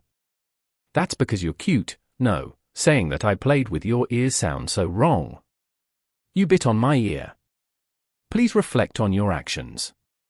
"I'm doing so." Mahiru kept shivering as he washed her back, capitalizing on her weakness that was her back. Amain was really sorry about it, but he could not resist once he saw her look up at him with teary eyes. "I do not want such a mischievous person." "Sorry. I'll be very gentle next time, so please don't be angry, will ya?" Amain made up his mind that he would tell Mahiru he would dote on her, and though Mahiru looked somewhat unwilling, she cautiously leaned onto him. Her eyes wavered for a while, as though wondering where they should go. She seemed to have made up her mind, however, and sat between his legs. She then leaned her back onto his chest, and pursed her lips. Amain smiled once he saw this. "Please use me as a chair, princess." "Certainly, Amain-kun no baka," Mahiru said, still a little peeved, and then she seemed to be deflated as she leaned onto him. "It is unfair that I am being teased by you. I want to do something to you." "Like what?" "This is what I am wondering. You do not have any real weakness, Amain-kun. Unlike you, who's weak everywhere. It is not that ridiculous. It is only because I am touched by you, Amain-kun." Amain unwittingly smiled once he heard such complimentary words. She hasn't realized that her words are so cute. The only way to show one's weaknesses would be trust and love. Her telling him that it was because of him made him ever so relieved. "It feels like you are having it easy. How despicable." "It's really not." "Really? You seem to be coping well." Mahiru turned around, put her face on Amain's chest, and he gently smiled. He might be able to look calm, and could dismiss the flushed face as him being in hot water, but the heartbeat could not be disguised. The heartbeat that was much faster than usual had her blinking, and she lifted her head. "So I say, I'm not handling this well." He was bathing with the first and only girlfriend he had, and there was no way he had no thoughts about it. He wanted to touch, and even pry apart the coverage. He did not do so as he did not want to hurt her. For the sake of their future, an immediate action might not be appropriate. That might be the reason as to why Itsuki called him a coward. Amain, however, wanted to be overly cautious, given his personality, and take it step by step. It was to be expected of him. "I thought you would be used to it." "What used?" "I want to touch, do this and that, I'm just enduring." Do this and that." Mahiru's face immediately turned red, and one had to wonder what she was thinking. Amain showed a wry smile, was about to pat her head, and found her staring at him. She sat down once again, leaned her back onto Amain's, pulled his elbow from the edge of the bathtub, and wrapped it around her. The unexpected embrace posture had him stiffened, and she turned around, showing a meek yet impish smile. "This little bit is fine." "I see. Is it not enough?" "More than enough, I'll start then." Once he got her permission, Amain took the initiative to embrace her. His arms and body felt her slender figure, and he let out a little breath. He put his chin near the whirl of her hair. "Please do no put all your weight onto me," and Mahiru said with a little smile. "I know." Amain quietly noted, and gently patted her little shoulder. She then let out a little breath, feeling ticklish. "It is warm." "Yeah. Your clutches feel so peaceful. Your heart isn't racing." "It is a given." "Is your heart racing now?" "Yes, it always has been." "It would be bad to keep touching." Amain already knew that Mahiru's heart was beating wildly. The moment he thought she was being aggressive, she would shrivel in embarrassment, and her heart would palpitate whenever she showed such a side. Mahiru earnestly admitted her current situation, and Amain smiled, leaned forward slightly, and clung on. She did not evade, and merely shivered in slight embarrassment. "Will your heart race faster if I do this?"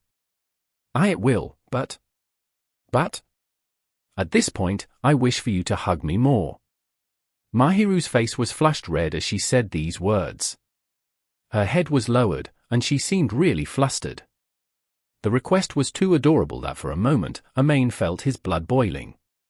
He gently wrapped his hand onto his lover's belly to fulfill her adorable wish, and embraced her further. He knew why she was shivering, but it was to be expected. "Is this fine?" "Yes." "Can I let go now?" No need, I wish to be in your arms, Amain-kun." Once she said these adorable words, she gently touched the arms wrapped around her stomach. Actually, I do not dislike it when you touch me, Amain-kun. I like it, in fact. But I too do not want to be overly enthusiastic in doing so. Is it not contradicting?" "No." Amain had a vague idea of what Mahiru wanted to say. She probably would have accepted it if Amain wanted to do anything. However, she did not actively desire to bond, and merely wanted to feel the warmth and touch. Amain too had his own desires, but that desire was thoroughly satisfied with such mere contact. He was unexpectedly satisfied to be able to spend such peaceful days with the one he loved. "Look, I'm not really actively looking to do something. This will be enough." "Really?" "Yeah, but I want a kiss." They were in a fine mood, but a kiss should be fine since they were already in such a dire state. Mahiru tensed up for some strange reason the moment she heard the word kiss though. Can we not do it now?" "You don't want to?" Not exactly, but I think I will pass out from heat stroke if I kiss you here, Amain-kun." "Have you not been kissing me for a longer time recently?" Once he heard Mahiru mutter. "Is that case?" Amain recalled the past moments and sank into deep thought. At this moment, Mahiru slapped his shoulder. Anyway, once we are done bathing." "Understood. I'll dote on you all day along, okay? It seems like you are trying to melt me instead of doting." Busted." Amain chuckled at Mahiru's somewhat rigid retort, and his arms were slapped at by a peeved-looking Mahiru. However, she seemed to be pouting rather than fuming, and he embraced her once again, ensuring that she would not notice him laughing at her. Chapter 194. Out of the bath. According to her, it would take her a lot of time to care for her skin and change clothes, and she did not want to show Amain that. Amain could only obediently abide since she said so, and steadied his uneasy heart and body as he got changed. He waited for her at the living room. Everything was fine till this point, but half an hour passed. Amain opened the notebook with the notes on it and started reading his notes with the TV sounds as background. He wanted to call out as Mahiru really took her time, but the moment he lifted his head, Mahiru appeared on the corridor. It was to be expected, but she was wearing her nightwear. It was autumn, but the heat still lingered, and the air conditioning remained a must. It was to be expected as to why she seemed to be bearing more skin. She did not reveal that much, and the black bikini did show more than this. However, the fact that she did not reveal much instead gave an alluring side. What is it? Is it really strange? Mahiru fidgeted as she was stared at. She was wearing a one-piece nightwear, or a negligee. Amain did see the negligee during the initial stayover, but there was comparatively little fabric. The sleeves remained the same, just that they were slightly shorter, revealing the knees slightly, along with a wider collar that could show the neck. It was not especially transparent, and the curves were not particularly emphasized. She looked so strangely alluring at this moment, for she had just came out of the bath, along with the fact that she had no extra fat, which made her look so innocent. No, it really suits you.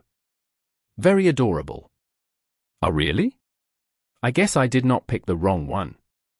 You chose it for me. I feel that you probably would prefer this simple, cute one. It seemed she understood Amain's preference of clothes after having been together for so long.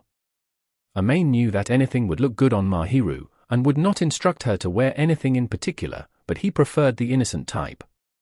Mahiru understood this, and chose a very conservative-looking clothing that revealed little. Chitose-san recommended one that exposed much, but that is a little embarrassing. You have that? It is because, days ago, she demanded that I buy it. It seemed they bought it after exams ended. This proved that Mahiru had planned to stay over, or rather, she planned to stay over from that point. It is a little too early. I cannot do so. Oh? That means you're going to wear it for me one day. Amain asked mischievously, and Mahiru turned red immediately, lowered her head as she shivered. If you wish to look, she whispered. She would shrivel for a short moment whenever he bullied her too much. Just joking.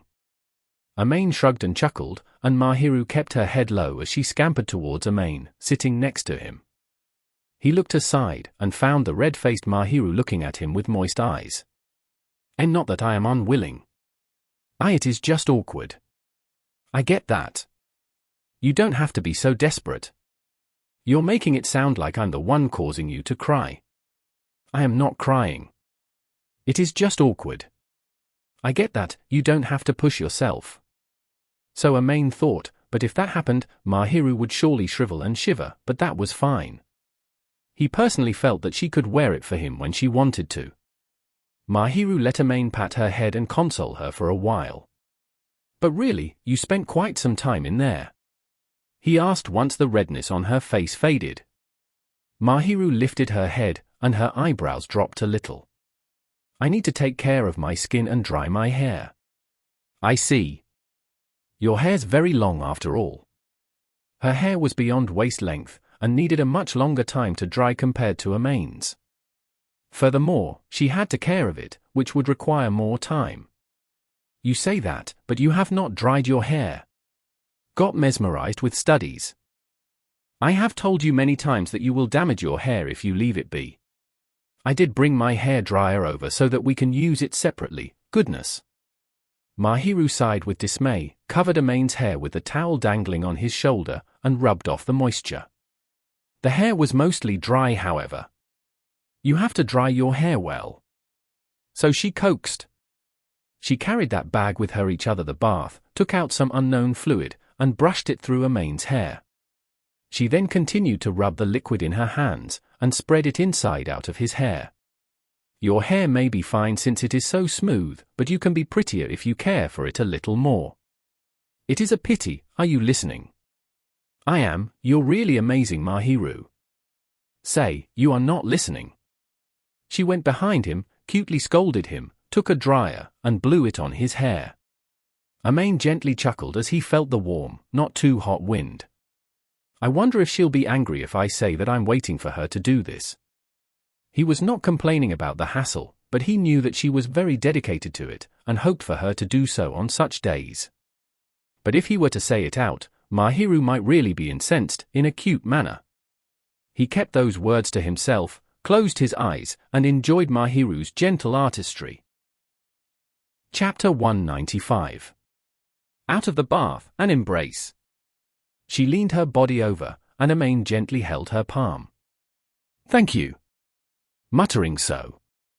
Amain merely touched the back of her hand gently, knowing that she was not tired, and was just fawning over him.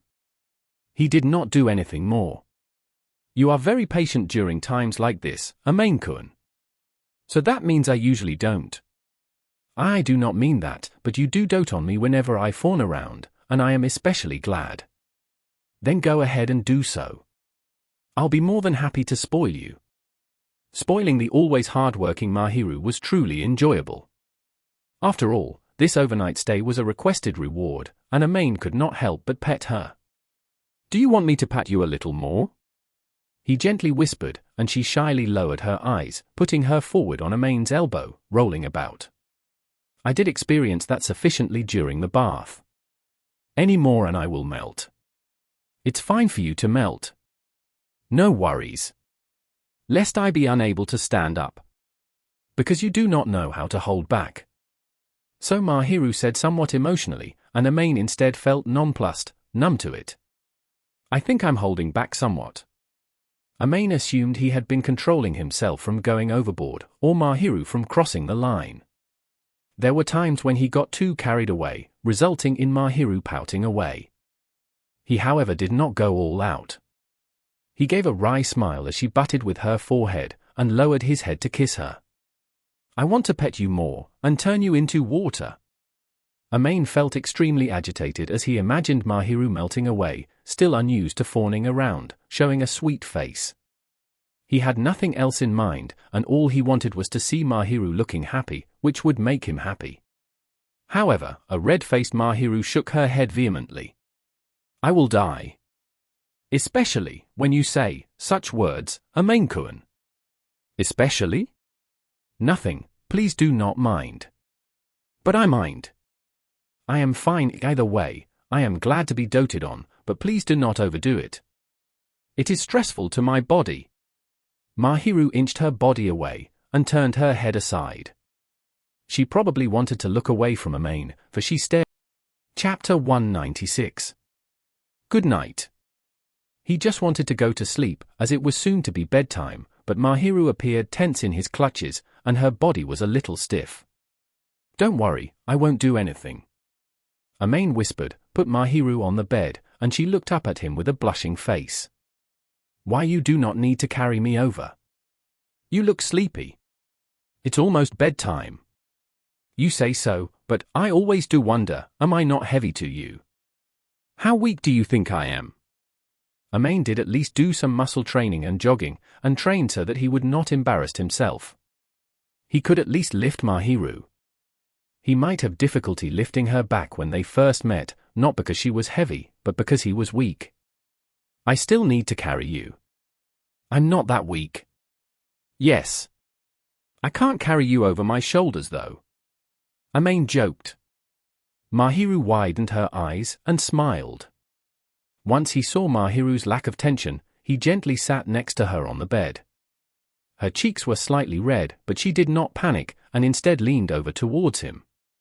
Amain knew it was her way of welcoming him, so he too showed a faint smile, and gently embraced her up front. Anyway, you're not nervous without Kumar-san. The teddy bear he gave Mahiru was not part of her belongings on this day. It seemed she cuddled it to sleep every day, but one had to wonder what made this day special, so he looked at the caramel-colored eyes, and they dropped bashfully. I do not need it, for I have you today, and you will be jealous. Yeah, I'll feel awkward if you're looking at something else even though you have me, so just look at me. Yes. But you aren't looking at me. Her eyes were fixated near Amain's throat, and she probably was not looking at him. She lifted her head once she heard that. The slightly reddened cheeks were reminiscent of a fresh fruit, and Amain had the urge to bite. He might infuriate her if he really did so, so he merely kept the thought to himself, and stared directly into the faltering caramel-colored eyes. How about a kiss? Mahiru might jolt in his clutches if he was too sudden, so he asked for her permission. The faint red intensified, and Mahiru's eyes wavered. However, she timidly nodded, probably having recalled their conversation at the living room. It seemed she did not dislike it to begin with. She closed her eyes, and entrusted everything to Amain. However, she was shivering a little, probably because she was not used to it.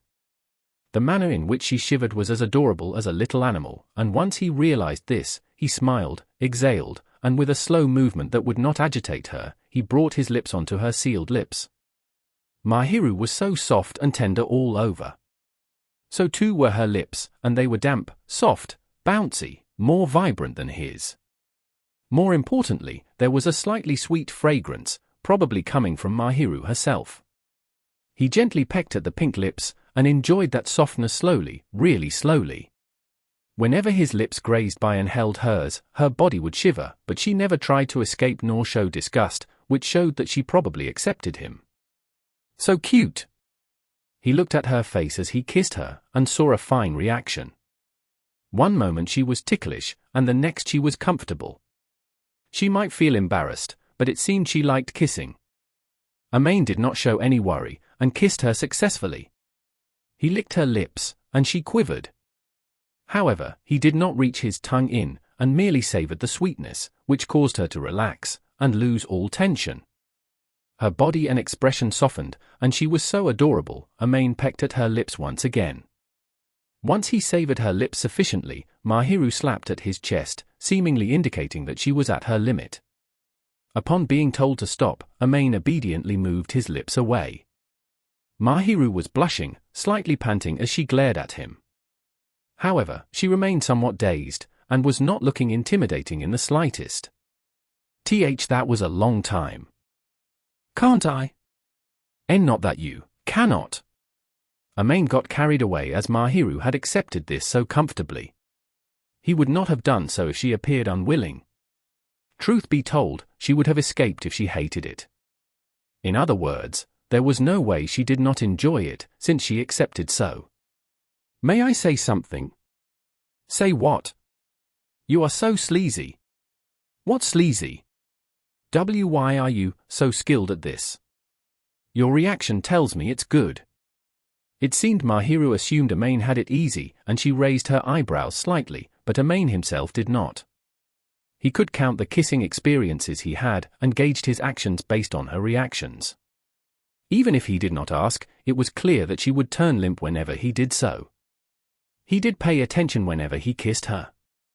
He wanted to indicate that he was paying attention to her when he kissed her, but she widened her eyes, and her face was red like fire. Were you watching me while kissing? Yeah. It's really, really, really getting cuter. I know you'll feel comfortable like this, and I'm glad. Mahiru started whacking at Maid's chest with some strength, probably due to the embarrassment of being observed. However, it did not hurt at all, and it seemed she was not being serious. Please do not say such a thing, fool. You don't feel good.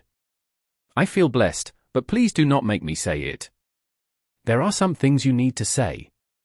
Why you are teasing me now? No, why I say. Oh. Maid could not tease her any more as she was hitting him vigorously.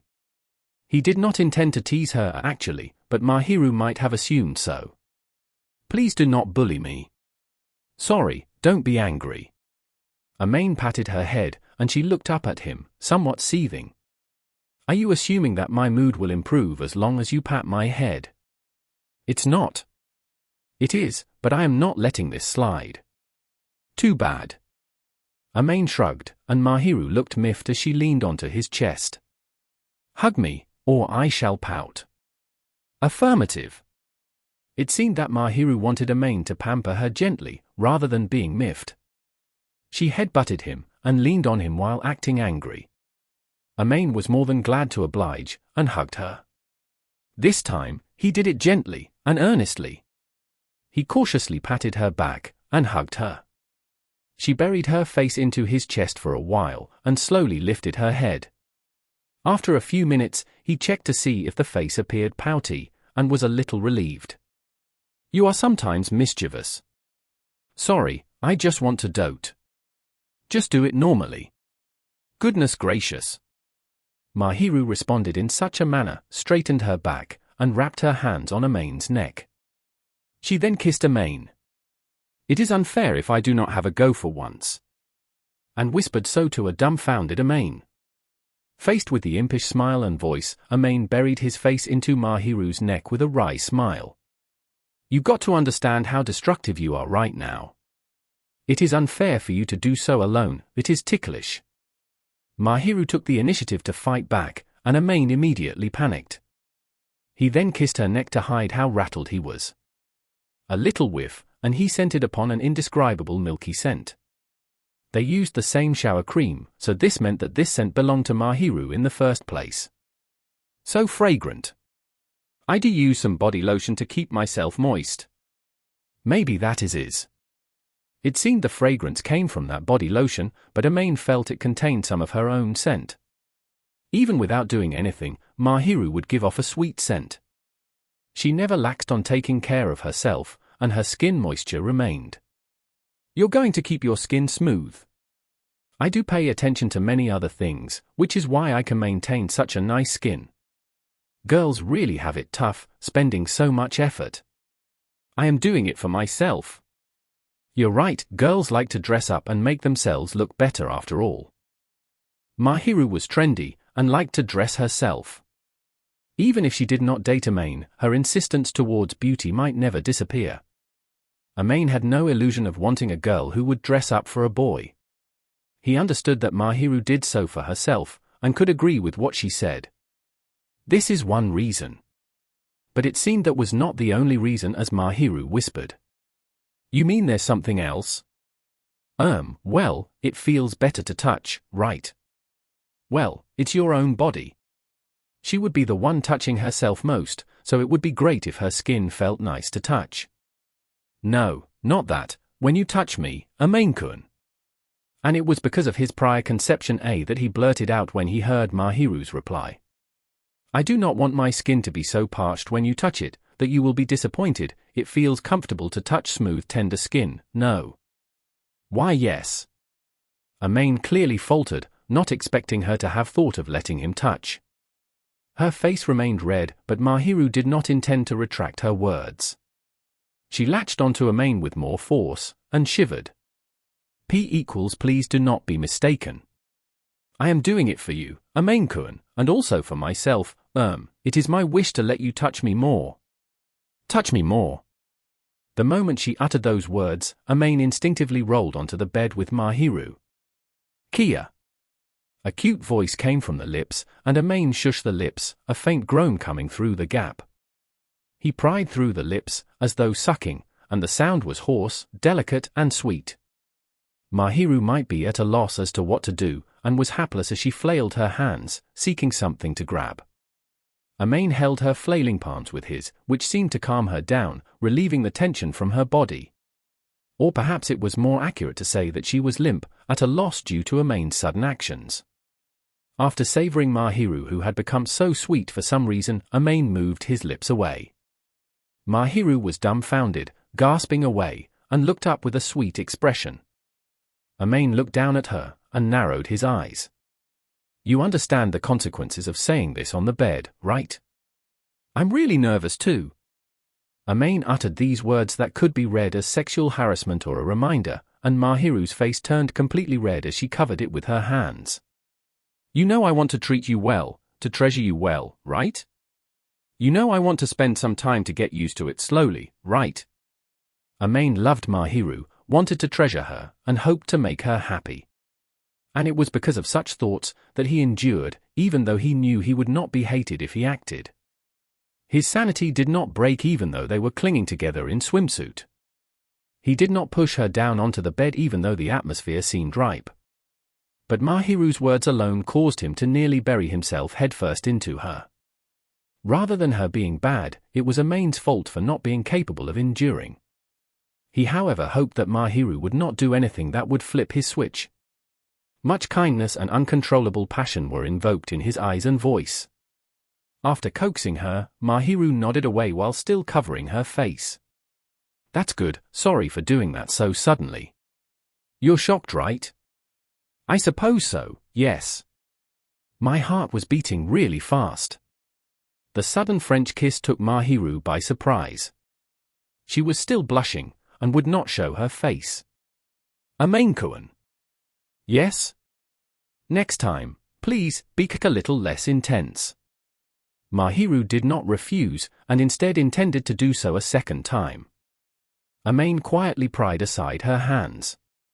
As expected, she was red like a ripe apple, and he silently put his lips onto her. He gently and carefully doted on Mahiru, as she wished. The previous one was an impulsive deep kiss, and this kiss was to comfort the shriveled Mahiru, one gently wrapped around her lips, filled with much affection, melting her more than before. He slowly moved his lips away, looked down, and Mahiru glared at him with teary eyes, her face still limp as she gasped away. I did not say now. I want it now. That's not good. You may, but you warned me just now. I did. Goodness. Barker. So she pouted, but Amain knew she was hiding her embarrassment, so he chuckled and laid down next to Mahiru. He took the remote control by the pillow, switched off the lights, and clung onto her.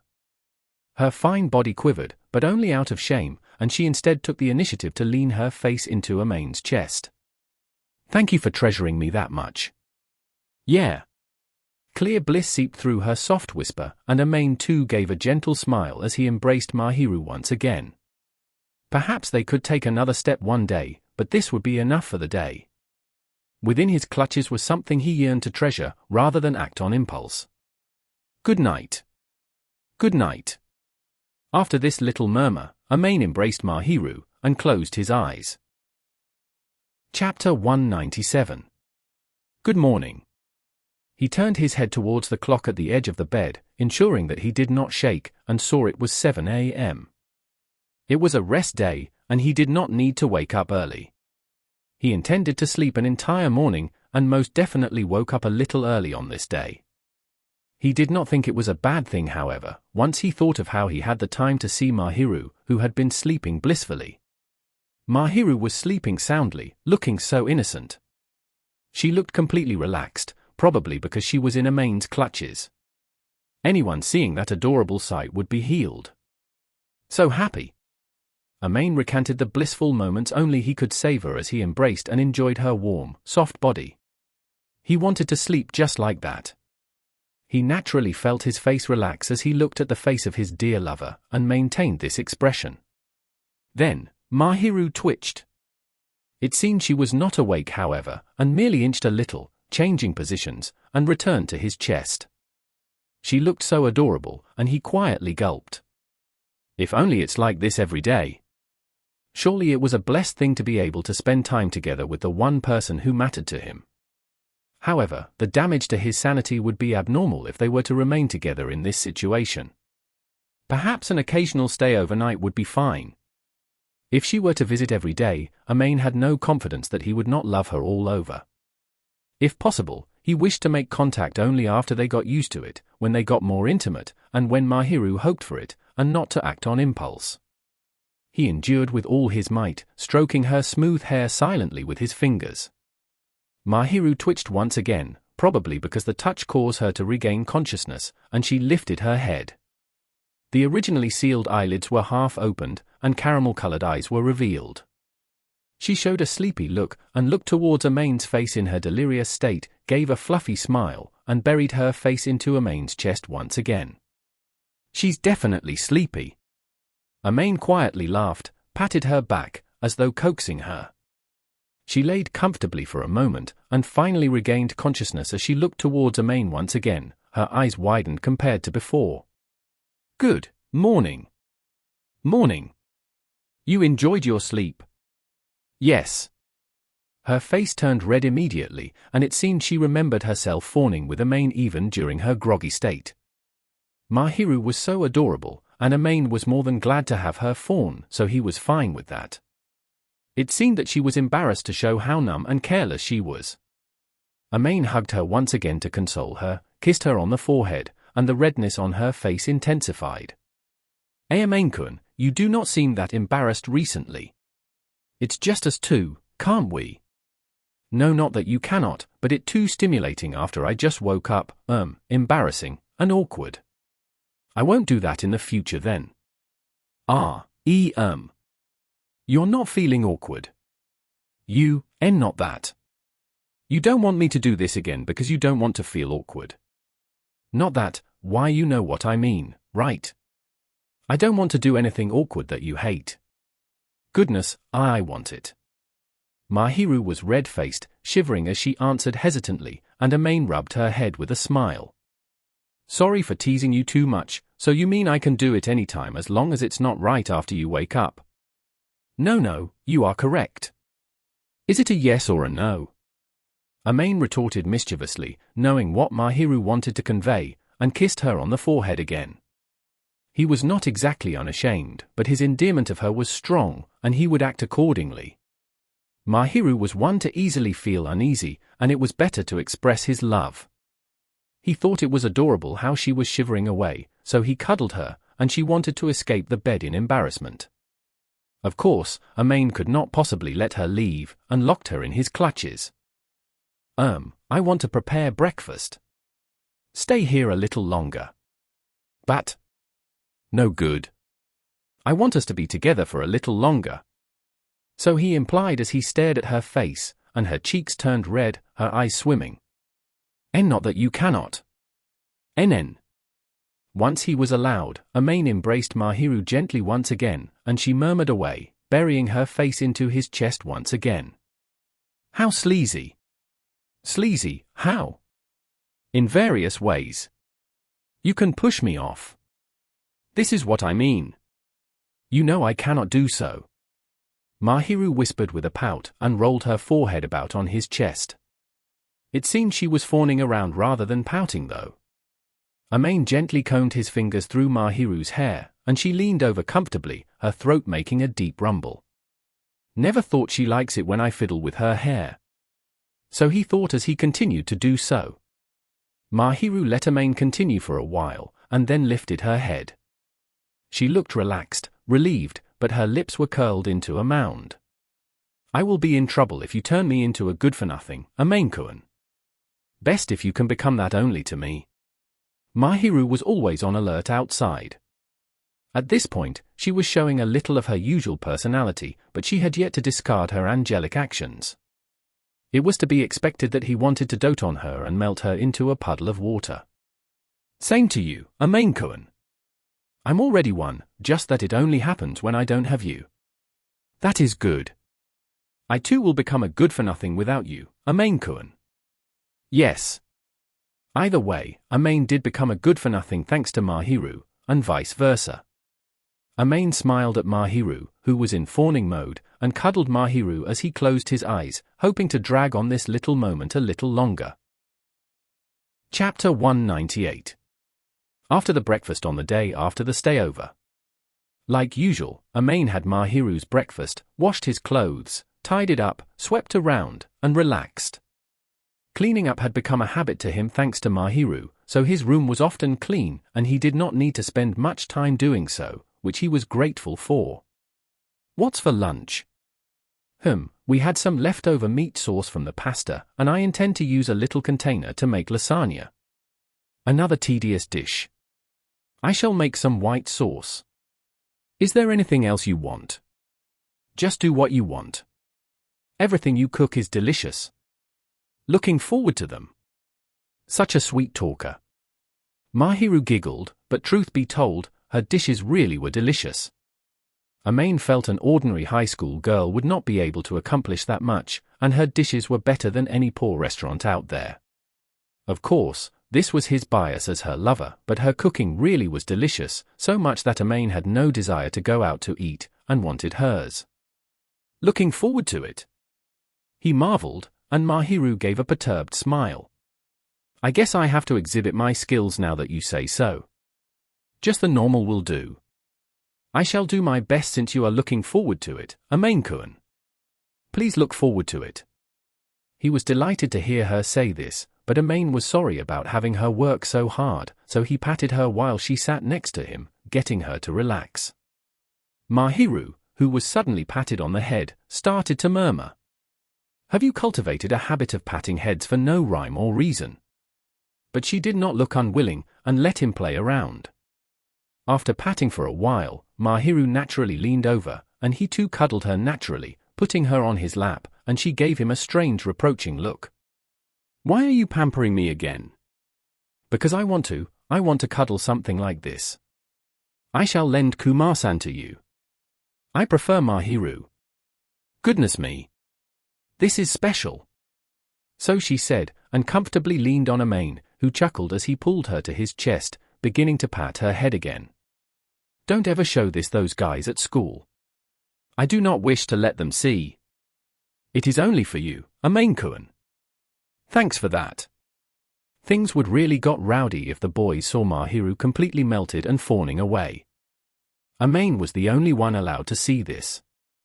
Mahiru would never go to them, even if they did see it, but he would be peeved about them imagining her acting like that, so he had no plans to show. Speaking of which, everyone knows that I'm your boyfriend, but there are some still trying to woo you. They are asking if I was threatened, wondering what kind of person you are. Those that don't understand me will think that I'm unimpressive. I will be angry if you say this again. That's what they say. I'm working hard to stay by your side so that they won't say anything. I have confidence. That is good. Just as Maid patted Mahiru on the head, so Mahiru repaid the favor. I wish to spoil you too. Such was the attitude she showed, and Maid showed a wry smile as he let Mahiru pat his head on his lap. Chapter 199. Natural order of things for the two. Her face was flushed once she realized that she took a bold position. Maid found her adorable, and was comforted by her. Truth be told, she was not exactly on both his legs, just one, but the posture and distance had her increasingly embarrassed. Once he saw Mahiru take on his shame and panic, he felt a little relaxed. You could have told me to stop. No, I just accidentally, you're fawning so hard over me, there's no way I can tell you to stop. You should have reminded me at least. Don't put me in a spot. Maid's heart was really beating wildly as he enjoyed her embrace, so he too was powerless. However, he really should be not saying this to him. Mahiru frowned a little once she saw Maid play dumb, but she was the one riding on his lap, so she could not say much. Goodness. I am unwittingly doing something so bold because I love you. Please limit yourself. Be careful. Those words are dangerous enough. I cannot help it. You know the extent of my feelings for you. Well, yes, it's a little embarrassing hearing you repeat how much you like me. In a certain sense, these words caused him more shame than the posture just now. Maid thoroughly understood that Mahiru would instinctively do something very bold, but pinpointing this fact caused him an unspeakable sense of shame. Mahiru too blushed as she gently hit Maid. It seemed both sides got hurt. You are not doubting my intentions, are you, Maid-kun? Of course. I know I'm the only one next to you, and you'll only care about me. Maid was confident about this one point. It was likely that Mahiru would not care for anyone other than him. Such was her personality, and Maid was confident that she was fond of him and even planned to pledge her future to him. She would always treasure him unless he did anything to annoy her, and she would continue to accompany him. He said it so confidently, and Mahiru's face got redder. She headbutted him. That's a violent way of hiding your shame, Maid chuckled as he let her be. Truth be told, he too found it embarrassing, but Mahiru's actions allowed him to disguise his mood. Good that you know. Mahiru stopped headbutting, and leaned her forehead on his elbow as she grumbled. Of course. Maid too answered as he gently held the quietened Mahiru by her hand. Chapter 200. About the cultural festival event. Maid school had a heavy focus on this event that required the participation of all students, and thus each class was given an ample budget, and there were exciting events every year. So let's decide what our class will be doing. Of course, all the students would decide what their class would do. The atmosphere certainly was lively. Standing at the podium excitedly was Itsuki. He, who loved such festivals, would obviously volunteer to be part the festival committee, but one had to be amused by how he actually got chosen.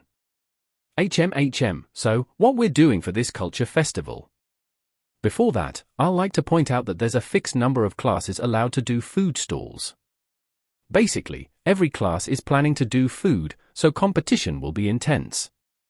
We better get ready for it. Of course, there was a fixed number of food stalls to be allowed.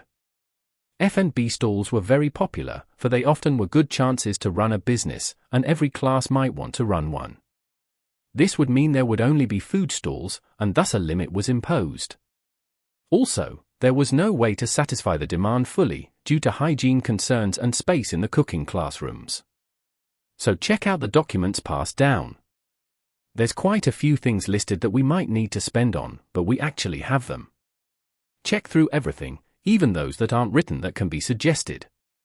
Anyway, let's suggest stuff that can be done under this budget. If there's anything to suggest, let's raise hands and speak up.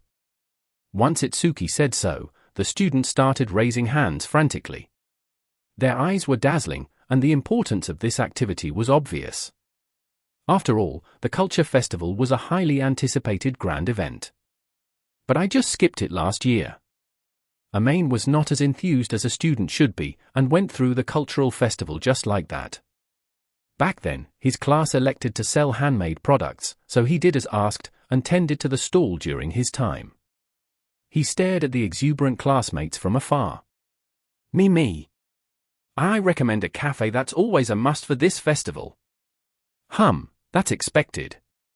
Just an ordinary cafe. How about a maid cafe? Think about it, Shiina-san's in this class, it'll definitely suit us. The voices started to trail off at the end as they all looked towards Mahiru. Maid was a little peeved, but not to the point where he wanted to say something. I wonder if you guys considered the budget, but that's the enthusiasm I want. Let's add it to the list then. The boys got active at the idea of Mahiru in a maid outfit. Maid gave them a dumbfounded look and then met Itsuki in the eyes. The latter answered back with a "is this fine" stare, and Maid looked unwilling. He did have issues, at the very least. Mahiru usually stood out and was often the center of attention. Her cuteness had risen to another level recently, and her in a maid outfit would surely garner crowds, which she would have trouble dealing with. On the other hand, this would guarantee sales. Mahiru's existence was a sufficient advert, and the boys would surely swarm in just to have a look. As for the person herself, she showed an awkward, unspeakable smile once she was talked about. It was to be expected, for it was not a comfortable feeling to be taken as the center of attention. It was merely a suggestion, however, and a courtesy to not nitpick at it. Maid would refuse if Mahiru really disliked it. A maid cafe is really more male-oriented, but we have to consider the budget before that. Alright, next. Itsuki led the class further, and everyone suggested a haunted house, curry and udon, stalls that sold the usual stuff for a cultural festival. The blackboard was gradually filled with white words. But everyone's, or rather, the boys' interest seemed to be on the maid cafe, for there were some hushed chatter.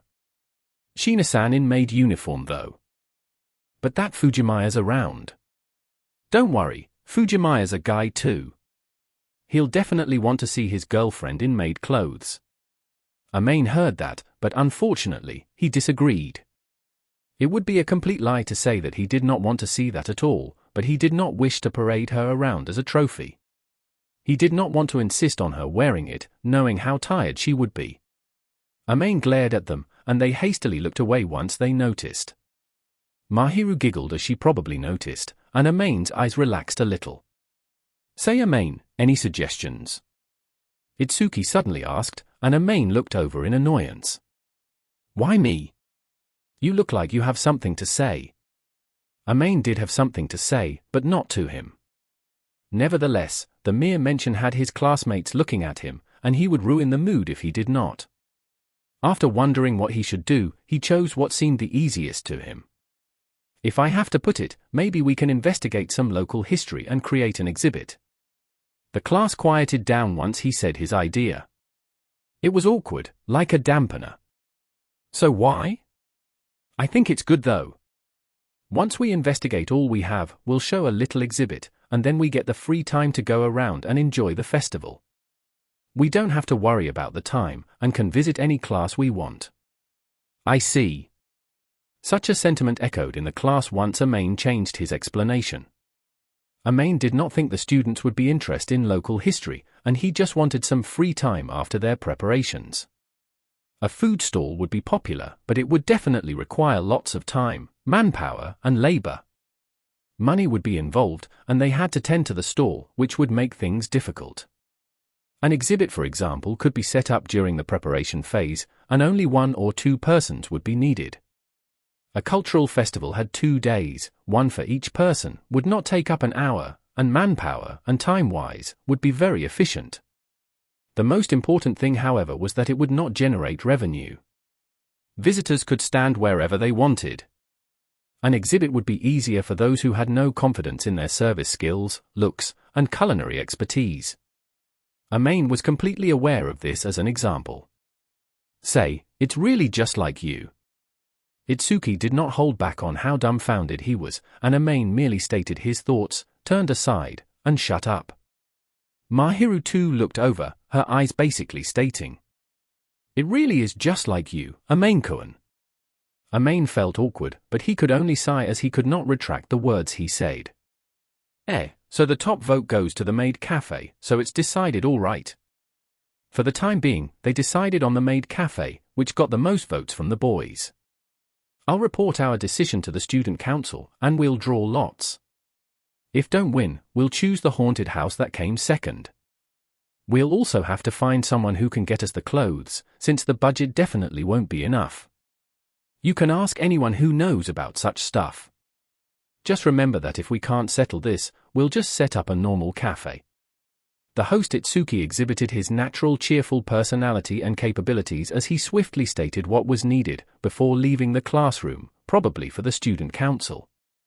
The mood in the classroom seemed upbeat, buzzing. Amain sighed as he had a hand under his chin, and then he noticed Mahiru approaching me. What about you? You say, but we've decided. Not like we got a choice here. Mahiru showed a wry smile, and Amain felt angsty even though they had no choice. Remember to voice your unhappiness if you don't want it. Not that I am unwilling, but Amain-kun, you dislike maid uniforms. Not exactly like or dislike, and I think it'll suit you. The apron already does. I see, I shall do my best. You don't have to force yourself. I shall wear it to make you happy, Amain-kun. Mahiru then showed a beautiful smile. The boys behind started giving victory poses behind, and Amain made sure not to give a numb smile. Chapter 201. Little Dissatisfaction.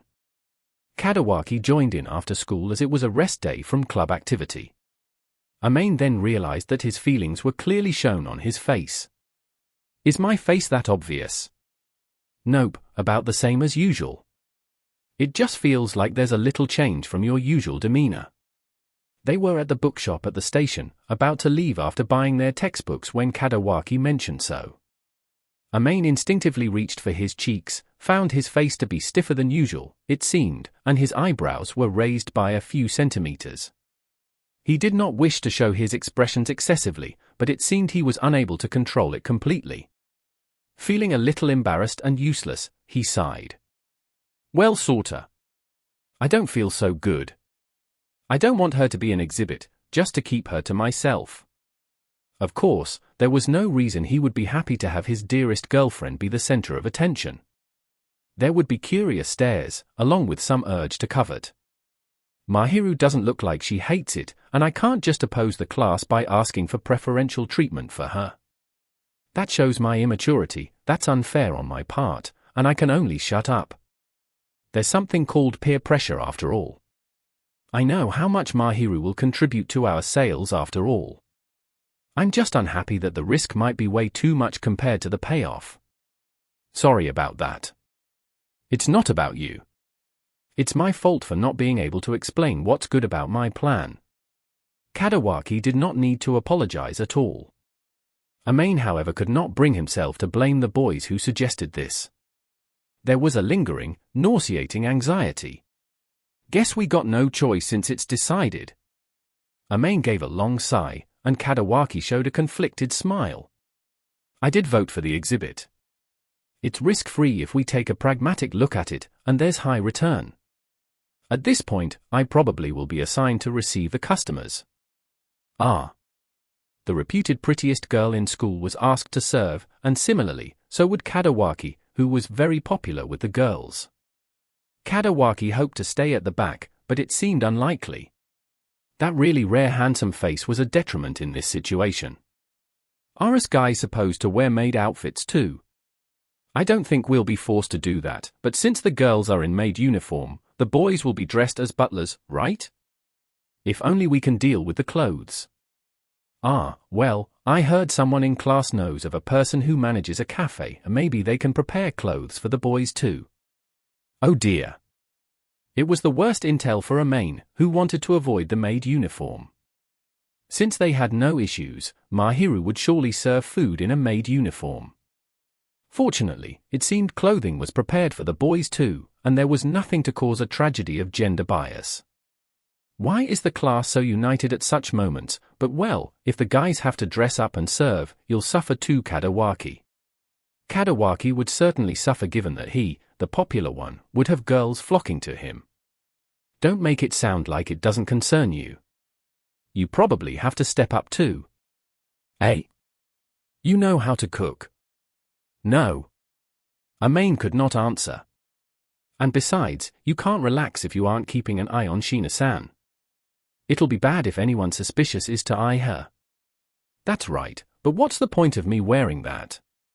It would be convenient for him to serve, in order to keep an eye out for anyone suspicious near Mahiru. He did not mind the shame since Mahiru too would be dressing up, but he felt it was pointless to dress up as a butler. It'll be significant to Shiina-san. She'll be happy. Yeah. And also, lots of people are keeping an eye on you after you changed your image. Wait, I never heard of that. Well, you just care about Shiina-san after all. Maid felt awkward once this was pointed out. It was true that he focused his attention on Mahiru, and never noticed the looks from the other girls.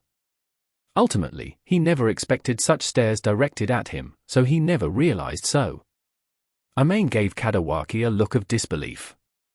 You never noticed? And the latter shrugged, showing that he was not lying. You should notice the stares around you once in a while, Maid.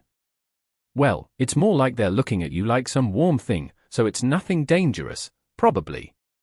That's annoying too. Just give up already. It's your fault for being flirty. We're not being that obvious. Aha! Kadawaki giggled, clearly not believing Maid in the slightest, and the latter's face twitched. It's a good thing though, better than a hassle, you know? I don't want to see it end up like what happened to Shirakawa-san. That love rival thing. Kadawaki's voice was a little heavy, and Maid too frowned. He never mentioned so to Itsuki, but Maid did consider the former as a close friend. It was said that there were lots of hardships and turmoil before Itsuki dated Chitose, resulting in this relationship. It was hard to imagine that when she first met Itsuki, Chitose was so aloof, blunt, and callous. She was a standout as a track club member, but she had a dispute against a senior because of Itsuki, and was forced to leave. One could understand, even unwillingly, that the senior jealous of her might have caused her trouble. The senior was jealous that the boy was wooing a girl, and the girl treated the boy coldly. That senior probably escalated matters further, and one could understand her actions, even though they were not justified. Yeah. There was a conflict, and she gave up on track. I really hate those who just find fault like that, just relieved that you two are acknowledged as a couple. Kadawaki probably was worried of Maid and Mahiru's relationship as he had witnessed such an unpleasant situation. Oh. You two better be all lovey-dovey during the cultural festival. Don't let her be taken away. I don't intend to. Ha ha ha, are you kidding me? Who's kidding? Maid frowned at Kadawaki, who looked relieved as he laughed in bemusement. Maid snorted, and left the matter at that. Chapter 202. Cute Stubbornness. Maid returned home, went to change, and returned to the living room. Mahiru was home, smiling as she slapped at her thighs. A nonplussed Maid instinctively stared at Mahiru's face, and she continued to slap her thigh again, with a gentle smile. It seemed she was implying for Maid to head over to her, but he could not sit on her, the reverse would have been understandable at least. Maid gave her a perturbed look, and her smile became a wry one. You appear to be in a foul mood. It seemed Mahiru had realized it. Since Kadawaki could, surely Mahiru too could. Maid did not want her to know. Whenever she saw through him, he would scratch his cheek awkwardly, and as expected, Mahiru giggled away. I expected that you would not refuse, Maid-kun, but you are really unwilling. Am I correct? Well, you are. That is why I am going to cheer you up. You sure you can say it directly to me? Foo-foo, you dislike it. You know the answer. Who taught you that? You. Maid was speechless to hear that, and could only twitch his lips slightly. Mahiru giggled, and slapped her thigh once again. Tempted by the soft thighs beneath the poised-looking burgundy skirt, Maid sat down hesitantly, a little distant from Mahiru, laid down horizontally, and placed his head on it. He looked up at Mahiru, who smiled down at him. The fine white fingers slipped through the black hair. "Are you unwilling for my sake?" "Sort of, but actually, I just don't want to show you off to others." "Jealous?" "Jealous or possessive, to put it bluntly. I don't really want this though." Maid knew he was just being childishly stubborn, and felt a little embarrassed after expressing his thoughts. He then turned his face towards her tummy. Mahiru exhaled at the sight of that, and then seemingly giggled as she gently combed through the hair, seemingly consoling as she coaxed him. "I do not wish to dress up as a waitress either, but we have already decided." "Yes. And I already promised them beforehand." "Promised what?" "You will be the first to see me, Maid-kun." Maid unwittingly turned his face towards Mahiru. There was an impish bashfulness on her face. "You shall be the first to see me, Maid-kun, and there may be quite a few customers, masters, but there is only one customer for me." She stuttered hesitantly, probably being bashful at the very end, but she did say these words, and Maid's face turned hot. Nevertheless, he did not avert his eyes, and continued to look at Mahiru. She finally had enough, took the cushion by the side, and stuffed it onto his face. She did it gently, and did not affect his breathing, but clearly she intended to conceal his eyes. The looming dissatisfaction in his heart then dissipated, but then came another, one of embarrassment. Perhaps that was a feeling of endearment. "I'll endure then." "Yes." Mahiru continued to cover Maid's face with the cushion, to prevent him from looking, but he could imagine her expression. He chuckled, turned aside, and buried his face onto her tummy. Chapter 203. Size measurements and private chat between males. The excitement the boys showed back then had Maid grimacing. They were most likely looking forward to seeing Mahiru, Chitose, and the other pretty girls as waitresses. It was bad to changing the itinerary after it was decided, so Maid decided to go along with it, but for some reason, he started resisting when they discussed their sizes. "No, it doesn't suit me." "You won't know unless you try." "All right, just give up already. Let us measure our heights and shoulder widths, otherwise we can't borrow clothes." "Fujimaya, just give up. You've already given up Kadawaki. It's the expected result, more or less." The negotiator did say that the matter of borrowing clothes was almost resolved, and decided to start measuring the sizes of all students to ensure that they had enough clothing. Maid was designated as a waiter, and was peeved by it. It was a consideration by Itsuki to assign him in the same time slot as Mahiru, just in case, but Itsuki should have mentioned this beforehand. "But anyway, aren't you fatter than before?" "How rude." "I don't have fat, I'm just forced to live a proper life." "Ha ha, your wife really manages you well." "Stop it." Maid coldly retorted in shame as he was told that Mahiru was his wife, and Itsuki gave his usual mischievous smile. Not fat, just a little more muscle, right?" "That's possible.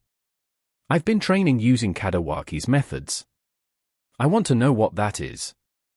Maid handed over to Kadawaki as Itsuki was suddenly interested, and then looked towards the other boys who were measuring themselves.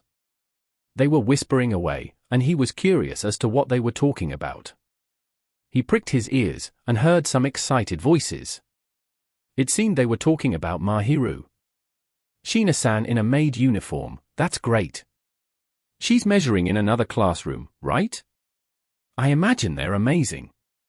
They're big after all. The contrast is so great, especially when she's always with Shirakawa. Itsuki will kill you if he hears that. Actually, he admits that they're small, that they can fit his hand. I'm just jealous that Fujimaya gets to keep Shiina-san to himself. You guys are giving my girlfriend strange looks, and Itsuki's going to suffer, not the guy saying that." Maid quietly retorted as he gave him a completely flabbergasted look. "Keep your voices down. I heard that. You've been listening, Fujimaya." Maid hoped that they did not fantasize about his girlfriend's body proportions, but it would be childish of him to get angry over it, so he endured. Either way, no matter how they fantasized, only he had the chance to personally witness, and that was why he was very calm about it. Itsuki gave a wry smile, probably because he did overhear this conversation. It would be bad to let Chitose hear it, and since he had no intention of disclosing it openly, it probably was just some private chatter. But seriously, what else can we do? That's the angel. She always hides them under her blazer or vest, so, Ori Fujimaya, how are they like anyway? Such an indecent conversation arose as there were only boys present. Maid withheld the urge to frown as he met their expectant looks, and shrugged. What else? It's as you see. Don't try to pull a fast on. What do you want me to say? Like, are they apples, melons, or anything? The same fruit can vary in sizes. You're being difficult. You're the one making it difficult for me. Why do I have to tell others what my girlfriend's sizes are? In any case, Maid did not know. Actually, Maid did know of her bust size, due to an accident back at his hometown when he saw her laundry. However, he could not say it. And besides, what could he do about it? His classmates were being so aggressive, and he faltered a little. They continued to loom passionately. Maid gave a pleading look towards Itsuki, who shrugged, and seemed to have no intention to help. Anyway, I don't know. Stop lying. Who's lying? Actually, Maid really isn't lying. Left with no choice, Itsuki gave a helping hand, and giggled in the face of the looming boys and Maid. Because Maid never did anything to Shiina-san even though they spent a night together. There's no way he'll know. The whole classroom went silent once Itsuki said this. I'm wondering if you're a guy, Maid. That's why you aren't interested in those gravure magazines. Like hell it is. Hey Itsuki, don't make it sound that way. I'm just respecting Mahiru's wishes.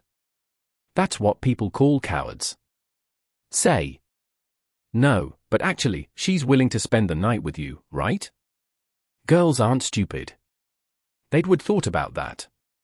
But well, they're more of an innocent, pure couple that's a rarity these days, and they think such things are too early. Just watch these fluffy creatures by the sidelines, you know? Don't talk too much. Hey Itsuki, whose side are you on?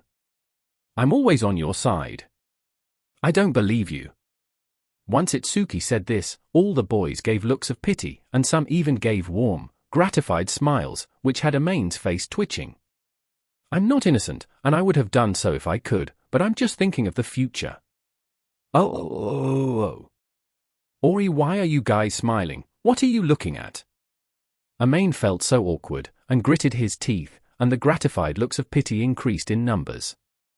He had enough, and for the time being, threw the measuring tape at the culprit Itsuki. Maid-kun, the boys are giving us really warm looks. Do you know why? Nope. The girls too were done measuring, regrouped with the boys, who gave Mahiru strange stares. She was intrigued by them, and quietly asked Maid.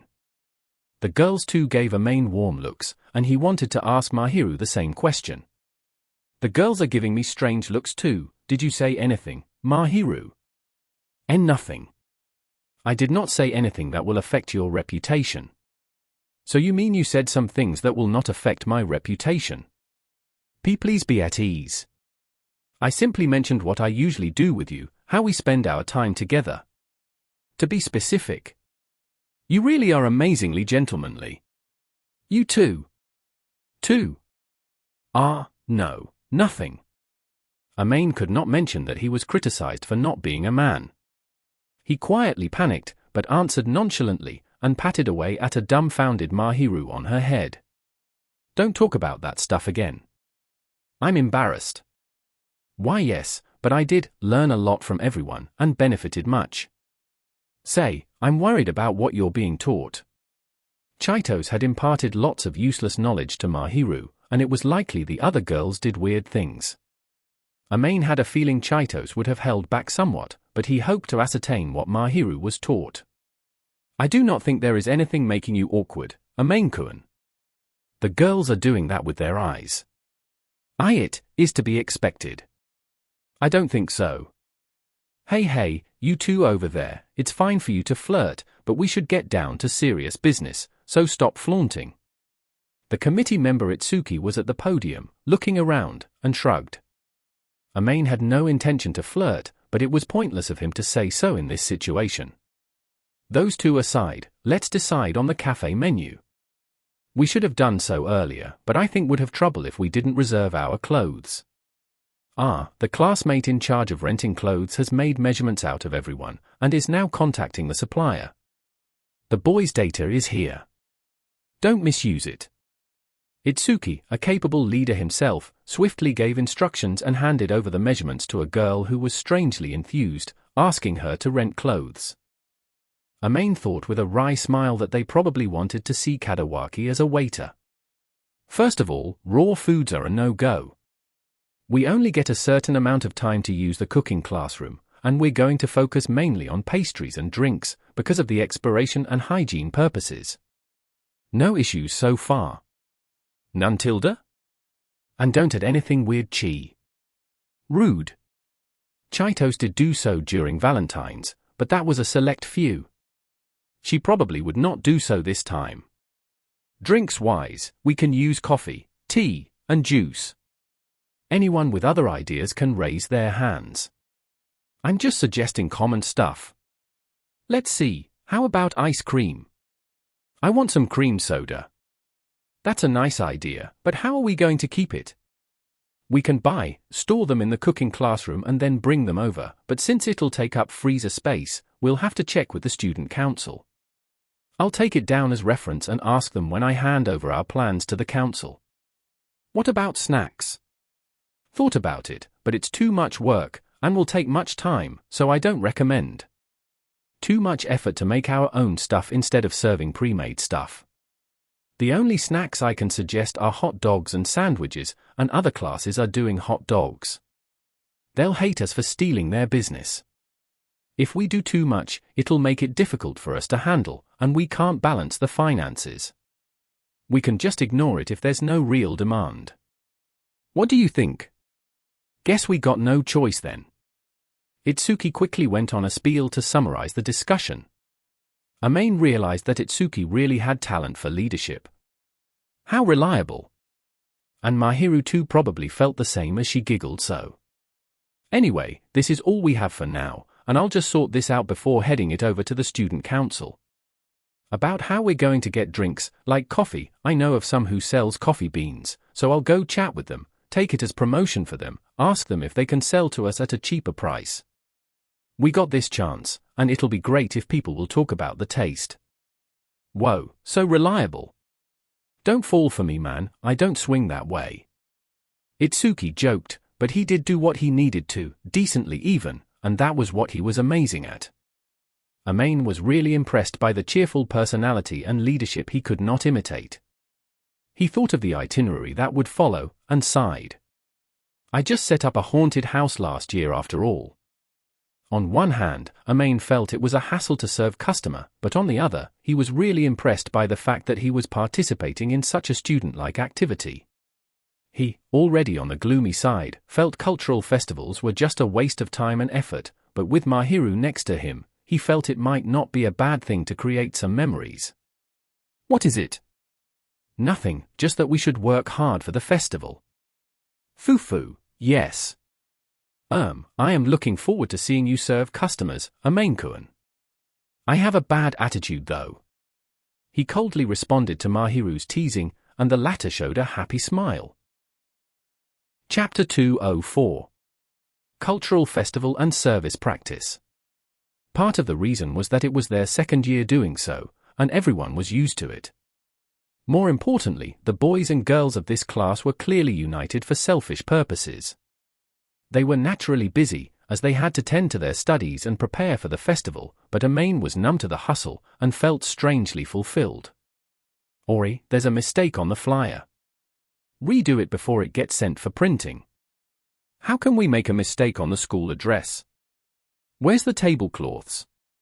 I heard they're bought but I can't find them. Our profits will drop if we buy it at usual price.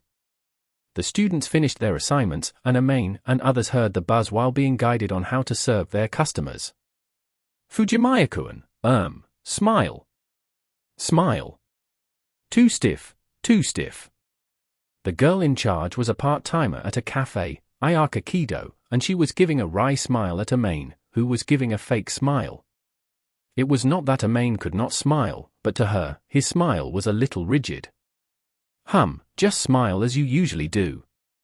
A forced smile makes it stiff and unnatural. Relax a little more. But that's how I am since I'll be serving customers. Just think of the customers as potatoes. Potatoes. Maid-kun, you can assume them as eggs. Mahiru, who too was being guided, quipped jokingly. She understood that Maid liked eggs, given their interactions over the past year or so, but Maid did not want to smile at customers like they were egg dishes, and it did not matter to him. This isn't the problem. So Maid thought, but he deliberately chose not to retort since Mahiru looked so happy and scratched his cheek. Anyway, many people say that it's better for you not to force a smile, make it normal. Try and get him to relax. Who said I look better when I look natural? The girls in our class? I heard that's the feeling they get whenever they see you with Shiina-san. I don't feel comfortable to be seen. You're not flexing. I'm not. How's that deliberate? Maid glared at Itsuki, who stared back dumbfounded with a. This guy has no self-awareness. Implication. Shut up. Maid retorted. Mahiru blushed a little, and showed a faint smile. She gave him a comforting, bashful look, and her face was a little redder, so it seemed she had some self-awareness. To be precise, she might have finally noticed it, given her personality. The other girls led by Kido started nodding away. I think you're most relaxed when you're with Shiina-san, Fujimaya-kun. What's that about? Well, the aura or sort. Sometimes it feels like that. Maid was clueless, but it seemed Mahiru had some inkling as she tried to hide her own shame. Her eyes contained some shame, and along with some uneasiness. Kido noticed it, and started laughing, waving her hands to deny it. Don't worry Shiina-san, I have a boyfriend. I'm not interested in stealing someone else's. This is not what I am worried about. You don't have to hide it. You're worried that your boyfriend is attracting attention, right? I'm more interested in muscular ones though, and Fujimaya-kun is too skinny for me to consider. You're making it sound like I'm a bean sprout. Maid assumed that he had gained some muscle mass, so that too skinny left him in some despair. Itsuki had once boasted that Maid had more muscles, but it might be hyperbole compared to how the latter was once like. Maid-kun is not a bean sprout. His skin is a little white, but once he removes his clothes, he does have some muscle. Oh, so he looks amazing when he strips? You're making it sound wrong. Don't say anything that they'll misunderstand, Mahiru. But they are sturdy. All right now, you'll be the one embarrassed later. Maid hoped that she would realize that whatever she said would have implications, that she had seen and touched his body. In fact, they merely clung onto each other in swimsuits, and it was nothing indecent per se, but it would not be strange for these words to be understood as something else. Mahiru did mention that Maid was gentlemanly, and everyone probably knew that they did not do it. Mahiru quieted down once Maid said so. Feeling relieved, Maid looked around, and there were warm stares around. TCH. He clicked his tongue, mainly at Itsuki. Hey, why are you giving me that look? Your smile annoys me. You're pushing too much blame onto me. All right, stop flirting and start practicing. Maid left his issues aside and clicked his tongue at Itsuki again as the latter prompted him once again. He then gave Kido a displeased look, and Kido laughed. I know you two are really close, don't worry. Just smile and serve the customers. Your gestures are gentlemanly anyway, so you should be fine as long as you follow what I taught you. I don't think I'm ever elegant. He did not think he was a brute, but he did not feel that he was elegant anyway. He was perplexed to hear her say this, but Mahiru smiled understandingly. I suppose it is because of your parents' influence, Amain-kun. They are very graceful. I can't call Mom that, but she doesn't do anything to cause discomfort. So you spent time with Fujimaya-kun's family, Shiina-san. Kido-san. Sorry. Amain frowned at a giggling Kido, which caused her more amusement. Thus, he and Mahiru ended up basked in the warm smiles of many the entire time. Chapter 205. Trying clothes. These are the delivered clothes. Please wait a moment, I'll distribute them one by one. There's further instructions once you get your clothes, so please wait tilde. Kido smiled as she distributed the clothes to her classmates. Once she looked towards Amain. Here. She beamed as she went over to Amain and handed the clothes to him. Ah, Fujimaya-kun, there's a classroom for you to change clothes in. Do go there alone later. Why alone?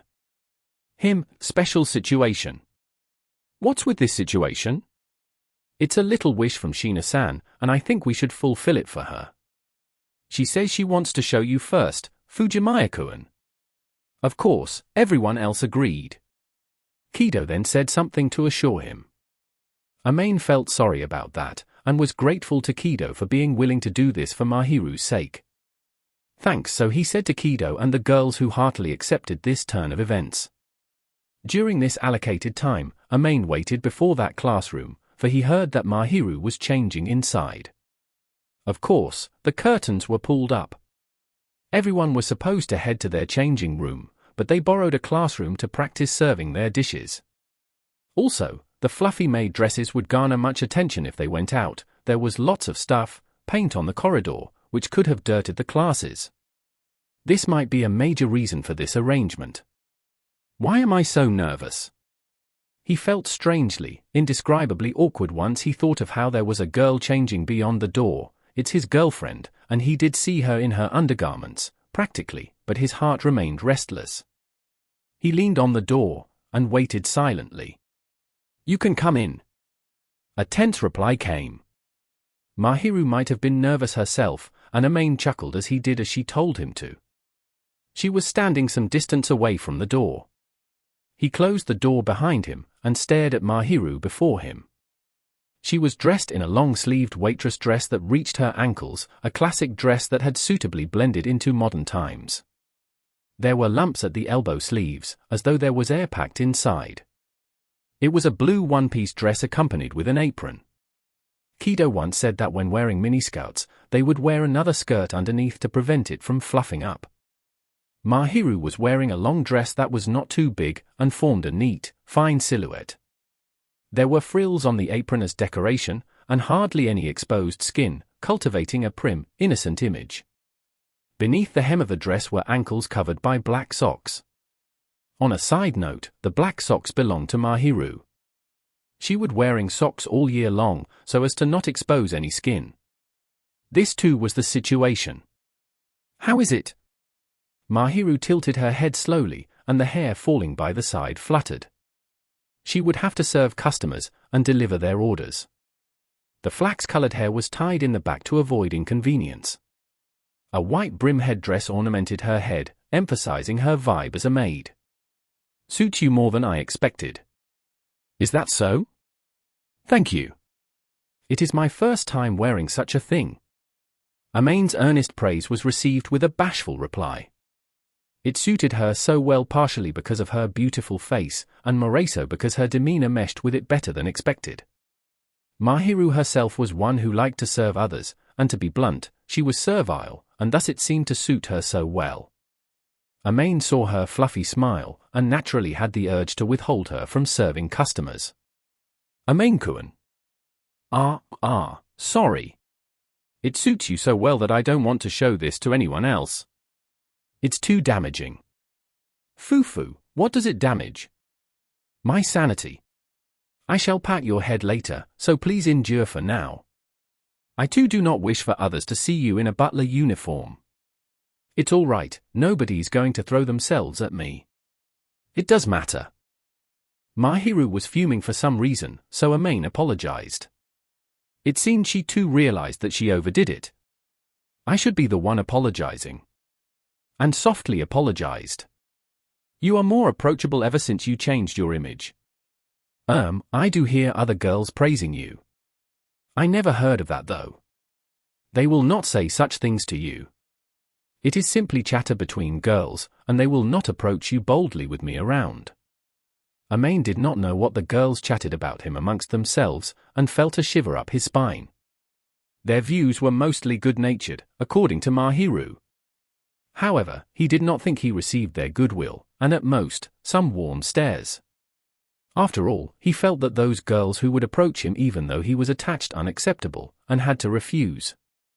He did not recall meeting such a girl, and was numb at Mahiru's words. It seemed Mahiru was aware that Maid only heard half her words, for she pursed her lips cutely. I say, females will be more honest amongst themselves, you know? How is the relationship like? How is his personality like? What are the experiences? And so on.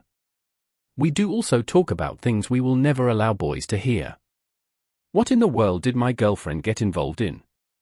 This is girls' talk. There is no fluff, and it is all earnest talk. They do say that you are outstanding, Maid-kun, so I am starting to worry. Mahiru's hesitant look resembled an adorable maid, which riled a sense of guilt within Maid, along with a little sadism. So, what did they say? They did say that you are gentlemanly, and that you are not used to dealing with girls, which they are fond of. I don't think they're praising me. And that you won't fall for anyone else once you have someone. It was expected of him to only care for the one he loved. It would be rude to woo other girls while he was still dating, and also dishonest. Maid did not date Mahiru half-heartedly like that. The Fujimayas were often said to be devoted, Yule of love, and truth be told, Maid had no intention of caring about anyone other than Mahiru. You're the same, right? Will you cast aside glances at other guys? Of course not. There's nothing to worry about you then, you're my only one, and I'll only care about you. That aside, I don't want others to give you coveting looks, and that's why I don't want others to see you in this get-up. They reverted back to their initial topic, and Mahiru frowned slightly, before rubbing her forehead onto his upper arm several times. Let us endure for now. Yeah. That aside, I want to keep you to myself. Same here. Maid gently patted Mahiru's back while she continued to rub her forehead onto him. She then lifted her head, and stared at him intently. I want to see you in Butler clothing sooner, Maid-kun. Time for the guy to borrow this place and show off. Just wait a while. Thanks to Itsuki, Chitose and Kido's goodwill, Maid got to see Mahiru in this state earlier. It was originally meant to be shown to everyone. Soon it would be the boys' turn to wear their rented clothes. Let's say this first though, it's nothing fancy. No, I am looking forward to it. Mahiru smiled, indicating that her words were not out of courtesy, but earnestness. Maid felt an indescribable tickle in his heart. Just wait, don't hope too much about it. And scratched his cheek. How about it? What do you mean, how about it? It suits her. The boys in charge of serving were done changing, and were all riled up as Maid had just seen Mahiru in maid uniform. Maid, upon being asked so, could only answer thusly. His classmates were obviously disappointed to hear his dull reaction. He stared at them dumbfoundedly. Say, I don't think that's all you're thinking right now, right? What else can I say? There's no way it doesn't suit her. Well yeah, it's Shiina-san after all. I want her service too. I want her to smile and say go Shujin-sama. I'm never letting her serve you guys. Miser, let us dream. Better to shatter the dreams that can never happen. Ouch. Over this period, Maid got along with the classmates who were laughing out loud, though a minority was really despondent, and they could joke along. He started to interact with the other boys. I'm so envious. There were some who would occasionally say so while patting him on the back, and he would respond in kind. Maid deliberately answered mercilessly as he casually interacted, wearing the clothes prepared for him. The boys were dressed in navy blue jackets that were close to black, slacks, dark grey waistcoats. It was a simple, lanky design that exuded elegance. He did not feel tight, and had no issues moving in it. He should be fine. It's amazing. Itsuki looks like a playboy butler, the comedic type commonly seen in manga. Hey, why roast me? Itsuki was done changing, and was teased by the other boys. Maid glanced aside, and as they had commented, the newly dressed butler looked cheerful, to put it nicely. To be blunt though, he looked frivolous. Yep, you look frivolous. You too, Maid. You though, oh, it's the serious look that can be Shiina-san. What nonsense are you saying? Maid would naturally dress well since it was for Mahiru to see. He combed some of his hair back, and looked more refreshing than usual. He did not want to do the all-back hair commonly seen in illustrations, but he would do this much without hesitation. He's serious, this guy's serious. He was so unenthusiastic before this, and now he's so motivated. I don't know why Shiina-san's looking forward to it, but I'll definitely get serious if I'm him. They're flirting. No, well, if your girlfriends are looking forward to it, you guys will be enthusiastic too, right? Stop it, Fujimaya, it's super effective against singles. Sorry. Don't apologize, man. It hurts. The classmate said so as they nonchalantly put Maid in a headlock. He took it silently this time, and shrugged at a smiling Itsuki, who was a little devastated to be called frivolous. Well, Chitose will be happy to see you like this, Itsuki. Yeah, and she'll go all. Ikan's so frivolous. Yep. Maid imagined Chitose answering so, though not maliciously, and quietly chuckled. Itsuki jabbed at Maid's flank, and the latter slapped the back in return. Speaking of which, I think Kadawaki's going to be the center of attention again. Not really. The girl said that the prince type, frivolous, aloof and shotas are all in demand. Kuju has it rough to be called a shota. Also, you're obviously the frivolous one. Kuju was forced to serve due to his looks. He was short compared to the other boys, and fit an archetype in a certain sense. He was often displeased to be called cute, more so this time it seemed. Maid glanced aside at Kuju, who looked displeased while having changed clothes. For good or bad, he was diminutive, had a baby face, and might satisfy a certain need. On a side note, his buddy Hiragi was in the back, the reason being that he was burlier than expected. He was sturdier than the other boys, and the decision was made that he should contribute as labor instead of serving customers. Damn you, Kazuyo, you traitor! Maid heard a curse from the cute baby face, but he chose to pretend not to hear it. Oh, it really suits you, Ick and Tilda. Frivolous though. The students in charge of serving were gathered in the classroom, and it was time for the reveal. As expected, Chitose leered away as she appraised him as frivolous. Itsuki too knew that he looked the part, and did not deny so, but he looked into the distance. Is it that ridiculous? He muttered so. It was to be expected though, since he was usually like this. Chitose too was to serve customers, and was dressed in a maid uniform. Perhaps there were two kinds, for she was not wearing the conservative dress Mahiru wore. It was one focused on cuteness and decorative purposes, one that was several centimeters above the knees. One could see the frills beneath the hem, and white knee socks on her long slender legs. The short size complemented the fluffy apron, giving the vibe of a modern maid. Anyway, how is it? Does it suit me? Of course, anything suits you, Chi. You say that, but you were rolling on the floor laughing when I wore Mahiru's clothes and showed you. Ah, that's a size. Ikan. Sorry. The frivolous, so-called, Itsuki too would be obedient in the face of his girlfriend. It was his fault for touching at her sore point, so Maid did not retort. Besides Chitose, there were a few other waitress girls in maid outfits. Maid chuckled in amazement at how they would be carrying out this event. Kido, in charge of hosting, was wearing the same uniform as Mahiru, and approached him with a smile. Ah, you look handsome when you put in the effort to dress up, Fujimaya-kun. Mahiru's looking forward to it. Fufu, such a good boyfriend. Shiina-san, your boyfriend's dressed like a butler now. Kido whisked Mahiru over with a hearty smile and wave, and Mahiru did not do so for some reason. He thought she was unwilling, but it did not seem to be the case since she was blushing and fidgeting. She's so nervous looking forward to it, I guess she's over-imagining it. Kido giggled, and returned to Mahiru. All right Shiina-san, it'll be a pity if you don't have a look up close. You two will be doing your shifts together, so you should get used to it. Itsuki and the others had arranged for Maid and Mahiru to be in the same shift.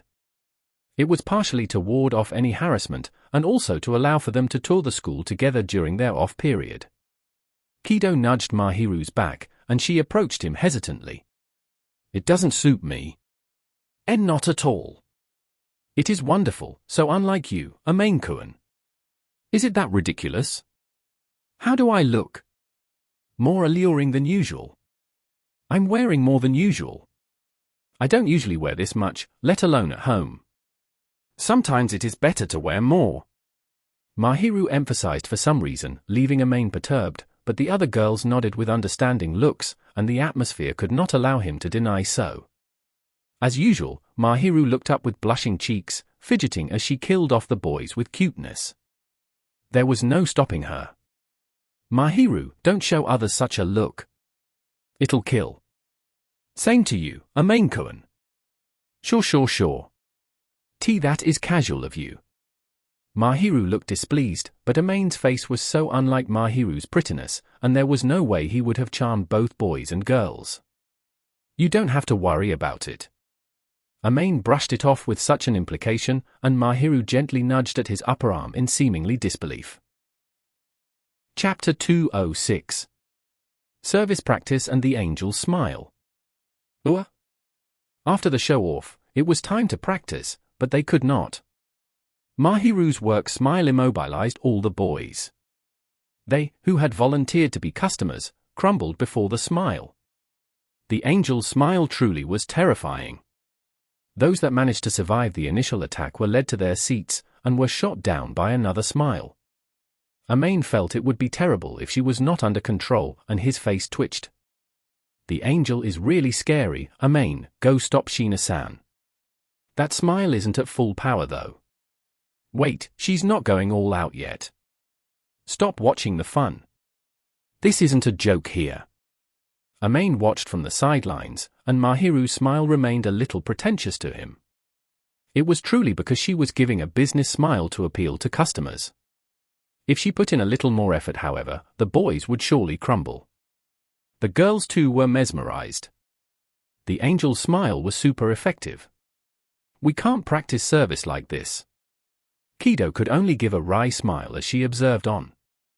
Maid was used to it, and might have underestimated the smiles probably because they were always together. Mahiru herself had a beauty and disposition that would mesmerize anyone, and he should have expected this beforehand. I think the serving part is fine, but we cannot cause our customers' heads to numb there. Sorry. No, this isn't your fault or Shiina-san. Kido said, and gave a 1,000-yard stare. Maid was really apologetic, but he was hapless. We should have ordered some cold drinks. Yeah, make it all cool and icy here. The classroom might be boiling thanks to Mahiru, and they decided to pay attention to the air conditioning. But seriously, it'll be troublesome if we don't control her. Yeah, the victims. No, it's partly because of the victims, but mostly because I'm annoyed. Kido gave Maid a dumbfounded look once she heard these true thoughts blurted out. I don't want my girlfriend to start smiling at other guys, even if it's a business smile. Look, I'm petty all right. Say, I thought you're rather matured. The sudden change of topic had Maid widening his eyes this time. Kido smiled, and looked up at him. I used to think you're more calm and poised, more adult-like compared to the other guys. To be honest, you seem a little inapproachable, but you're rather cute. Are you roasting me here? No, I'm just praising you. You seem to act your age now. Like, I get that you're a guy since you're acting all jealous, and you really like Shiina-san, so I'm relieved to see that. Yeah, anyway, it's good, I'm not falling for you. Don't worry. What's that at the end?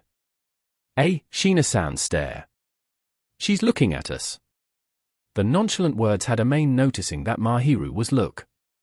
Mahiru was not giving a suspicious look, but rather a little displeasure. Maid felt that she probably was not doubting his fidelity.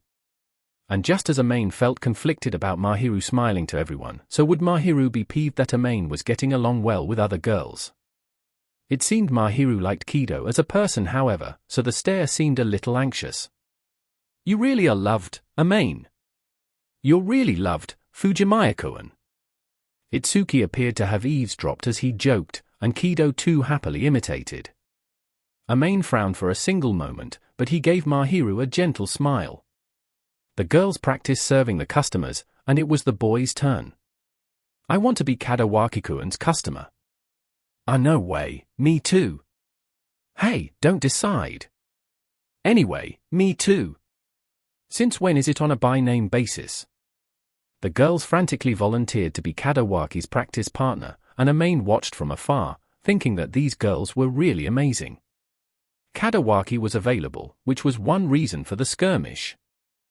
The highly popular Kadawaki seemed a little conflicted, and yet weary as he smiled away.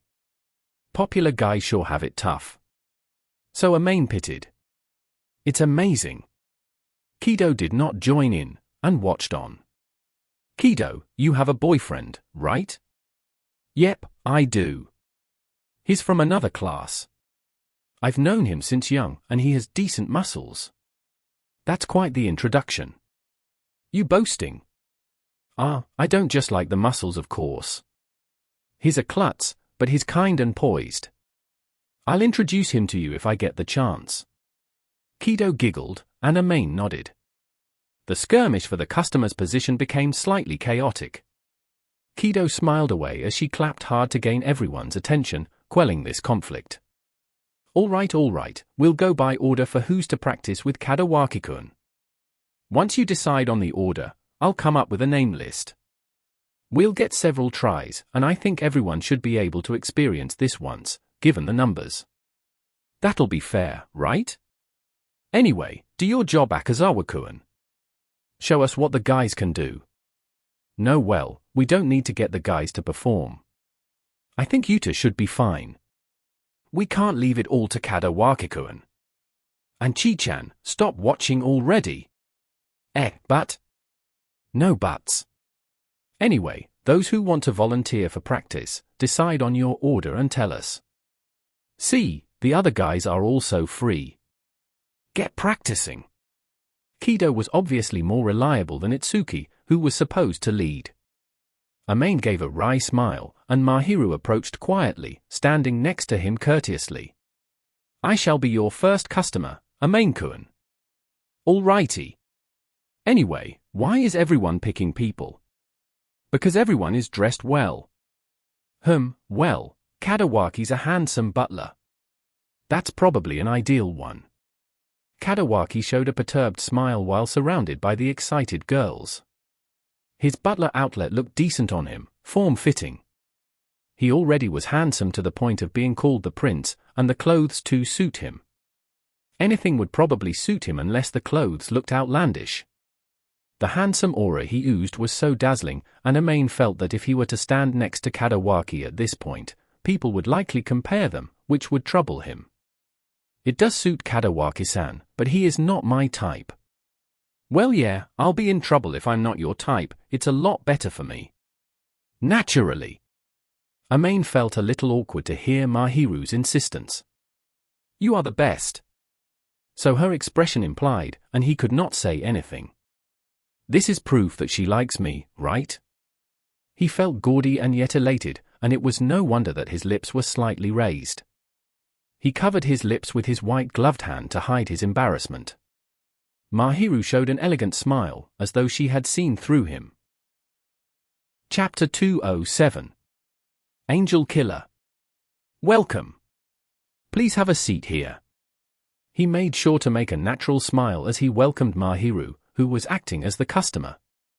For some reason, she froze. He was not giving the smile he usually showed at home, but a smile usually reserved for strangers. Her eyes looked rather rattled, however. Dear customer, may I know what's the problem? And nothing. Nothing at all. Mahiru shook her head frantically, and her tied long hair swayed like a whip. Maid served her just as a waiter would serve a customer. Her hair did not touch him, but it could have if they were as close as they usually were. His heart surely was calm enough for him to think about these things. He heaved a sigh of relief, and led Mahiru to her seat. Also, he did check with the door staff of their numbers, and thus there would not be a case where there was no available seat even though he led her in. Please have a seat here, and wait a moment. Maid pulled the chair out, smiled, and Mahiru sat on it gingerly. She probably was reacting out of shame and nervousness, but the nervous one should have been Maid, the one smiling at her like a customer. He did not understand what's there for her to be embarrassed about. He deliberately ignored her reaction since they had to practice, memorized her order, and went to the indoor curtain that shielded the simple kitchen they had. What's this, some ambush? What do you mean? The practice continued on after her order, and only ended when he saw her leave the shop. Once he was done practicing with Mahiru, he went to Kido, who was in charge of guiding them. Kido nodded away, looking impressed. On a side note, Mahiru was restless the entire time, and Maid was worried if he had omitted something. Ah, your service and gestures are fine. But Mahiru's like that though. That's because you're handsome, right? You're doing decently. How about working at the cafe I work at? The owner will be happy, Tilda. I'll think about it when I need the money for myself. Maid hinted that he had no intentions to do so for the time being, and Kido gave a regretful smile. She then glanced aside at Mahiru, who was fanned with a file by Chitose. Shiina-san will have it tough during this cultural festival, Tilda. Well, there'll be many customers after her. That's not what I mean. What do you mean? She's worried because her boyfriend may attract attention. I feel that you'll be really popular if you keep smiling like that. She poked at Maid's face with a ballpoint pen, and he gently flicked it aside with his finger. I don't think that'll happen. Do you know, Fujimaya-kun? People do judge others based on appearances initially, but appearances don't just mean looks. There's also the sense of purity, vibe, gestures, and so on. People do observe that. To be honest, there are guys who are more handsome than you if we're just going on looks, but I don't think it's enough to gain goodwill. Well, I get that, and I do think so too. Maid and Mahiru were not on good terms when they first met each other. He found her pretty but did not have feelings for her, partially because he had no real interest in the opposite gender. You should agree that you're popular. Your smile is great. If I agree with that, doesn't that make me a narcissist? Ahaha, but it's true that you're smiling better, Tilda. Not as good as my boyfriend though. Guess what I'm feeling after I just got flexed on? I think you want to check out how good my boyfriend is. Probably. Even though they spent a short time together, Maid could tell that Kido was an honest, cheerful, amicable person who loved to care for others. He was actually curious about this boyfriend she was so fond of, but all he knew was that the boyfriend's personality and body was fine. We'll talk about that next time. Anyway, you pass. Here's a little red flower. From her apron, Kido took out a little red flower sticker, as though it was proof that he passed, and handed it to him. On a side note, Itsuki, who had been observing, had a failed sticker on his head, which he asked Kido to paste. And the reason why Itsuki failed was that he was grinning away the entire time. He was reminded not to leer too much. Anyway, I got to check on the others. Go to Shiina-san, Fujimaya-kun. Yeah. And if you say any lovey-dovey stuff, that's not going to happen. How can I do it in front of everyone? Maid's expression betrayed his displeasure, and it was dismissed by her usual hearty smile. The little displeasure he had was gone, and with an inexplicable ticklish feeling, he scratched his cheek and went towards Mahiru. Mahiru. You, Maid-kun. Ah, the reason for Mahiru's blood rush is here. The blood rush Chitose spoke of probably referred to Mahiru's searing face. Her white face was a little red when he was serving her. The blushing maid with slightly reddened eyes leaned on the chair and looked up towards him, which was bad for his heart. Maid, you really are Mahiru's killer, so don't bully her so much. What's with this characteristic? Well, a special attribute that activates only on Mahiru. I think Maid-kun's target is not just me alone. Mahiru muttered so, and Maid smiled wryly as he sat next to her, which caused her to shiver. Am I that handsome? Yes. I'm honored as the boyfriend then, anyway. Understand that I don't care about anyone other than you. I know this, but I do feel a little conflicted. Mahiru wriggled, seemingly feeling unbearable, so Maid patted her to calm her down, but she ended up blushing more than before. Is this a special attack on Mahiru, or an AoE attack? It's like a chain reaction that causes more victims from Mahiru's embarrassment. You said something. Nothing, Tilda? Maid glared at Chitose, who went off tangent, and the latter played dumb as she evaded that look. Chapter 208. The one to be called. Of course, there was a limited number of tickets per person. This measure was simply because it had not been peaceful recently, and there were incidents of visitors being violent in school. A student's safety was priority, even though it was a festival, and thus the decision. I do not have anyone I can invite. It was after dinner, and Mahiru flatly muttered as she looked at the invitation list distributed by the school. She was dubbed the Angel, adored by the masses, but she hardly went out to make friends. Even in middle school, she had no one she could call an intimate friend. The other option besides friends was her parents, her father aside. She definitely would never invite her mother. Truth be told, she came to the conclusion that there was no one she could invite, simply because she was unwilling to invite her parents. I do not have anyone on close terms that I can invite out, so this has nothing to do with me. The people I am better terms with are all at school, so you do not have to worry. Same here. Wait, Mom's going to yap a lot if I don't mention this. Will Shihoko-san and Shuto-san be attending too? I hid it from them last year, and got yapped at for so long. Shihoko made quite a ridiculous fuss when she found out. Given her personality, she would definitely go all out on the skinship with Maid, even in public, and it would be embarrassing for him to have a clingy mother even in high school. Also, he did not want to let others see how lovey-dovey his parents were. It's the cultural festival soon. It seemed she remembered about it this year as she sent this message. She was definitely asking for tickets. I reminded them not to be so open about that before inviting them. Aha! Mahiru too knew full well how Shihoko and Shuto would flirt openly, and gave a wry smile. I'll be inviting them. It's quite some distance from my hometown to here, and I don't really have anyone I'm on really good terms with. I see. Mahiru had no intention to continue further, for she understood part of the past history Maid had. Maid paid no attention to it, however, and got on fine with the friends he made in high school, so it turned out well. It seemed she was still concerned, however. He was more concerned about Mahiru's parents. Mahiru's father Asahi was fine, but neither side had any intention to meet. Mahiru had no intention to meet her mother, and Maid could tell through the one conversation they had. There was no way Mahiru would invite her mother to the cultural festival. Despite that, Maid did not know about Mahiru's life before high school, and assumed there was nothing he could say. Anyway, you say that you can't call anyone, but what about the housemaker?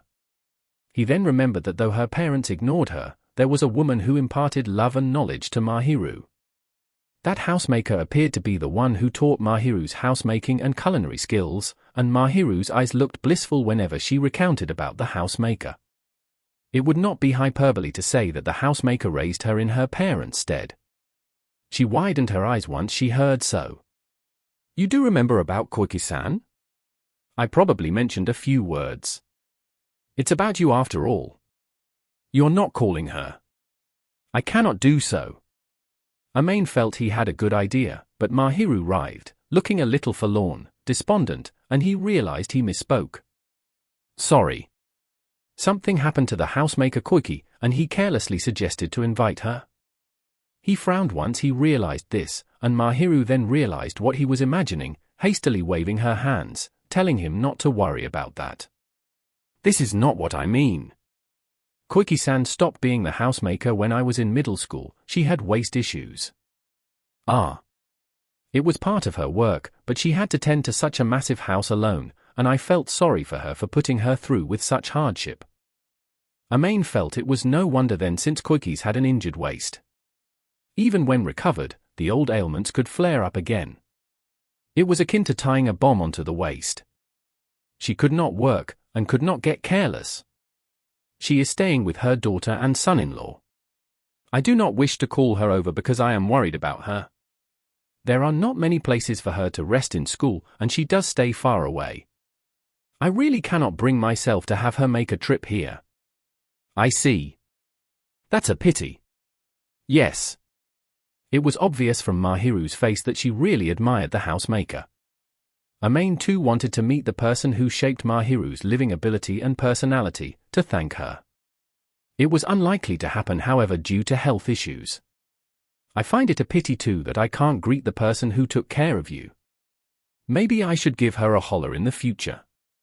Greet. Yes. She is like your mother, right? Yes. Then I should pay her a visit. Amain had basically declared to Mahiru's father that he would take her in, and was recognized for that. He should also pay attention to the mother who took care of her. Mahiru herself was under the great care of the housekeeper, who went far beyond her duties to love Mahiru.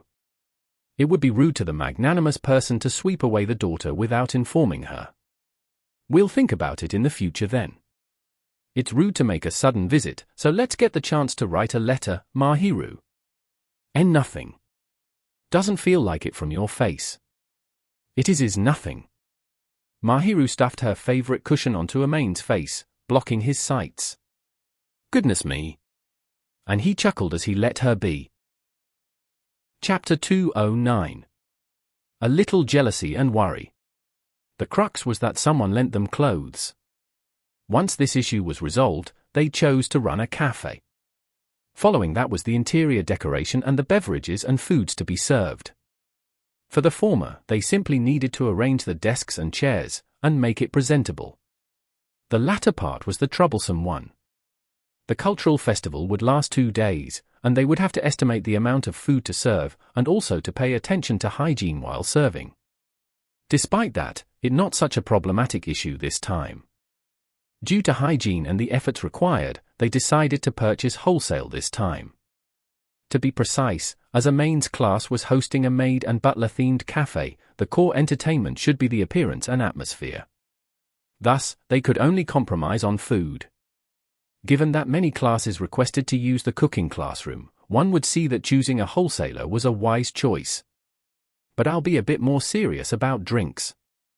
Saying that was Itsuki, still the committee member, giving a harmonious smile as he winked and told them. He said he had contacts that could provide him low prices for coffee beans. He happily slapped the bag onto the table, and it contained grounded beans. The best beans would be freshly roasted, but there was no time for this as high schoolers would be running the shop temporarily. Thus, the coffee beans were prepared, and so were the tea leaves. Everything that was to be provided was available. That's better than expected.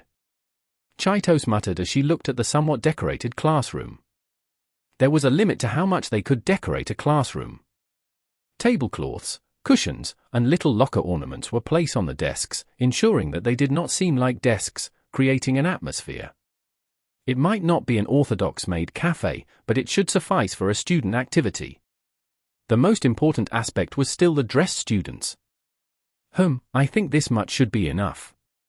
Yeah. A change of curtains and decorations changes lots. Good work, you guys. The curtains really suit the mood. The borrowed curtains had yellow knots, and looked grand. Amain pointed at the curtains. Will be bad if we dirty them. And Chitose muttered so. There were a few seats set next to the windows, and if they got dirtied, it probably would be really costly to wash them. I guess this much should be enough. Let's just hope that the customers will come here. I think they'll be baited with Shiina-san as the maid. Might have too many coming after all that we can't handle. My girlfriend isn't bait. Also, the other girls are dressed nicely too. Isn't it rude to the other girls if they're going to charge towards her? Maid only focused on Mahiru, but objectively speaking, the other girls in maid outfits looked decent, and the clothes matched them. His bias aside, Mahiru's cuteness was otherworldly, but it did not mean she was the only one suited for this. Ikun, I think you should take pointers from Maid. Aoi, you're cute too. Your praise is too insincere. If you don't praise me more, I'll punish you by bringing to that we last talked about for a tea course. Whoa, that's expensive. Every table is assigned a butler. You can go learn from there. That's way too expensive a lesson. So Maid ignored the bickering two friends who were happily deciding on their next date plans, and looked towards Mahiru, who sat next to him silently. For some reason, she was giving an inexplicable look. Mahiru. Maid-kun, do you think I am the cutest? What's with this out of a sudden? You worried that I just praised the other girls, isn't it obvious? What's there to ask? It suits you best, and you're the cutest. Why yes. For Maid, the one golden rule was that Mahiru was special, but it seemed Mahiru would feel concerned. He softly praised the somewhat jealous Mahiru, and that alone delighted her as she smiled happily. She would not cling onto him as they were at school, but she bashfully tugged at his sleeve. This little gesture was eye-catching enough, so Maid was a little frustrated by how cute his girlfriend was. There'll be a lot more stares on that day. Warm stares were emitted from his classmates, and though conflicted, Maid was fine with them. The problem was the day itself. He foresaw that some would give rude looks, and some would be unruly. I'll try my best not to leave her then. Maid was quietly grateful to Itsuki and the others for assigning him and Mahiru in the same slot. He looked back and forth between Mahiru, who was smiling bashfully, and the bickering lovebirds Itsuki and Chitose, before giving a wry smile. Chapter 210. The cultural festival starts. The weather started to cool, and they were sufficiently dressed to the point that they could keep warm. Even with ties, they would not sweat much. We're in the first shift. I'm a little nervous. We'll change shift at noon, so let's work hard until then. I get the feeling it'll be crowded with you and Mahiru around. Sorry about that, but I really can't bring myself to do this. I'm about to give up. The first event was the opening ceremony for all students, so after they attended it at the gym, Maid was in the changing room with Kadawaki, who was in the same shift, and they chatted away as they got changed. Kadawaki, however, gave an enlightened smile. He was already used to having stares upon him, and probably gave up and accepted even though he was just changing. Handsome guys sure have it tough. Maid instinctively gave a look of pity, and Kadawaki chuckled once he saw that. Be careful. Shiina-san will get jealous too. Don't worry. I won't stand out much with you around. What are you saying now? But well, you might have more instances of getting jealous than her. Jealous? I'm in cold sweat. Mahiru was cute, and was really suited for a maid's outfit. One might worry if there would be any strange man harassing her, or even sexually. Lots of students would swarm towards Mahiru then. As the boyfriend, Maid was peeved to imagine so, and was worried if there would be any insolent stares. It seemed Kadawaki understood what Maid was thinking. Do your best then. For he frowned slightly and made a wry smile, patting Maid on the back. They got changed, returned to the classroom, and their classmates were already waiting for them there, appearing to be all ready. The students that were not present might be at the cooking classroom. Itsuki's shift would begin at noon, and thus he was dressed in school uniform. Once he saw his classmates here, he stood at the podium, showing the usual hearty smile. It's the first day of the festival. Honestly, I've no idea how many people will be here. It's not like we don't have any past references, but we have some popular people here. Itsuki glanced aside at Kadawaki and Mahiru, who gave wry smiles, probably having steeled themselves. Anyway, we'll sort it out in our way. It's not often that we get a cultural festival, and no point if we don't enjoy ourselves, even if there aren't any customers here. We don't have that much time next year, so our second year will be the time we'll enjoy ourselves most. We'll only be thinking about exams next year. That's a downer. Sorry, let's sweep the gloom aside. We're going to enjoy ourselves this year. It seemed the class was gloomy for a moment, but Itsuki's smile soon cheered them up. It was the right choice for him to step up and lead. Right, some business intel, or rather, a reminder. I guess everyone understands that we don't allow photos to be taken in the shop.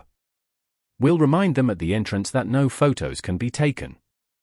If anyone asks for it, just refuse and tell them that we don't provide such services. Otherwise, it'll get really troublesome. The specialized shops at the electronics street often provided such services, but not here, of course. It was after all a students' cultural festival, and the selling point was not the appearance of the attendants. Also, there was a notice pasted in the shop, forbidding photos. A similar notice was written in the corner of the menus. Also, no footage was allowed to be taken during the festival. Students from another school had uploaded their activity footage onto video sites and apps, resulting in cases of girls being stalked, which was why the school had new rules forbidding this. Times changed, resulting in these new restrictions. Amain was impressed yet bewildered thinking about it. In any case, there would be some who would not follow rules, and they had to pay attention. That's about all we have to pay attention to. We're starting soon. The moment he finished, a noise blared through the speakers. Following that was the principal declaring the start of the festival. Let's work hard over these 2 days then. We're aiming for top sales for our year. Itsuki raised his fist and boasted of something a little reckless, riling the class up. It seemed they were already riled up. Amain straightened his back again, and Mahiru, listening next to him. Let us do your best. Softly muttered so. Chapter 2:11. Busy shift. The angel's effect is really amazing. Muttering so was the male classmate Yamazaki, who was in the same shift. All the seats were filled minutes in, a rarity for a student activity. He might be dumbfounded, or even thunderstruck by the passionate customers. It was really difficult for a restaurant to hold so many customers at once, so they limited the numbers. It was no wonder that he was intimidated by the overwhelming numbers. The male gazes would be on Mahiru whenever she went past them. Amain was reluctant, impressed, and peeved, his face on the verge of collapsing. He already expected so, and gave up, but he was really peeved about this matter, which he was already happy with. These words might be applicable to Amain, however, from Mahiru's perspective. Vice versa. I guess that's expected. That aside, we got customers. Amain informed Yamazaki and led the new customer to the seat. Usually speaking, the customer was to be served by anyone available, but some would specify certain persons to do so, which was awkward. This shop did not provide such services, and if needed, they could go to those shops. The female student he just served appeared to be headed for Kadowaki, but he so happened to be serving another customer, so unfortunately for her, Amain had to serve. Please have a seat here. Amain pulled the chair and showed the smile Kido taught him. The girl who seemed distraught that Kadowaki was not serving her was seemingly taken aback as she looked towards Amain. Too bad if she starts running elsewhere. So he taught as he informed her of the basket to put her belongings, before brandishing the menu before her. The recommended item for the day is set A. Is that fine with you? Oh, you? I shall have one then. On a side note, though it was a recommended item, there were only 3 sets of snacks and drinks, A, B and C. They were sold as sets, to prevent customers from merely ordering drinks. The entrance receptionist did remind them that they had to inform of allergies, so there probably should not be any issues. The girl ordered with some hesitation. Certainly, please wait, we shall serve immediately. Amain bowed politely, and went off to inform the counter staff. 1A, orders are starting to pile up. Do your best. Some classmates were behind the counter, serving the desserts on the plates, some were hurrying between the cooking classroom and the classroom, and a certain idle classmate lifted his head slowly. Whoa, it's ridiculous out there. Don't die now. We can handle for now since we prepared lots beforehand, but... But what? I guess you guys will really have it tough. Really? Well, Kadawaki's a hot commodity. We'll be busier. I'm not talking about that. He sighed, but did not mention why. Amain was confused, but it probably should not be too much of a problem. This is ridiculous. Such was the look Amain gave, but he was in turn pitted. And also, Shiina's been looking here the entire time, looking a little unhappy. What now? I think you're the cause. I need to serve. Not like I got a choice. That's one thing, but I don't think that's the reason. I don't get what you're trying to say. Amain felt that he was gently rebuked, but he could not understand, and frowned. The implication probably was that Mahiru was jealous, but it seemed that Mahiru was pouting because of something else. Amain decided to ask Mahiru later, and ended the conversation there as he served the prepared dishes to the table. Chapter 212. Aloof Maid, Customer Limited. More people entered as time went on, and the queuing crowds kindled the curiosity of many. Most of the initial customers were students, and later, one could see visitors. They were not as passionate as the students, but there were instances of visitors being amazed by the many good-looking students. Some younger visitors wanted to seize the chance to woo, but the issues were calmly resolved by the service staff. "You're really cute, miss." Of course, some tried to speak to Mahiru, who showed a faint smile, thanked them, and went on her way. She did not intend to continue the conversation. "Have you decided on what to order?" And cut off any male attempts to woo her. This universal retort reminded the customer that he was merely a customer. "I have, but I want to talk about you." "If you have, please place your order." If it's convenient later?" "Apologies, but we do not provide such services." "Please place your order if you have decided." This customer appeared to have intended to continue further, but Mahiru responded with a standard smile. The customer noticed a few staff members staring coldly at him and deflatedly placed his order. It happened a few times, and Amain could only show a wry smile. Guess I'm not the only one being overprotective. He could sense that none of his classmates was going to let Mahiru be hurt. Mahiru truly was adored by his classmates, but he never expected them to show such concern for her. "I know you're worried, but we're paying attention too. Don't be too tense." While Amain was surprised by this, Kadawaki showed a wry smile as he approached Amain, having some available time. On a side note, he too was often approached by the ladies, but one could often see him dodging them artfully, probably out of habit. "We know you're restless about how popular your girlfriend is, and you can't always keep an eye on her, right? We'll chip in when we can." Kadawaki. Amain realized then that Kadawaki and the other classmates were so kind, and he felt a warmth spreading in his heart. "We don't want a friend to be hurt, or to be honest, we don't want to see someone wrecked again after being healed." Healed? The whole class is basically going, "Don't ruin the sweet and sour mood between you two." Sorry, I don't get what you mean. What's this guy saying? It was no wonder then that Amain showed such a look. He cringed, having heard Kadawaki say something so unlike him. The person who said such vague lines grinned away, and could not help but burst out laughing. "Anyway, just take it that Shiina-san's really doted on, that everyone in class is being friendly to you too." "So you mean everyone's looking at us?" "No, just think about it. Everyone's definitely looking when you two are flirting so naturally." "Since when were we flirting?" No. What are you saying?" Kadawaki gave Amain such a look, and Amain pursed his lips. He had no memory of flirting openly. Despite that, one could assume it was the atmosphere caused when he unwittingly touched Mahiru from time to time. "I got to be careful. Otherwise, he might carelessly ruin something one day." "Well, as long as you two are happy." Kadawaki giggled at the silent Amain, looking completely relieved.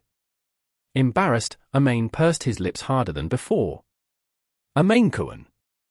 Amain returned to the back counter, and met Mahiru, who happily went towards him. Her smile was different from the business smile she showed. It was a sincere, heartfelt smile shown only to him. He felt his heart jolt and welcomed her with a smile only to her. "You're not tired?"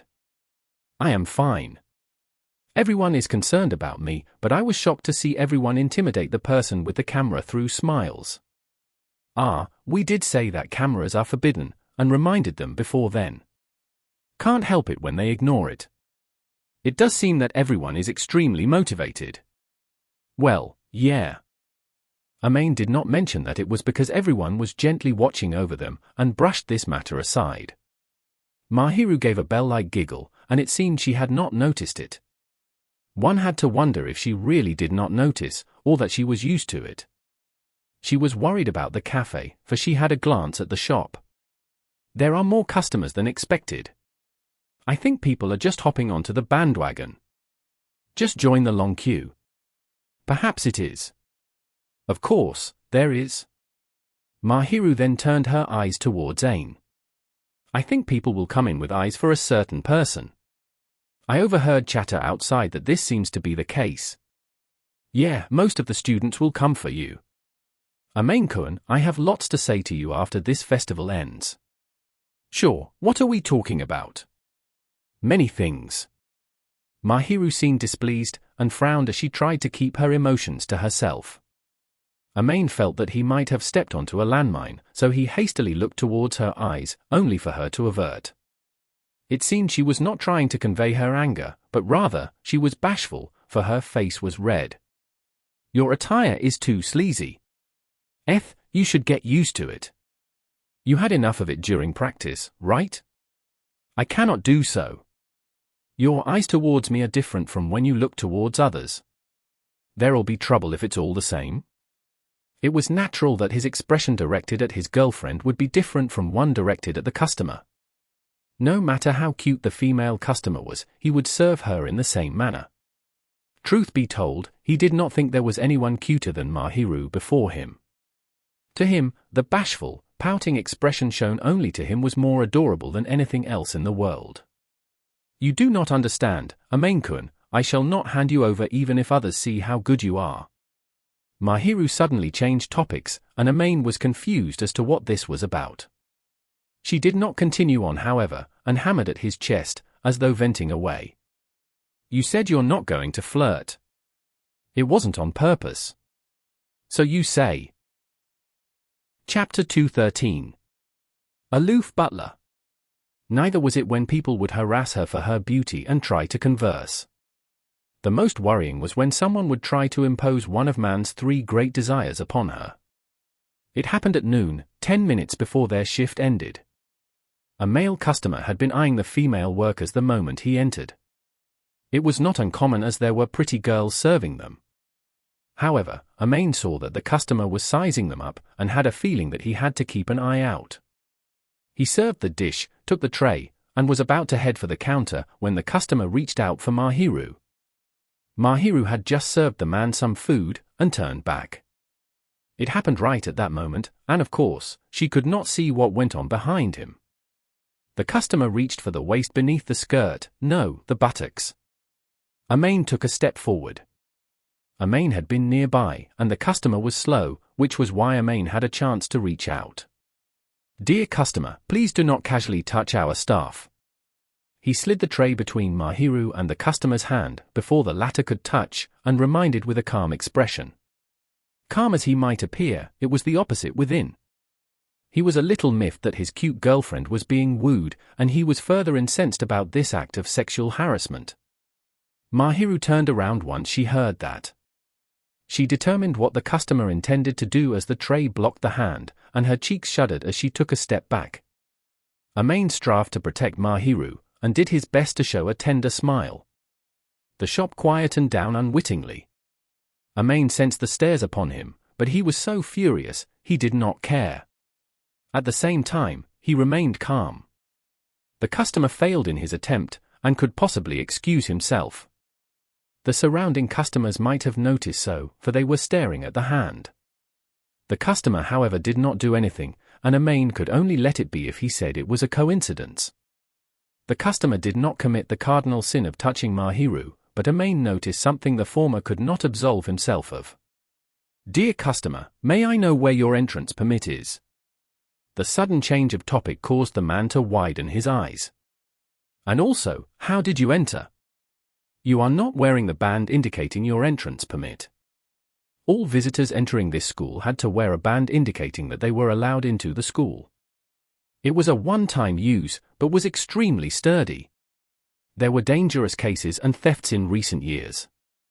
Thus, the students needed to wear a band indicating their names on their necks during this cultural festival, colors differing by year. Ordinary visitors had to wear a band. The school imposed restricted access to certain areas, a measure to prevent visitors from entering.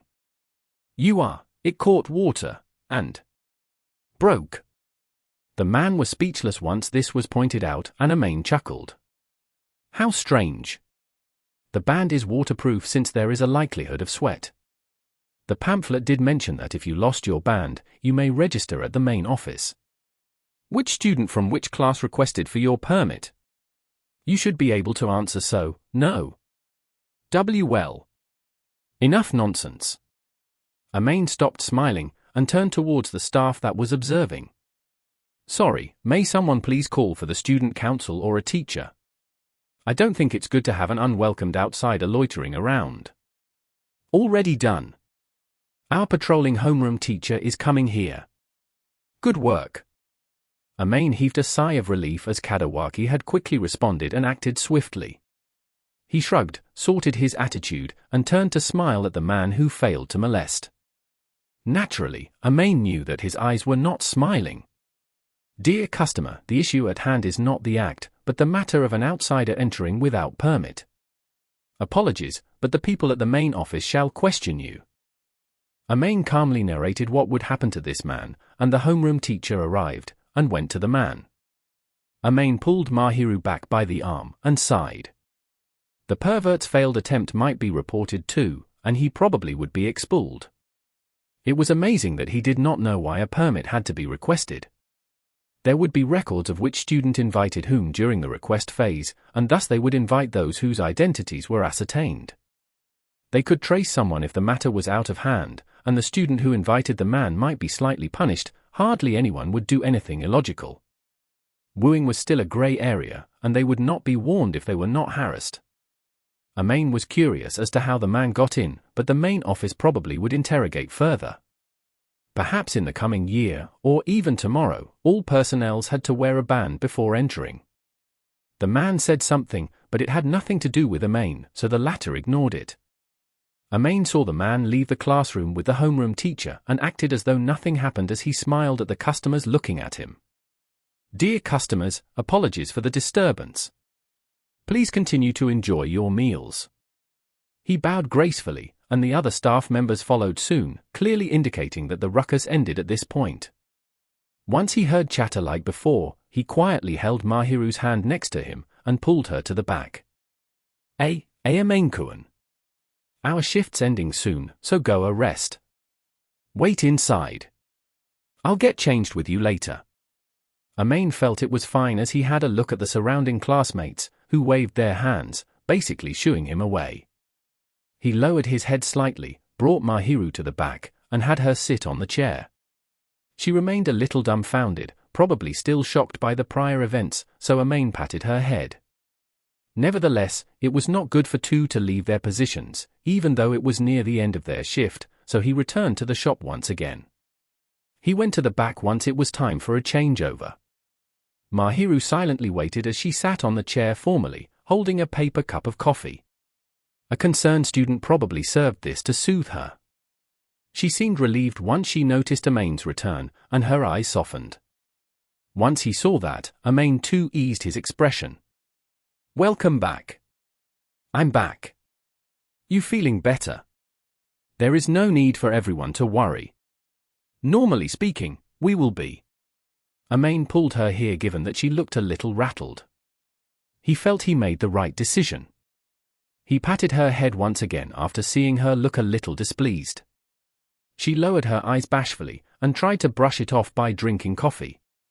Once he was sure the paper cup was empty, Maid took his parka, which he had placed at the back, and put it on Mahiru's lap. The school's air conditioning regulated the temperature, but many wore coats as it was getting a little chilly. He brought it for Mahiru to wear, however. "Put it on. You'll stand out too much in those clothes."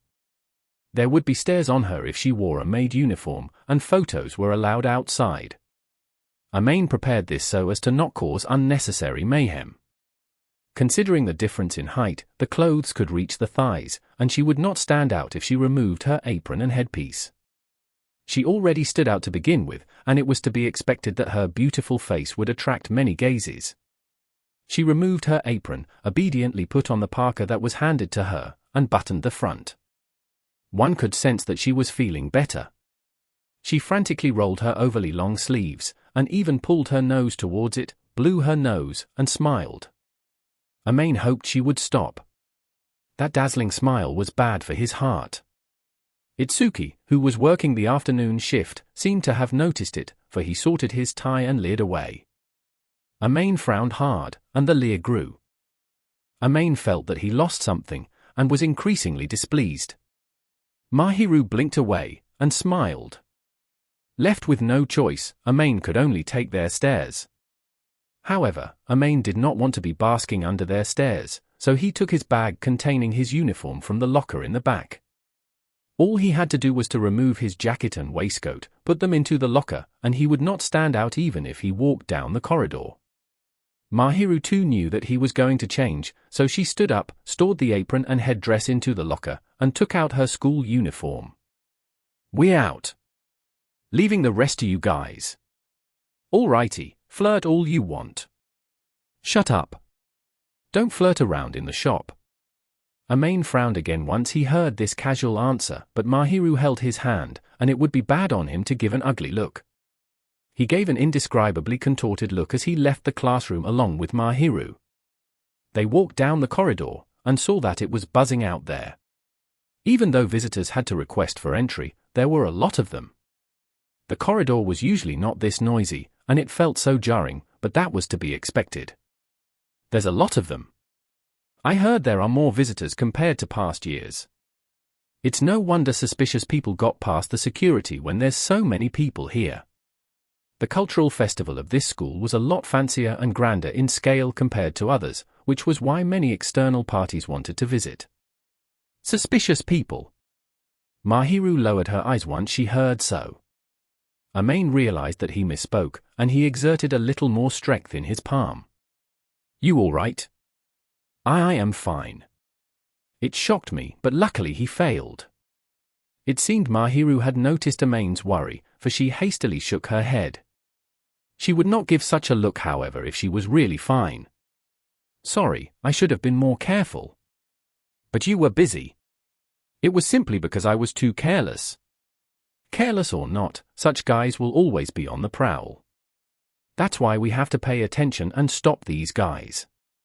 She might be more wary, but there were some instances that would simply occur. After all, there was no stopping these molesters. She seemed to be blaming herself for being careless, but anyone could have done it if they wanted to.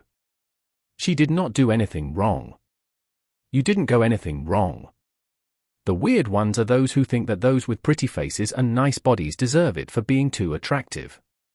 Anyone should be respected, no matter their genders. Yes. So don't say it like it's your fault. Maid muttered, and Mahiru lowered her eyes, looking a little perturbed, before she leaned onto his arm. "You never touched me much, Maid-kun. I do not wish to be touched by anyone else." Mahiru shivered as she whispered, and Maid held her hand again to encourage her. They did this while walking, so the surrounding stares were vexing, but everyone in school knew that the angel was dating, so it did not matter. Maid was uncomfortable to be looked at, but he started to get used to it. "Not much? I don't remember doing anything like that. You do occasionally cling on to me when I wake you up. Can you please don't remind me now? I'm not a pervert, you know." Maid inadvertently looked towards Mahiru when the shocking truth was revealed, and sensed that some life was creeping back onto her devastated face, for she gave an impish smile. I do not think you are a pervert to touch your girlfriend's body. So you say? I do not mind. Don't pamper me. I'll do it. Are you not wanting to now? I'm a guy. Of course I'll want to, but it's too early. Of course, Amain had his own desire to touch, but he knew how fragile a male's sanity was, so he made sure not to touch too much. He also knew very well that Mahiru would not dislike it, and instead would like to be touched. She said that sharing the warmth was a comfortable feeling, and said that she would feel blissful to be touched. But if he really could do so, he might overdo it, so he had to endure. Mahiru might have noticed what Amain was thinking while the latter looked aside, for she giggled, and firmly latched onto his arm. Please understand that I do not mind. I know that. He knew she was agreeable to this as she liked him, but his heart was besieged as she said so once again. He quietly swore to himself to touch all he wanted when he could bear responsibility. He saw her smiling happily next to him, and rubbed his palm upon hers. Chapter 2:14. Fetish. A while had passed since lunch, but the set-up food stalls remained bustling. Many students would change shifts at this point, and the customers might increase in numbers. Amain was worn out as he was not used to serving customers and hungry. He went around wanting to get something to eat, and as expected, Mahiru really stood out. Wow, it's that Maid. Such chatter could be heard from time to time. One could say that the class shop was doing well, and there were a lot of visitors. Amain was a little uncomfortable with this, and Mahiru seemed to have given up, or rather, used to it, for she ignored her surroundings. Amain thus decided not to mind too much. What do you want to eat, Mahiru? I guess I will prefer something that I do not usually eat. I don't know what you don't usually eat, yakisoba maybe? Or takoyaki? While Mahiru did cook yakisoba before, she did not like food that were too heavily flavored, and if she were to, she would either make it salted flavored or pancake. Takoyaki was even more unlikely as they did not have the machine. Mahiru hardly ate outside, and did not know much of food sold at such events. It was a rare chance for them, so Amain decided to go for the sauce-flavored yakisoba they hardly ate. He went to a class selling them, only to hear a familiar voice on his way there. It came from the stairs leading to the roof. Amain had assumed it would be locked as he went up the stairs, looked at the landing, and spotted a classmate he had been chatting with recently. Hey, Fujimaya-kun? Shiina-san. Kido called their names incredulously, and Amain blinked away. It was not shocking for her to be here, as there was no place to actually sit around in school, but Amain was shocked by her posture. A boy was next to Kido, chomping down on yakisoba. She leaned on him, her hand lifting his chin, as though she did not want him to drop the yakisoba. What are you doing here? It's obvious, isn't it? Lunch. Come on, Sokken, this is the Fujimaya-kun I talked about. NM. The boy's voice sounded vague as he had not finished chewing. He looked up at Amain, and swallowed. Perhaps he was too impatient, for he frowned, and slapped his own chest. Your fault for not chewing properly. It seemed Kido had expected so, and handed him a pet bottle of tea. She had uncapped it beforehand, and the boy immediately drank it down. He downed a third of it or so, and the choked item might have fallen down, for he looked relieved. Using a wet tissue, Kido wiped his mouth, which was full of the yakisoba sauce, and the tissue turned brown. You mind not treating me as a kid? The boy looked a little displeased after his mouth was wiped, but Kido continued to wipe with a smile. One might assume their relationship was of sufficient mutual trust, for he looked gaudy but did not refuse. Kido's boyfriend. Oh, correct. He's my childhood friend and boyfriend. Come on, Sokken, introduce yourself. You think I'm a kid who won't do anything unless prompted? Well, it's because you're shy. Come on, he's not a bad person. You wouldn't introduce him to me if he's a bad person. I'm Suji Kaino. He lowered his head, and Kido patted his head as though praising him, only for him to shake it off. Kido did not seem to mind at all, but this might be because of habit. In a certain sense, Amain was impressed with Kido's feisty spirit, and looked towards Kaino. All he knew from Kido beforehand was that her boyfriend had amazing muscles. Amain had assumed he would be more physically imposing. In fact, though he looked taller than Amain, he did not look impressive beyond the uniform. Instead, it was Hiragi who looked muscular. Amain gazed discreetly while trying not to be rude, and Kido seemed to have noticed Amain's eyes, for she laughed jokingly. Sokken's amazing when he strips. Amazing when he strips. Yep, Shiina-san, my boyfriend's amazing. You foo-foo.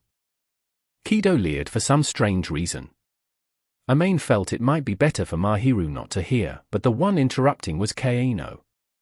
All right, stop boasting. It's embarrassing. Say, what did you say when I wasn't around? Boasting about muscles again. I said my boyfriend's muscles are amazing. Please stop it already, there's nothing to boast. There is something to boast. Yours are the best to me. What? Weren't you salivating watching the bodybuilding special episodes that had been airing on TV recently? Ah, that's just some occasional snack. You're my favorite main dish, Su-chan. I can't do without you. You're special. Kido said it so earnestly, and Amain was so focused on the bodybuilding special that he omitted the flirty words before him. She really likes muscles, her. I don't get her world. Truth be told, Mahiru had a smell fetish, and Amain had a feeling that she could get along really well with Kido. However, he might feel conflicted hearing about what they liked about their boyfriends, and if possible, he hoped they would not talk about it before the ones they were talking about. He was astounded in many ways, took a step back, and observed Kido. Kaino might have noticed what Amain was thinking, and clearly looked dumbfounded as he slapped hard at the back of Kido's head. Enough already. You're scaring him. It's because you said something weird, Sokken. I apologize for our Ayaka here. You're blaming me. Kido gave Kaino a look that clearly showed that she disagreed, but it seemed they were just fooling around. Say, you. She pouted her lips, and appeared to be reproaching Kaino while nonchalantly touching his muscles. Amain was left gobsmacked at this sight. Kaino did not look displeased, and left Kido be, for they seemed to have done so every day. He lowered his head towards Amain, who in turn inadvertently lowered his head. Mahiru, who had been silent the entire time, seemed to be considering something. For some reason, she suddenly clung onto Amain and gently caressed his tummy. Amain-kun is amazing too when he strips. No need to fight over that. And I don't have much. I'm not the type to gain much muscle. It is sufficient for me. It seemed Mahiru remembered about the bath, for she blushed as she touched Amain, who naturally showed a wry smile, wondering how it turned out this way. Chapter 2:15.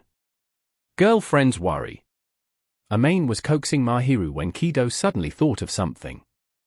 They were in the same shift, and were out at the same time. Kido quickly got changed and got out as she had her boyfriend waiting, however, and her classmates in the same shift probably would not have the time to eat this early. Nope, we're about to buy some yakisoba. Ah, yakisoba? This is good. Sokken's class did this. Sokken ate most of it though. Kido giggled. You're the one who forced me to eat more. And Kaino retorted so. Anyway, that's how it is. Here, since you want yakisoba. She smiled, and gave Mahiru a voucher listing 100 yen discount on it. It's a promo for internal use, and Sokken says he can give this to those he's more familiar with. Can I?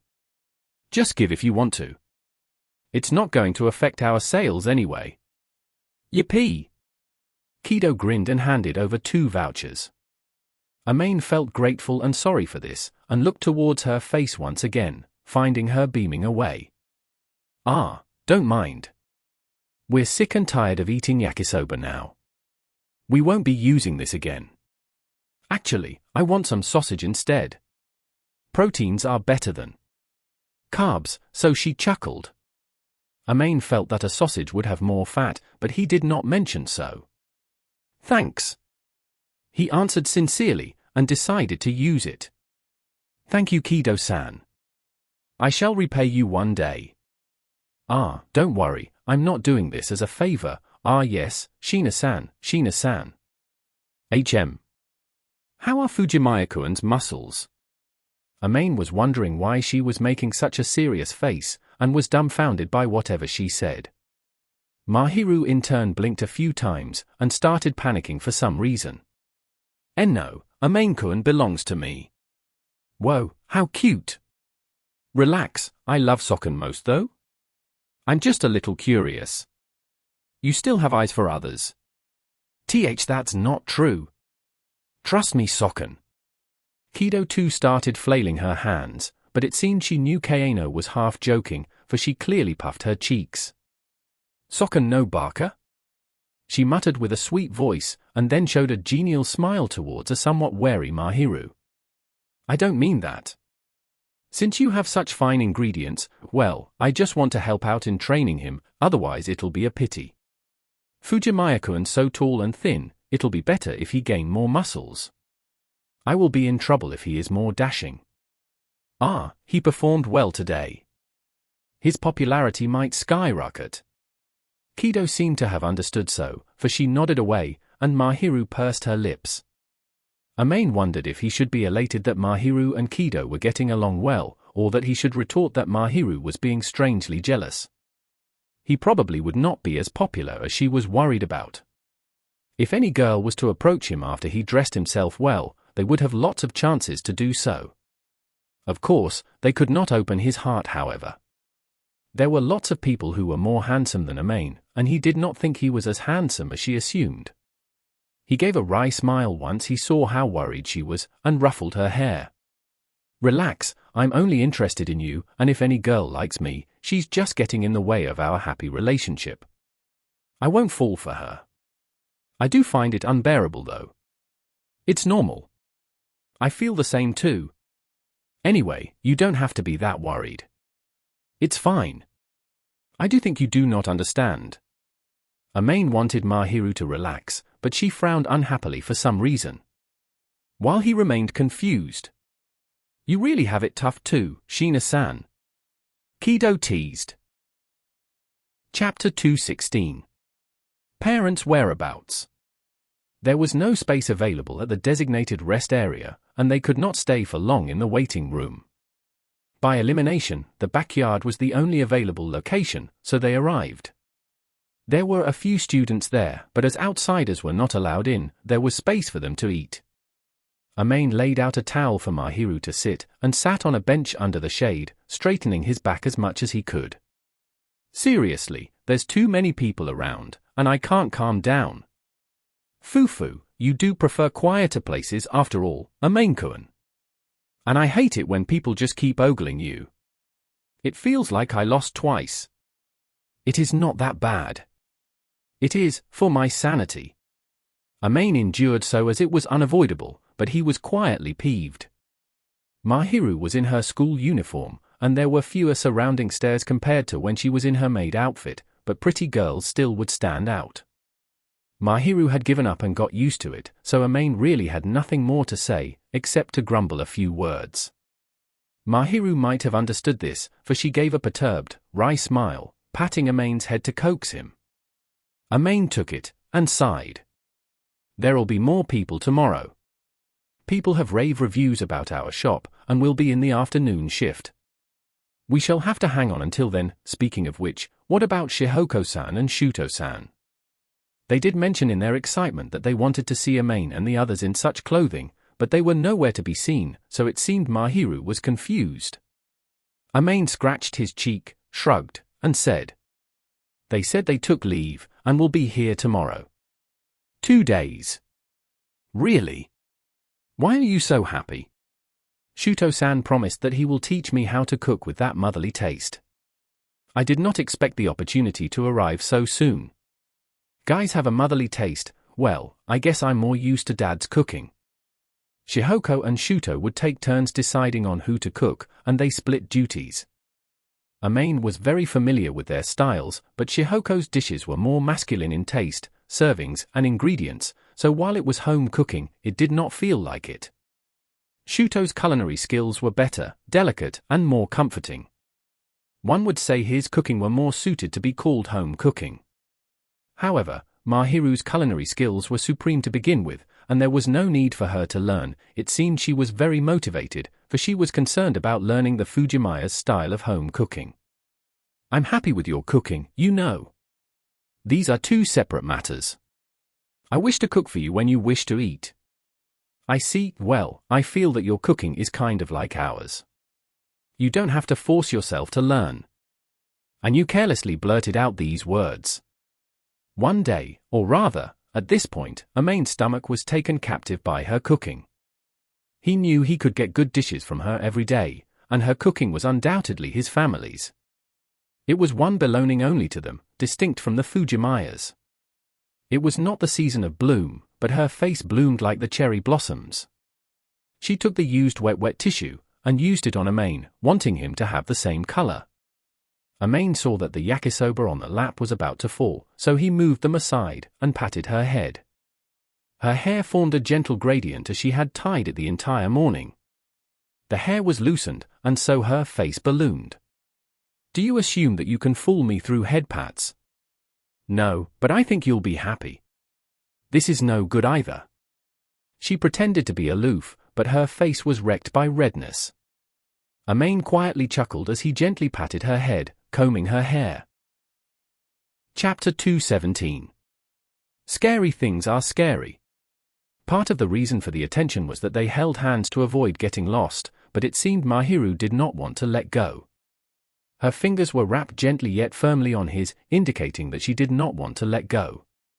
Whenever a passing classmate in his first year gossiped from time to time, Amain would look at Mahiru, who would smile elegantly and lean her body over. She probably did not intend to distance herself, and was clearly indicating her intent. Well, doesn't matter. The whole school knows that we're dating. It was likely the entire school knew that Mahiru was dating Amain. She had declared Amain to be the most important person to her during the sports festival, and after a weekend, they announced that they were officially dating. Mahiru's fame was far beyond their school year, so the seniors and juniors knew, and news spread fast. The boys were really distraught, and Amain was questioned by unfamiliar seniors without Mahiru knowing. But when Mahiru heard of such news from other classmates, she finished them off with a smile. They went through such incidents, and at this point, no boy would naively think that they had a chance. Even without declaring outright, it was obvious when they walked alongside each other. It seemed Mahiru had some plan, however, and did not leave his side. She continued to cling on to Amain even though the student left. Something wrong. You are very stylish now, Amain-kun. How so? The hair, and your disposition. The hair's because of the cafe though. So I say. I don't really get you. If he could be popular just from a change of hairstyle, that would have happened when he started dating Mahiru, and there was no reason for her to cling onto him. Personally, he was glad to have her cling onto him, but he hoped she would ease off a little during their intimate contact. He however let her be, for she was willing to do so.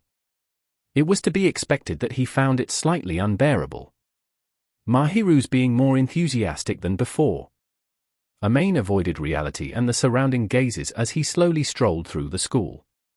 He checked on the itinerary every class had from the distributed pamphlet, but Mahiru walked before him, as though leading him to a haunted house.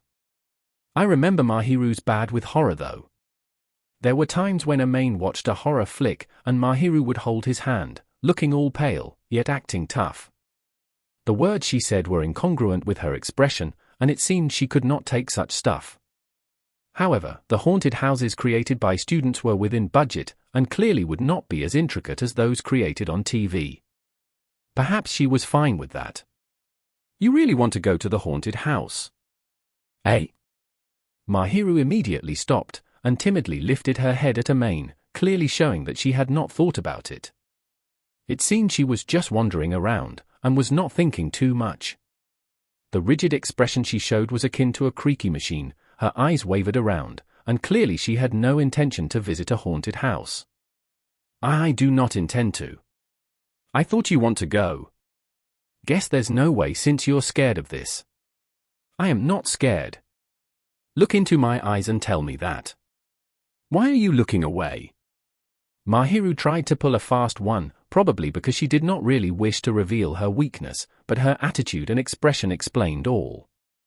Maid was not so naive to believe her when she clearly was looking flustered. There's nothing to be embarrassed about having a phobia of scary stuff, right? Instead, he found that cute, but she seemed unwilling. It seemed Mahiru realized that Maid was enjoying himself, for she looked up at him with a somewhat displeased look. Her eyes were slightly moist and lifeless, however, probably because the shock had yet to fade away. I am not scared. I shall visit the haunted house. Not scared, huh? Shall we watch a horror movie next time?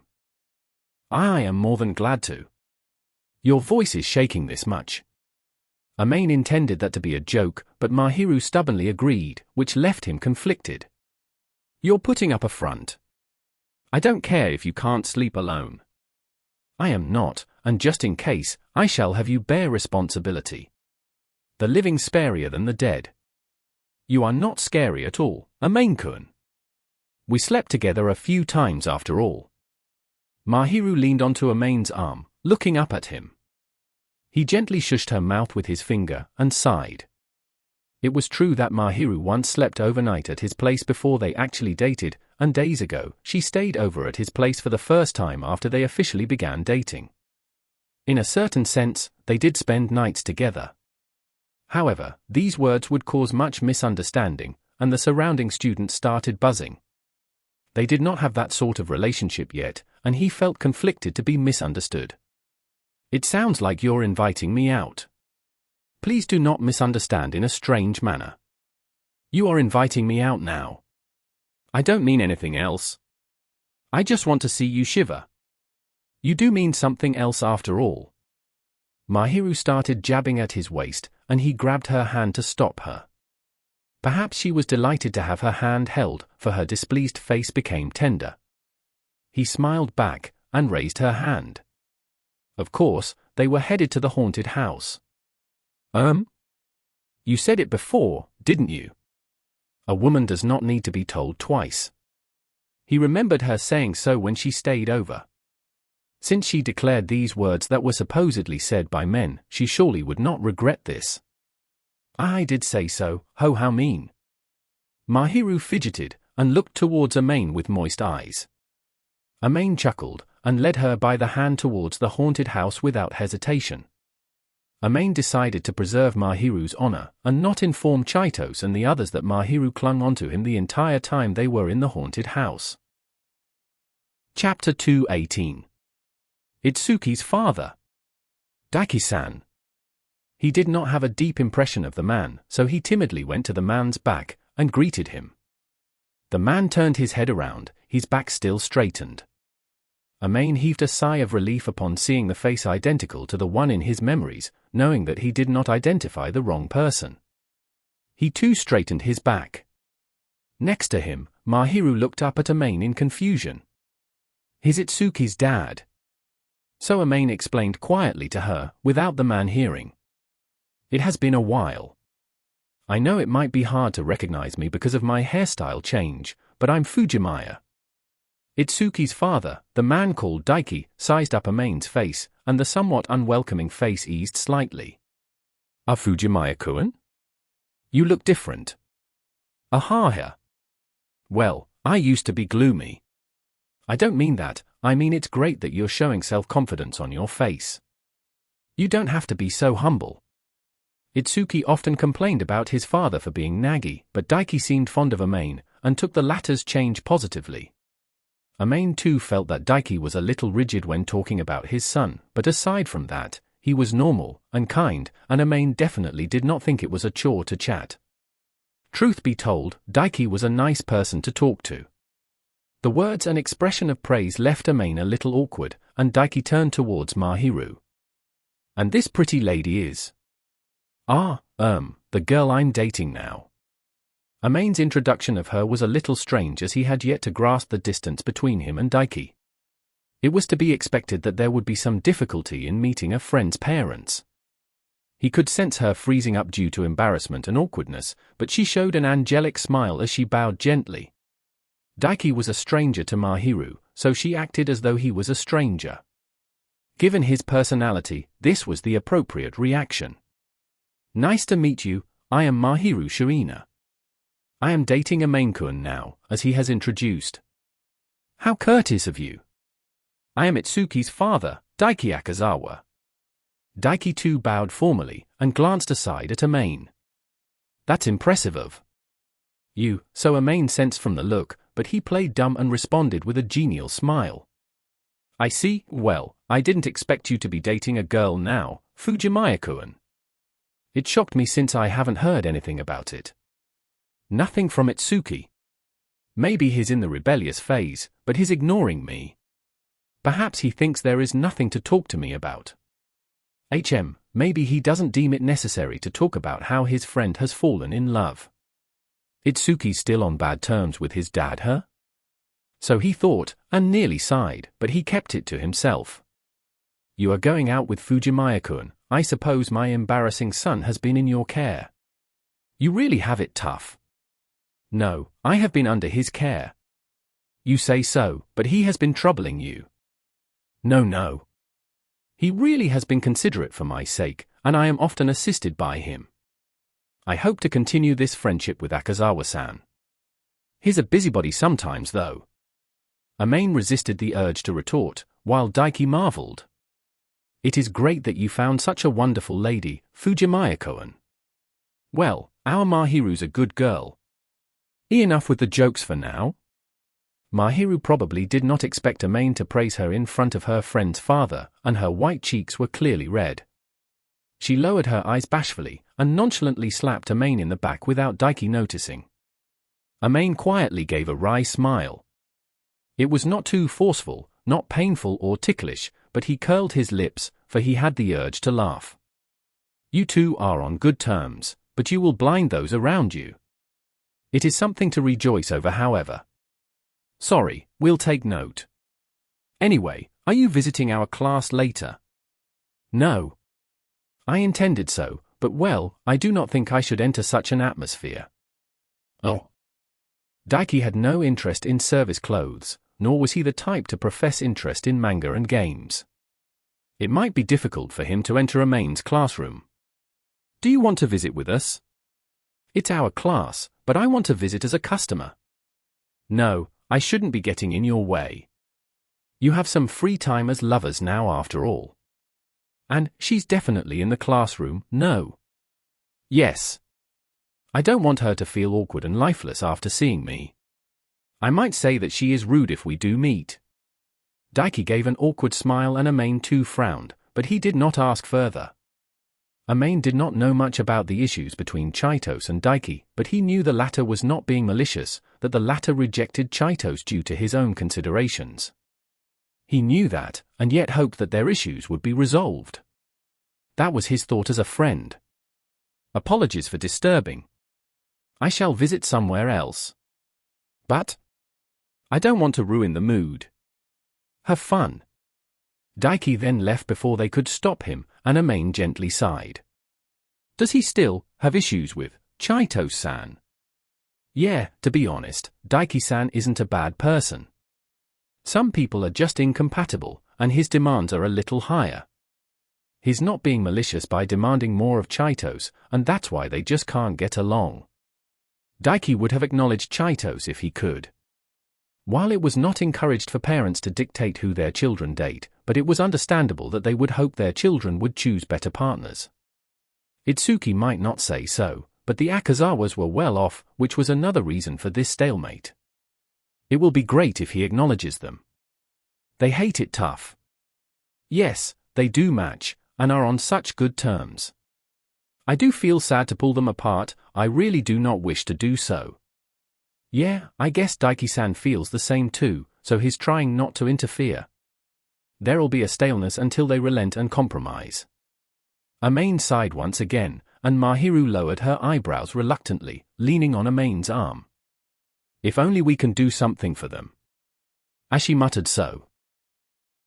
Chapter 219. Back to the cafe. He had an occasional look outside during his shift.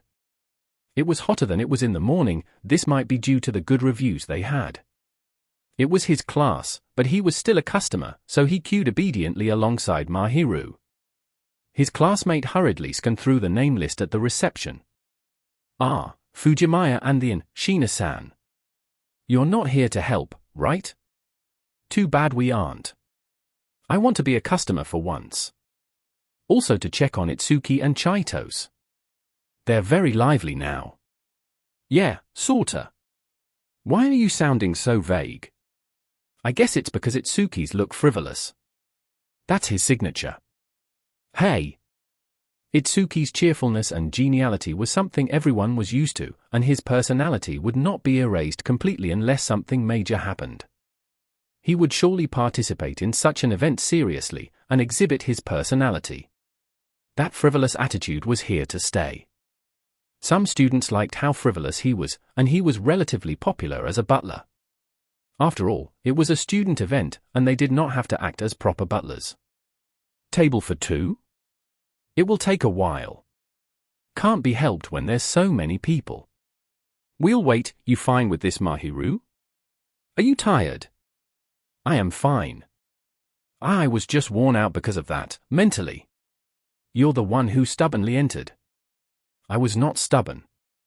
Amain saw the eyes avert him, and had the urge to bully her given how sheepish she was. However, she might pout if he overdid, and thus, he did not continue on. It's a promise, we're going to watch a horror movie. Instead, that was what he said. Mahiru faltered, and glared at Amain, who in turn played dumb this time. Even the reception boy next to them glared at Amain, and said, "Go somewhere else." Amain, however, could do nothing about it, and evaded his eyes all the same. This little interlude passed, and it was finally their turn. The duo followed the staff to their table, and Amain frowned lazily once he saw the two familiar faces before him. Itsuki and Chitose were in charge as the receptionist had sounded the alarm, surely. They were beaming, looking a lot more serious than usual. Their cheeks quivered slightly as Amain looked a little displeased. Amain saw from their expressions that their little prank worked, and his face and lips shook. Of course, he was cringing. "Welcome back." "Sir, madam." Or Itsuki, that's not what it says on the manual. It was a maid and butler cafe, but they were to address all visitors as customers. Amain's face cringed once he heard them clearly addressing incorrectly. Mahiru lowered her eyes bashfully, for it seemed the term madam left her embarrassed. No, there's a page customized for you too in this top-secret manual. It's written there. Don't reject reality and substitute it with your own. All right. Have a seat here. Amain gave a reproaching look, indicating that Itsuki should not give me some fancy, special treatment, but the latter ignored so. It was pointless to say more, so Amain could only sit down begrudgingly. Mahiru naturally sat on the sat Itsuki pulled out, and the elegance of her actions captivated Amain's look. Had fun during your break? Chitose giggled as she handled over the menu Amain had memorized, as per the manual. Well, sort of. Got some places we haven't visited. We're planning to go there later. That's good.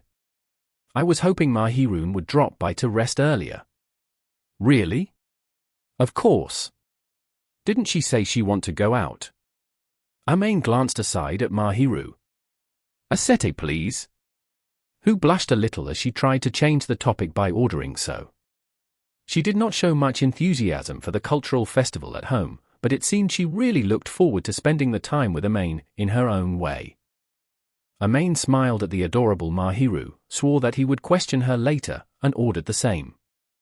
Mahiru glared back, probably knowing what Amain was thinking, but she did not seem displeased, so he heaved a sigh of relief. Foo-foo. Once she heard that, Chitose showed no attempt to hide her glee, and went to place the order at the counter. Amain then remembered to hand over a bag of donuts, which was on his lap, to Itsuki. Each donut was mouth-sized, fried in a round shape. One could use it as a snack during their breaks, and it could be shared with the other staff. Oh yeah, this is from another class. Just a reward for you guys, get them to eat while having their breaks. Oh, thanks. I just thought of buying it, so go ahead. If they want to thank, they should be thanking the guy who's being like a butler. Thank you for your graciousness, my lord. Forget about it, and stop with that play. I'm hungry after lunch. Maid chuckled at the annoyingly cheerful Itsuki, and felt apologetic about what he would say, for this might affect the latter's mood. Say, Itsuki. I met Daiki-san. It was obvious that Itsuki froze up upon hearing that. Maid said it at this point as he did not wish to tell Itsuki with Chitose present, but this might affect Itsuki's motivation. He did not want to say anything. He didn't say anything about Chitose. I'm just reporting in. He said it's inconvenient for him to be here, so he went elsewhere. Yeah, Dad doesn't really come to this place, and it'll leave Chi awkward. Maybe it's better for him not to come by. I never heard him say that he'll be here. So Itsuki shrugged and muttered. I'll ask when I get home. I doubt he'll be looking for me today. He gave an inscrutable smile, held the gift in one hand, and went to the counter. Maid sighed. If only things go well. It might not be easy, and it might be slow, but it would be great if this would eliminate the friction between them, so Maid prayed. Chapter 220. As you like. What's with you two? Had an argument. You think we will? Normally speaking, there'll be quarrels even in love, but I can't deny what you said since you two are willing to listen to each other. It's amazing. Chitose sounded dumbfounded and yet impressed as she praised them, but Maid did not think it was anything weird. Mahiru was usually gentle, magnanimous, and hardly got angry, only doing so for others. Even if it was the case, hardly anything would rile her, given her personality. If he really argued with Mahiru, the fault would usually be on him, who angered her, and even then, it would become a discussion over where the problem was, why she was angry, and how they should resolve this. Maid had never gotten to this point with her, and if he did, he would apologize profusely. Thus, they hardly argued. It was the same for Mahiru, who seemed numb to the concept of arguing as her caramel-colored eyes blinked away. It resonated with Maid's thoughts, and the latter chuckled. She never was furious at Maid. She lashed out once at him when he was down on himself, but she was critical of him, rather than furious, and only did so for his sake. I say, we aren't arguing. We're just frustrated by something. Don't know what to do. Oh, it's good that you aren't arguing. Your parents aren't coming, Maid. Maid froze the moment he heard the word parents. Chitose closed in on him, not noticing his gestures. It seemed she had completely forgotten about Daiki, and he was relieved. Well, Mahiru said that your mom will really get along with me, so I'm curious. Just want to say hello to your mom. More than get along, I guess. You two are so similar that Mahiru will be the victim of your antics. They loved cute things, were aggressive with their skinship, and really loved Mahiru. These were the three similarities they had, and it was likely they would dote on Mahiru so much, she would become their plaything. It seemed Mahiru easily imagined that sight, for her lips twitched, and Maid pretended not to notice. They're going to shove a bunch of clothes onto you, or go for some skinship. Do your best. If there was any consolation, it was that they would not hurt Mahiru. The latter gave Maid a pleading look for help, but Maid alone could not deal with this, and could only pray that she could hang on. Anyway, that's enough. You sure it's fine for you not to go back? Whoa, really, Makichin's glaring here tilde. Their classmate Kuju seemed to have some choice words for Chitose as he looked over, and it was inappropriate for her to keep chatting. Chitose stuck her tongue in apology, and was met with a cold look from Kuju. Maid prompted Chitose to hurry back to work. He saw her back as she reluctantly returned to work, and sighed. I can only support you mentally. Do your best. You seem rather hands-off. Actually, I'm not going to stop those two passionate idiots. Do your best. If you really can't handle them, just reject them outright. I do not mean that, I suppose they will put all kinds of onto me. I guess so. Shihoko loved to dote on Mahiru and dress her up, and she would be all the more enthusiastic with Chitose around. After all, Shihoko had taken Mahiru as her daughter, and would probably take the latter to fashion shops to try various clothes, and have her try them on. One could expect Chitose to join in enthusiastically. Maid could not forcibly stop Shihoko, for she wanted a daughter, and took a liking to Mahiru. Well, if you're willing to dress up, I don't think I have to stop her. You know this means that I cannot refuse, no. Actually you can refuse them both. I'm more than glad to dress you up. Maid did not actually have any clothes in mind, but he thought it would be fun to have her wear clothes he felt would be suitable to her. I do plan to dress up as you like, even without considering them. Mahiru softly muttered, and lowered her eyes bashfully. You are the one I like, and I'll like anything you wear. Maid was unable to say this however, and took a sip of coffee, smiling at how adorable she was.